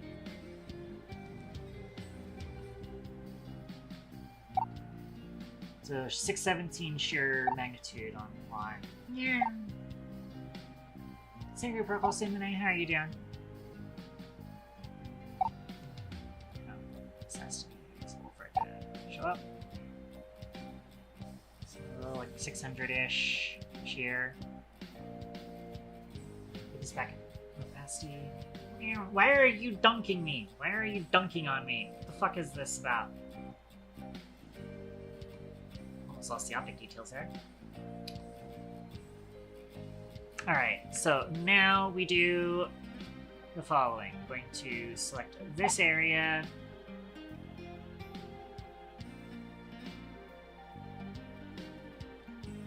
Pixel forward.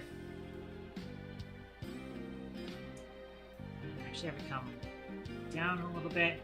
Yeah, and Sacred Protocol for CC Flameheart. How are you doing? I think for this one we want to use the first one I created. Actually, wait. No, because okay, I guess I edited them out of order. But if I do layer transparency, intersect with selection, there we go.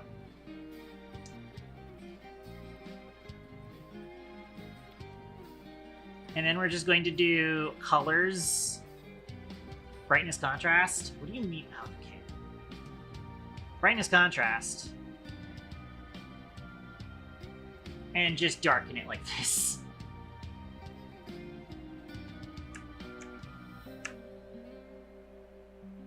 Actually, if I wanted to be super lazy, I can copy this, paste, flip upside down,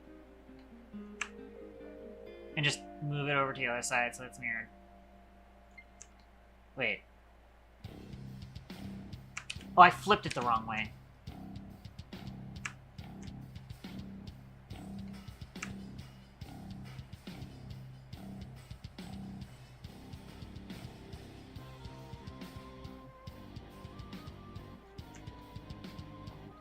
There we go.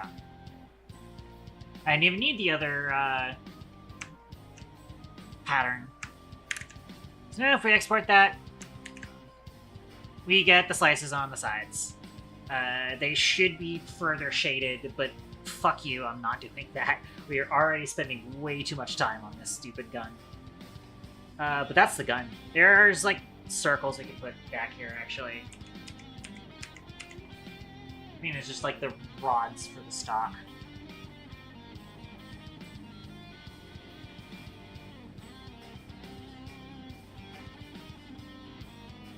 I kind of don't have to. There is one last part we have to fix, and that's the barrel. There's also the magazine. So the magazine's also going to take a while. How much time do I have? I can do like another 30 minutes. Maybe we can knock this out. But I've really got to put less detail into further weapons. I put way too much detail in this thing.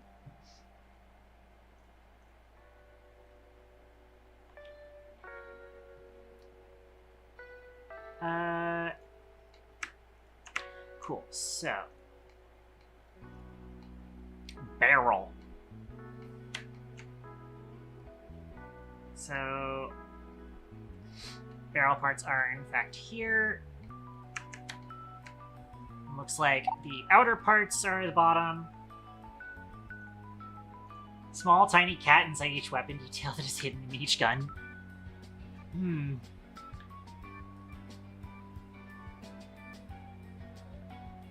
Maybe. I've already implemented like 5 guns, though. That's a lot of work. But maybe.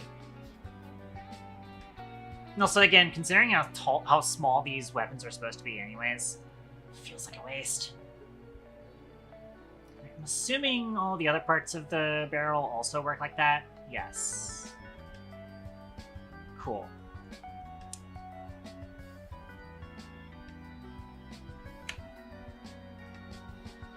So that.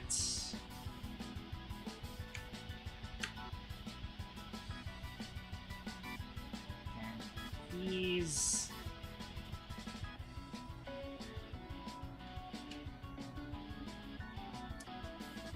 This, I think I already have the right color on. Yes.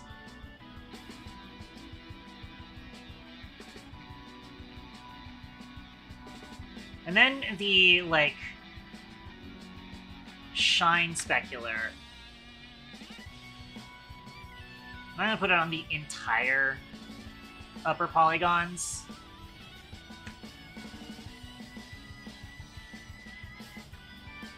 Just on some of it. Which I actually need to go pick a color.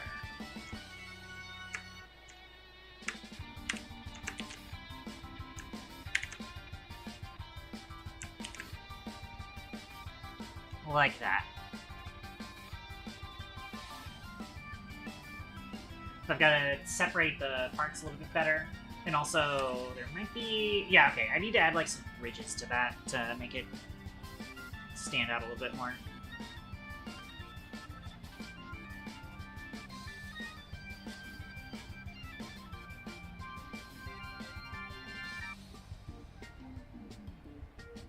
But also, yeah, which parts are you? Okay, it's just gonna be like those octagons then.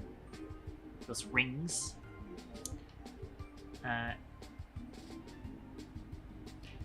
Shit, wait, which one's which? So I want the back one to be, yeah, okay. I want the back one to be dark, but then the front one I actually want to make light.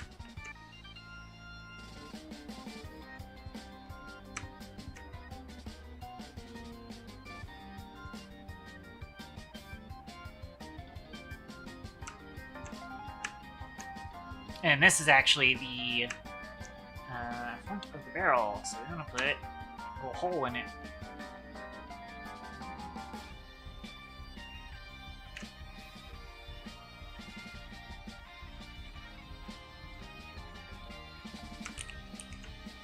Actually, we want that to be sharpened and then filled out.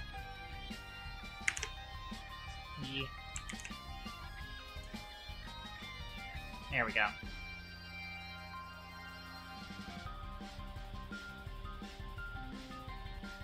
I don't think it should be that color, though. Did I, like, accidentally color that?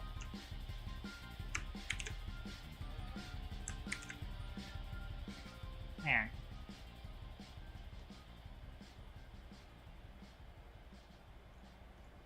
Which I'll probably put... What the fuck?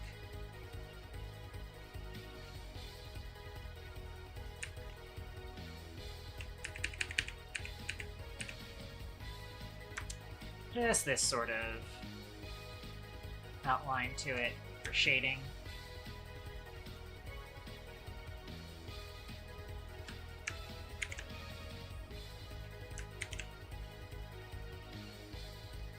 Yep, like that.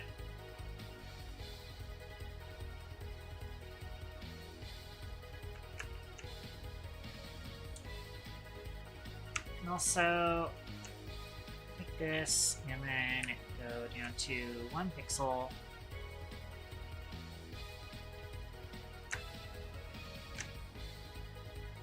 Have a little divider here.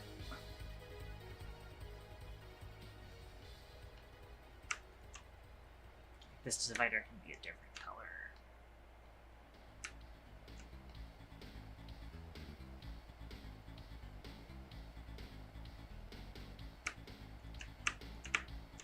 Actually, have this be a different color too, just to make it a little bit easier to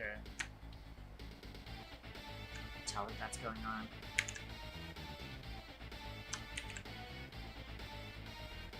Yeah, that's kind of what I was hoping for.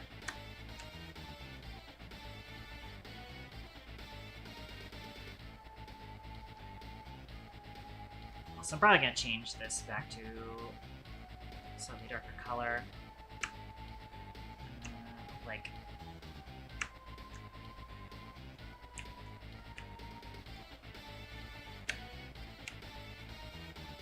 this.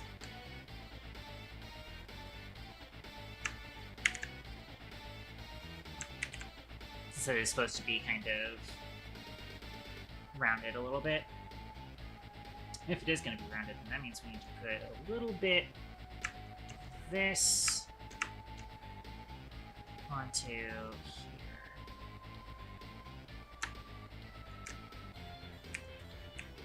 To make my brush way smaller.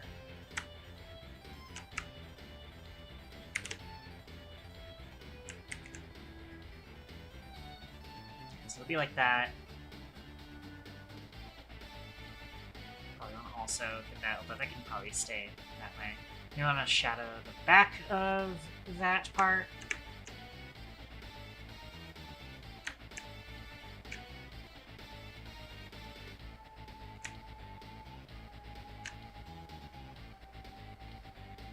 And not shadow that sufficiently.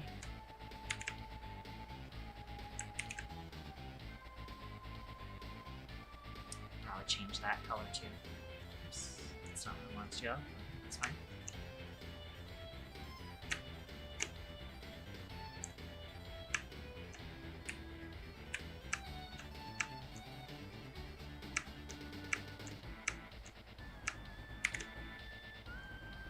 Oh. I'm no longer looking at Blender. There we go. See, oh, it's a little bit better. Probably want to make this division a little bit easier to see, so we'll also be going to that.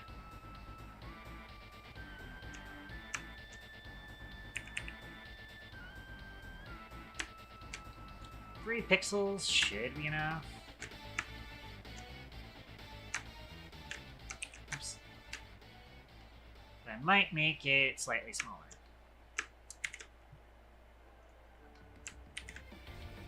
Oh, it's perfect. Nice. I say 3 pixels, but it's actually 1 pixel because the way that the UV map actually aligns to pixels is not entirely perfect. Might even need it to be 1 more pixel, honestly.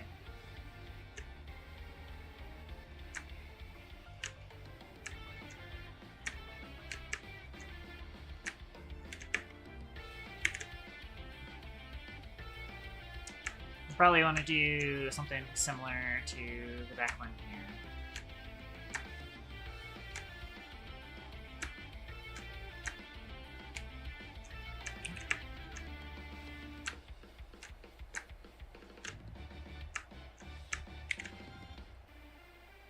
Probably actually want to have the other side of that set up too. Probably even more because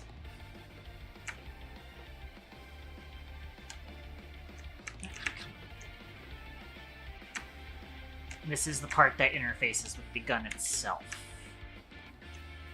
So now let me see it here. Yeah, we actually want to pull that even more forward, actually. But that's starting to look good. Starting to look like a muzzle device.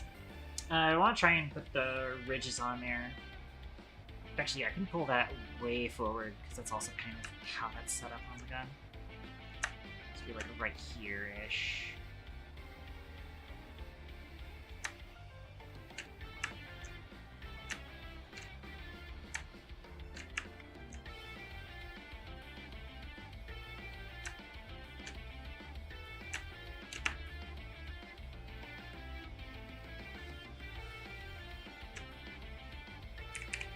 Go down to 1 pixel and do a line here.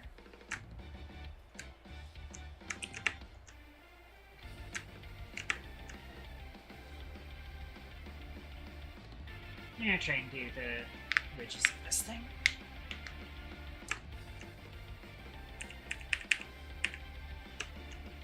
Which you're going to have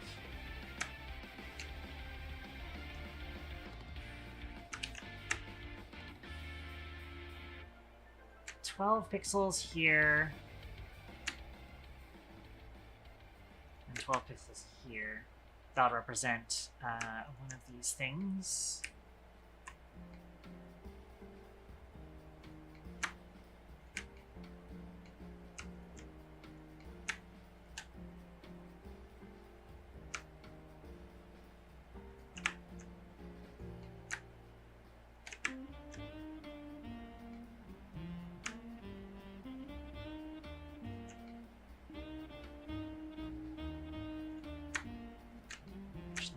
This is slightly darker.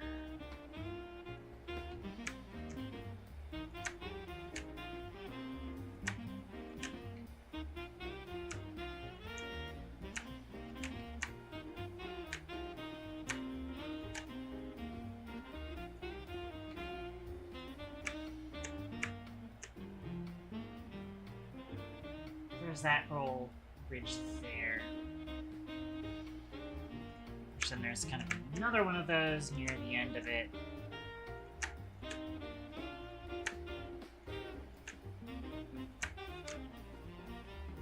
Just gonna copy paste this the other side. Spend on time with the beat. Hee hee.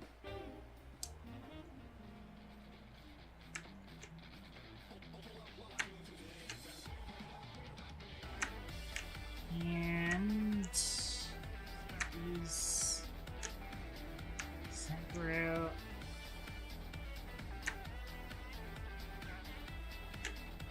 Only do like 2 pixels for this slope. Dang it, did it again. I keep because I'm using control to do lines, and then I don't let go of control properly. So instead of picking color, I end up painting because it didn't register the fact that I wanted to do that.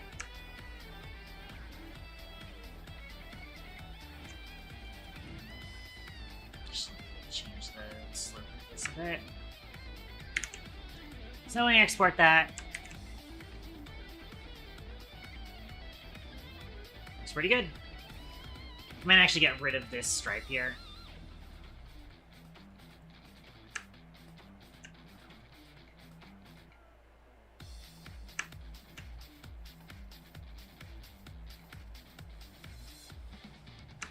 So that means I have to do this.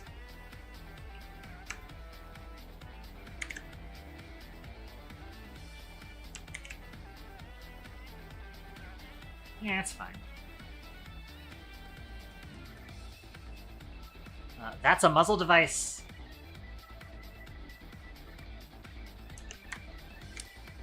Can we make the magazine in less than 30 minutes? We have not even started on the magazine's UV maps. Actually, the UV map is done, but I don't have a file for it. It needs to be opened up in its own file.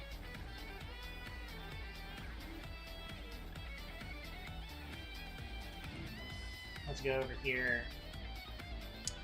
Magazine UVs. Here it is.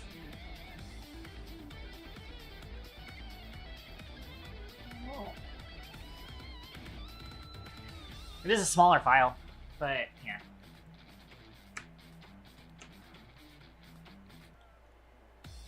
let's do this. Back over to you.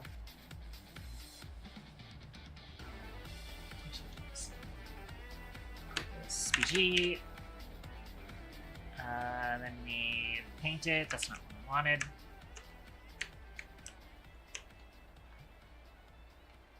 Wait, what? Yeah, let's just do that. There we go. Then we lock the pixels. We also want to lock pixels on this.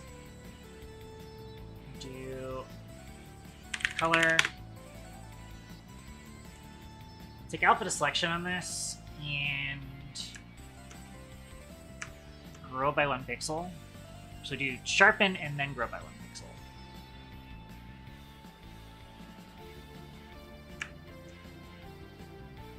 Then we make add layer mask, make it fully black, and then fill with white. Actually, that might be an off-white. No, it's white.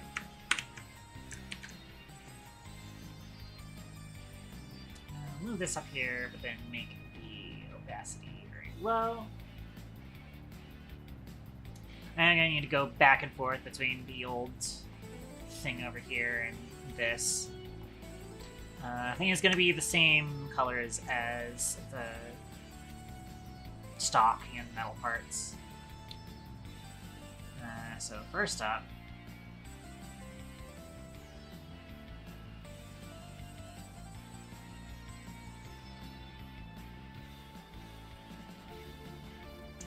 I guess actually I'm going to need another layer that's the mask. There's a reason I had the mask on the previous thing. I'm actually just going to do the following. So we're going to fill this. Oh, hang on.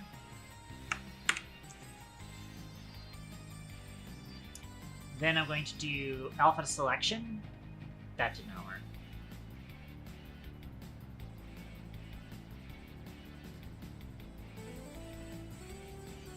What do you mean?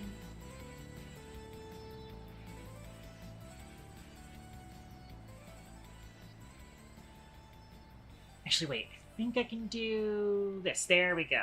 Okay. Now I have the mask, so now I can get rid of this. And then in this, I get to select this color, and then paint.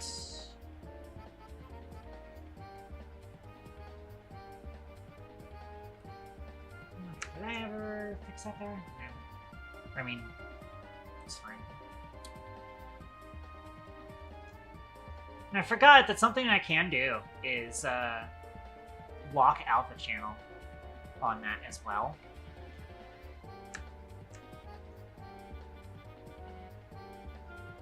I need to see a layer mask, make sure there's nothing. The image preview there shows up like there's white, but there isn't actually. Alright. We do actually have to go and view that though, so I have to go like UV editing, tab to go into object mode. Wait.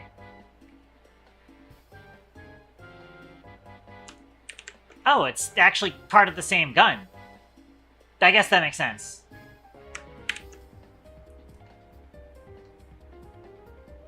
Let me Alt-R, make sure that this other texture is refreshed, and then we're going to...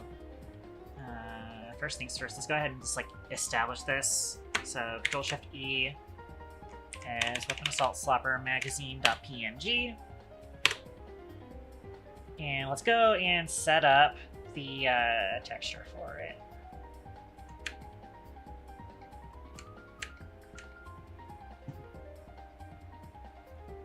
I probably don't actually need this sort of thing. Probably could just do mission, image texture, open, and then Weapon Assault Slopper Magazine. There we go. That's all I need to do for that. I go to texture paint, and we can freely update this whenever possible. But I'm actually going to go back to UV editing. Once you invert, hide everything, so that I can see this. I can remind myself what parts is what. So we're going to put bullets in here. So it is that part.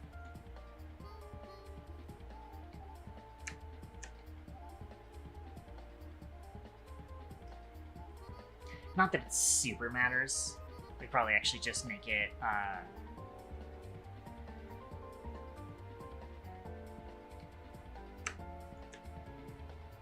dark color like it is an empty magazine. Player's not going to be able to see the magazine being empty.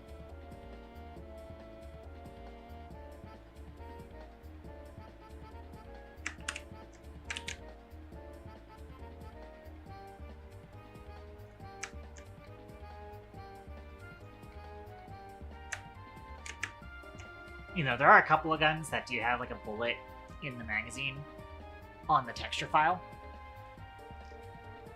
But I really don't need to be doing that for every single gun.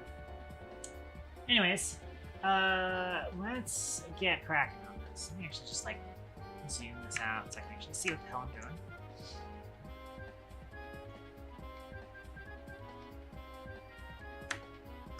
So the second part is the back. Not confusing at all. The first front part is the front, but it's also the underside. Got it.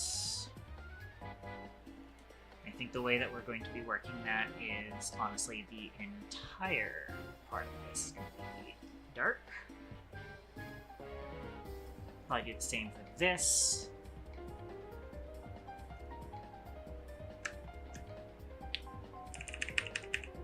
And let's do our work on one side of the magazine here first.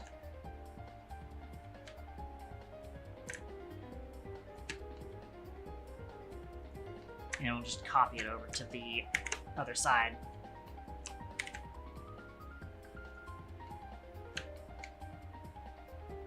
Oh good, texture paint also looks like this. That's fine.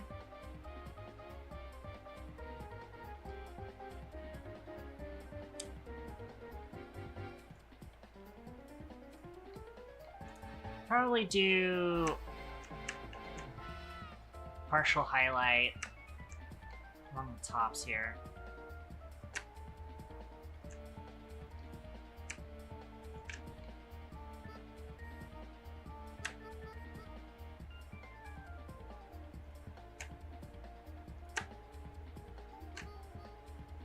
Except for the front.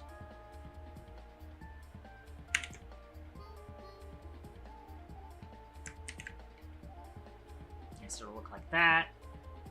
That's pretty good. We can't actually shade this as if it is going into the gun, unfortunately, because it just doesn't work like that. Alright, so first things first.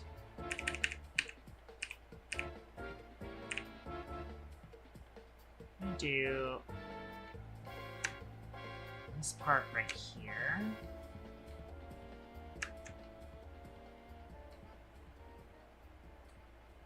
Going to do single pixel lines for, first of all, you.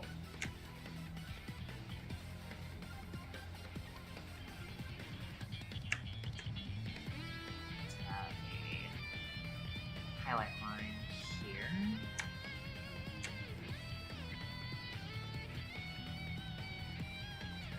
Another one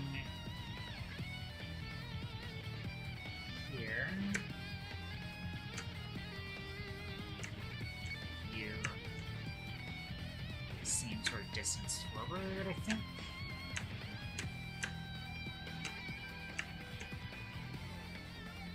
Yeah, roughly correct.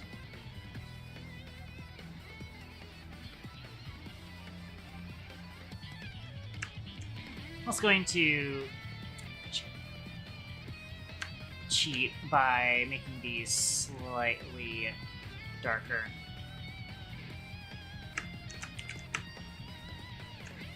Yep. Then we need to do the little creations on the side.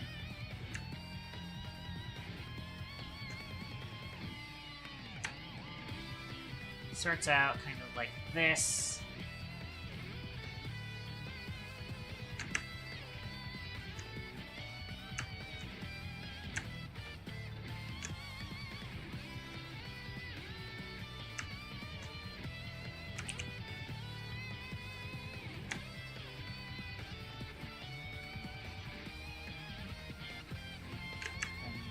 That. Probably actually want it to be a little bit thinner than that, actually.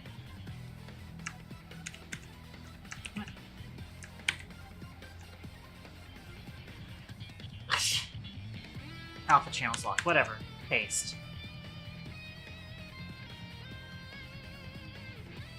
Yeah, that's about what I wanted.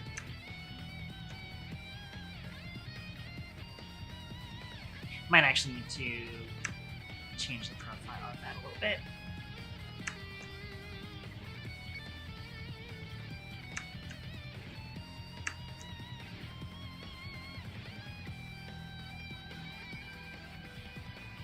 There we go. A little bit better. Might actually need to move it forward by 1.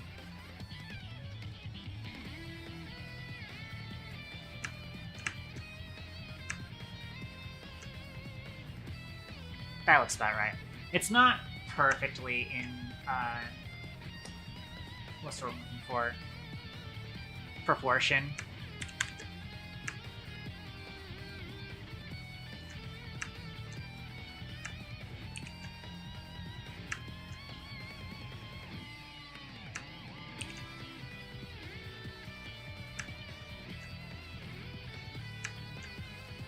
It's also slightly tilted in the original picture, but I'm not bothering with doing that.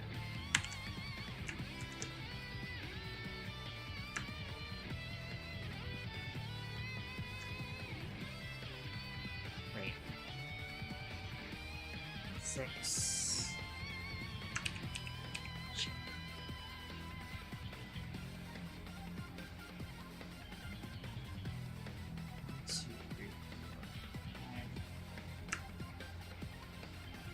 Actually, wait.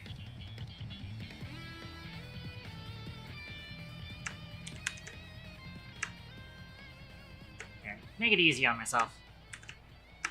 And only need to do it one more time. Although I doubt it's all the way up here. I'll just get rid of the last two. Alright.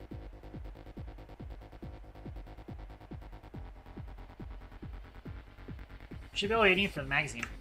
Actually gonna do this little line that shows up here.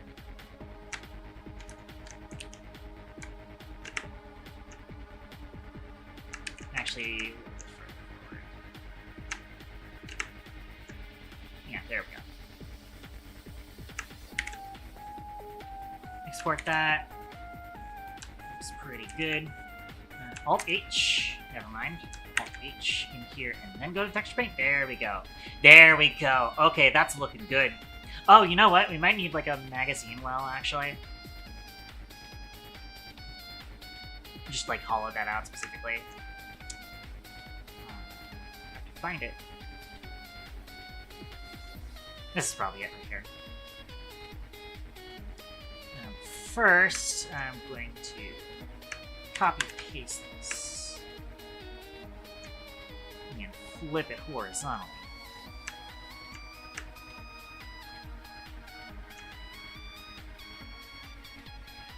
These aren't actually aligned like they should be.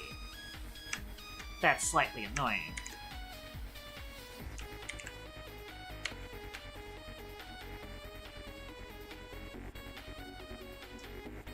Oh, hang on, we have to fix another thing. Use closest interpolation, not linear. There we go. Much better.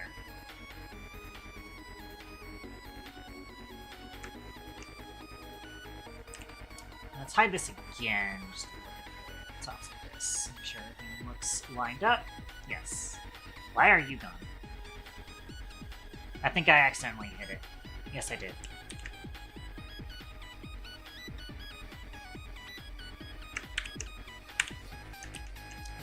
think I should do control linked, invert, hide. There we go.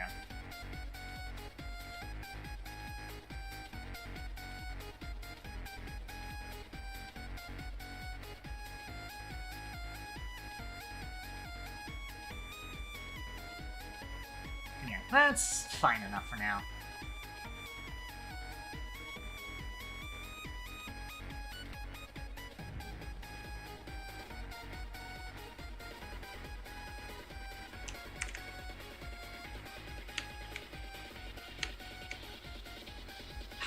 Finally, ever gun. Actually, I do still need next signal here. Actually, if I do this and then hide this, yeah, it's flat bottom on that. We don't want that. Which faces are you? It's those faces. I see. Where is that? That's on top of the left view. I'm just going to Alt H because I do want to see where we want to be putting this.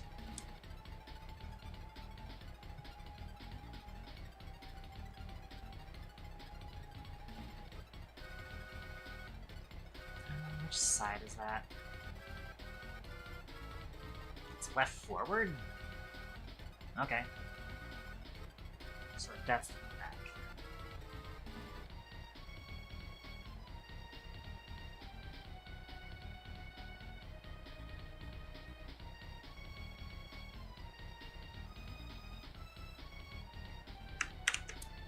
So fill that with black. I'm going to export, refresh.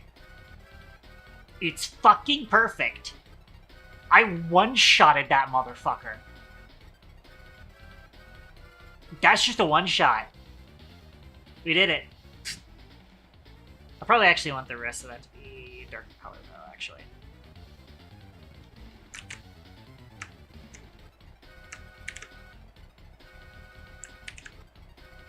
Much better.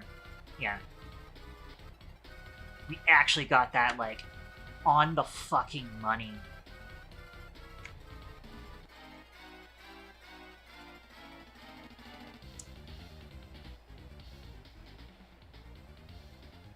Oh, the other side of the grip hasn't been fixed. We can take care of that real quick. Yeah, we did shading for one side of the grip and then never did on the other side. So we're just gonna copy that, paste, horizontal flip.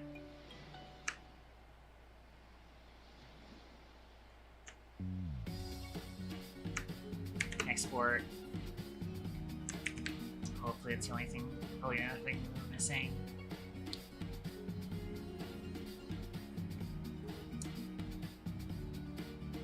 We're good.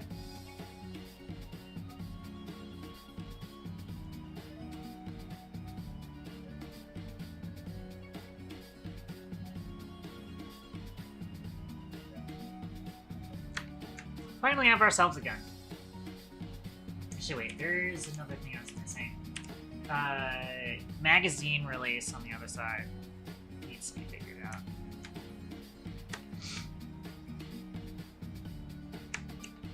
One last thing. I swear. And then we can get ourselves out of here. I want it to be about to there. Just fill it with this.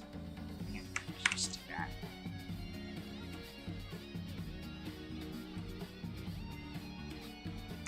Actually, it shouldn't have, because I actually want to use that as reference to where the thingy is.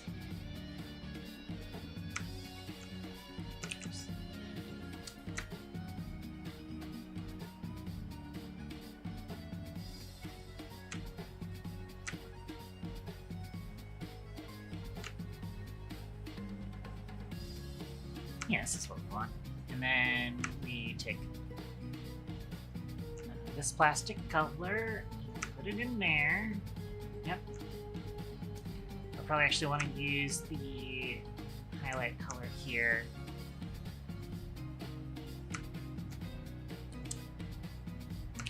To get these parts.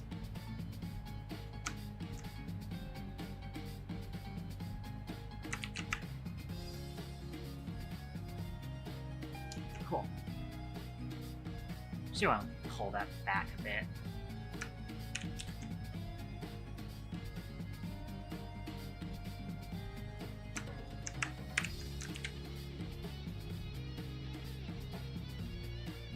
Here we go.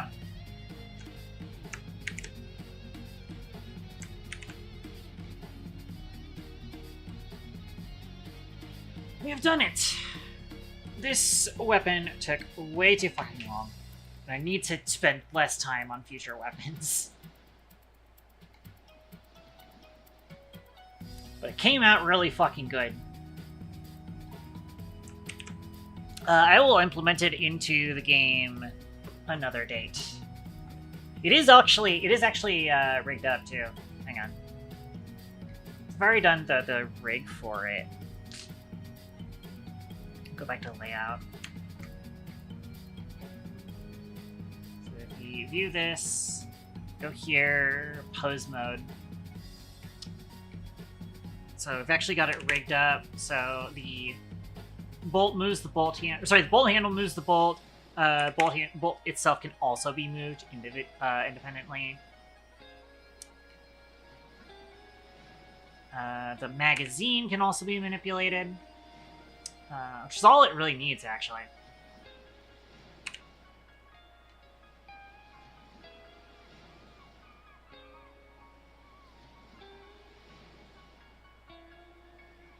Nothing else on it needs to be manipulated. Oh, you think we're gonna fucking have the fire selector animated? There is one gun in which I want the fire selector to be animated. That's actually the voice sidearm, because I want to do that in a cutscene. I want to have her, like, cycle the fire mode in a cutscene. So I am actually going to need to model that on that gun specifically, but any other gun, we don't need it. Yeah, that took way too fucking long.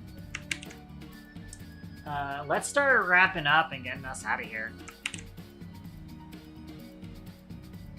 Oh, I am going to save this again.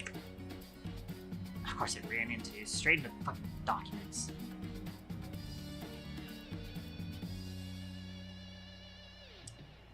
Yep, Weapon Assault Slopper magazine. Tumblr. Right. Close things down. Oh, I did actually make a change in the code. So I do need to go pull open GitHub and make sure that gets pushed across.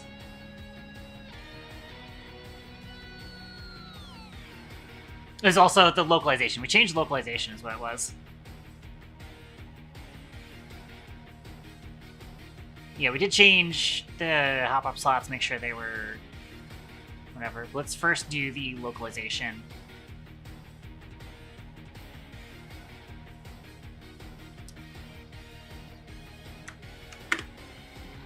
And everything here, we're going to actually update them with this update localization.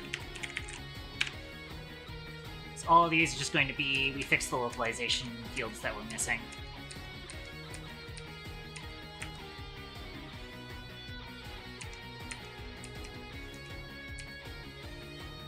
And these are new, though.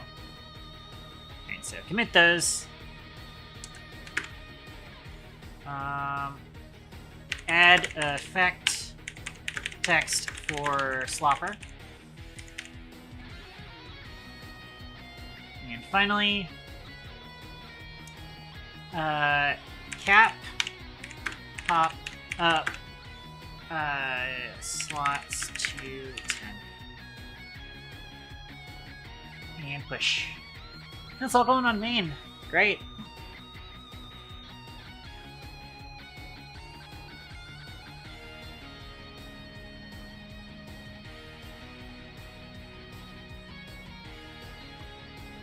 That's all. So we're closing down for the night.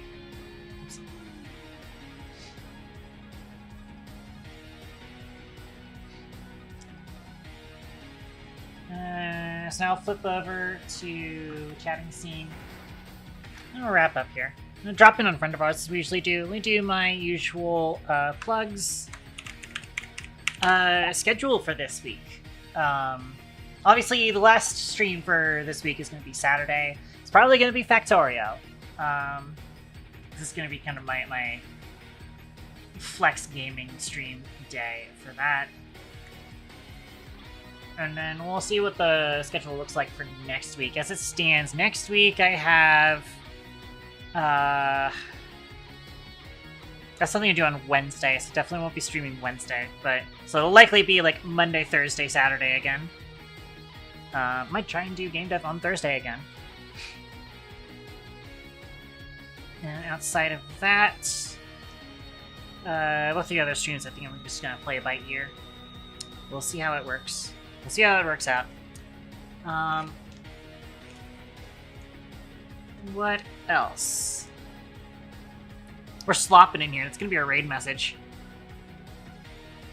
K-Ton Toasters, and we're slopping in here.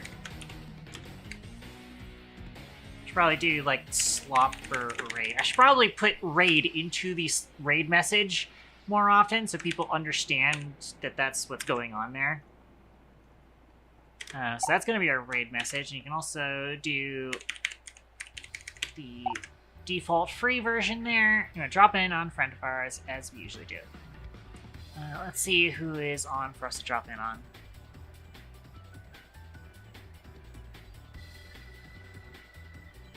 My health is still a little too not great to be trying to find someone new.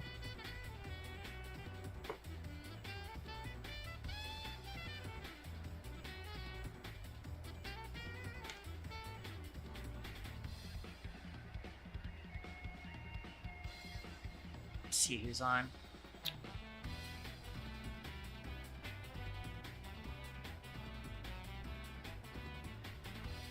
There's Diesel. Playing like a... Oh, it's Diesel's birthday. Ooh. Might,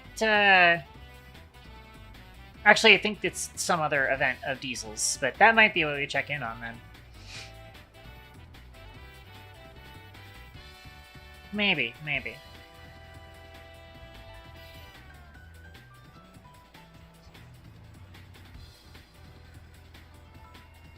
Yeah, we'll drop in on Diesel. We have raided him 2 times in the last 30 days, but it's whatever. What's another one?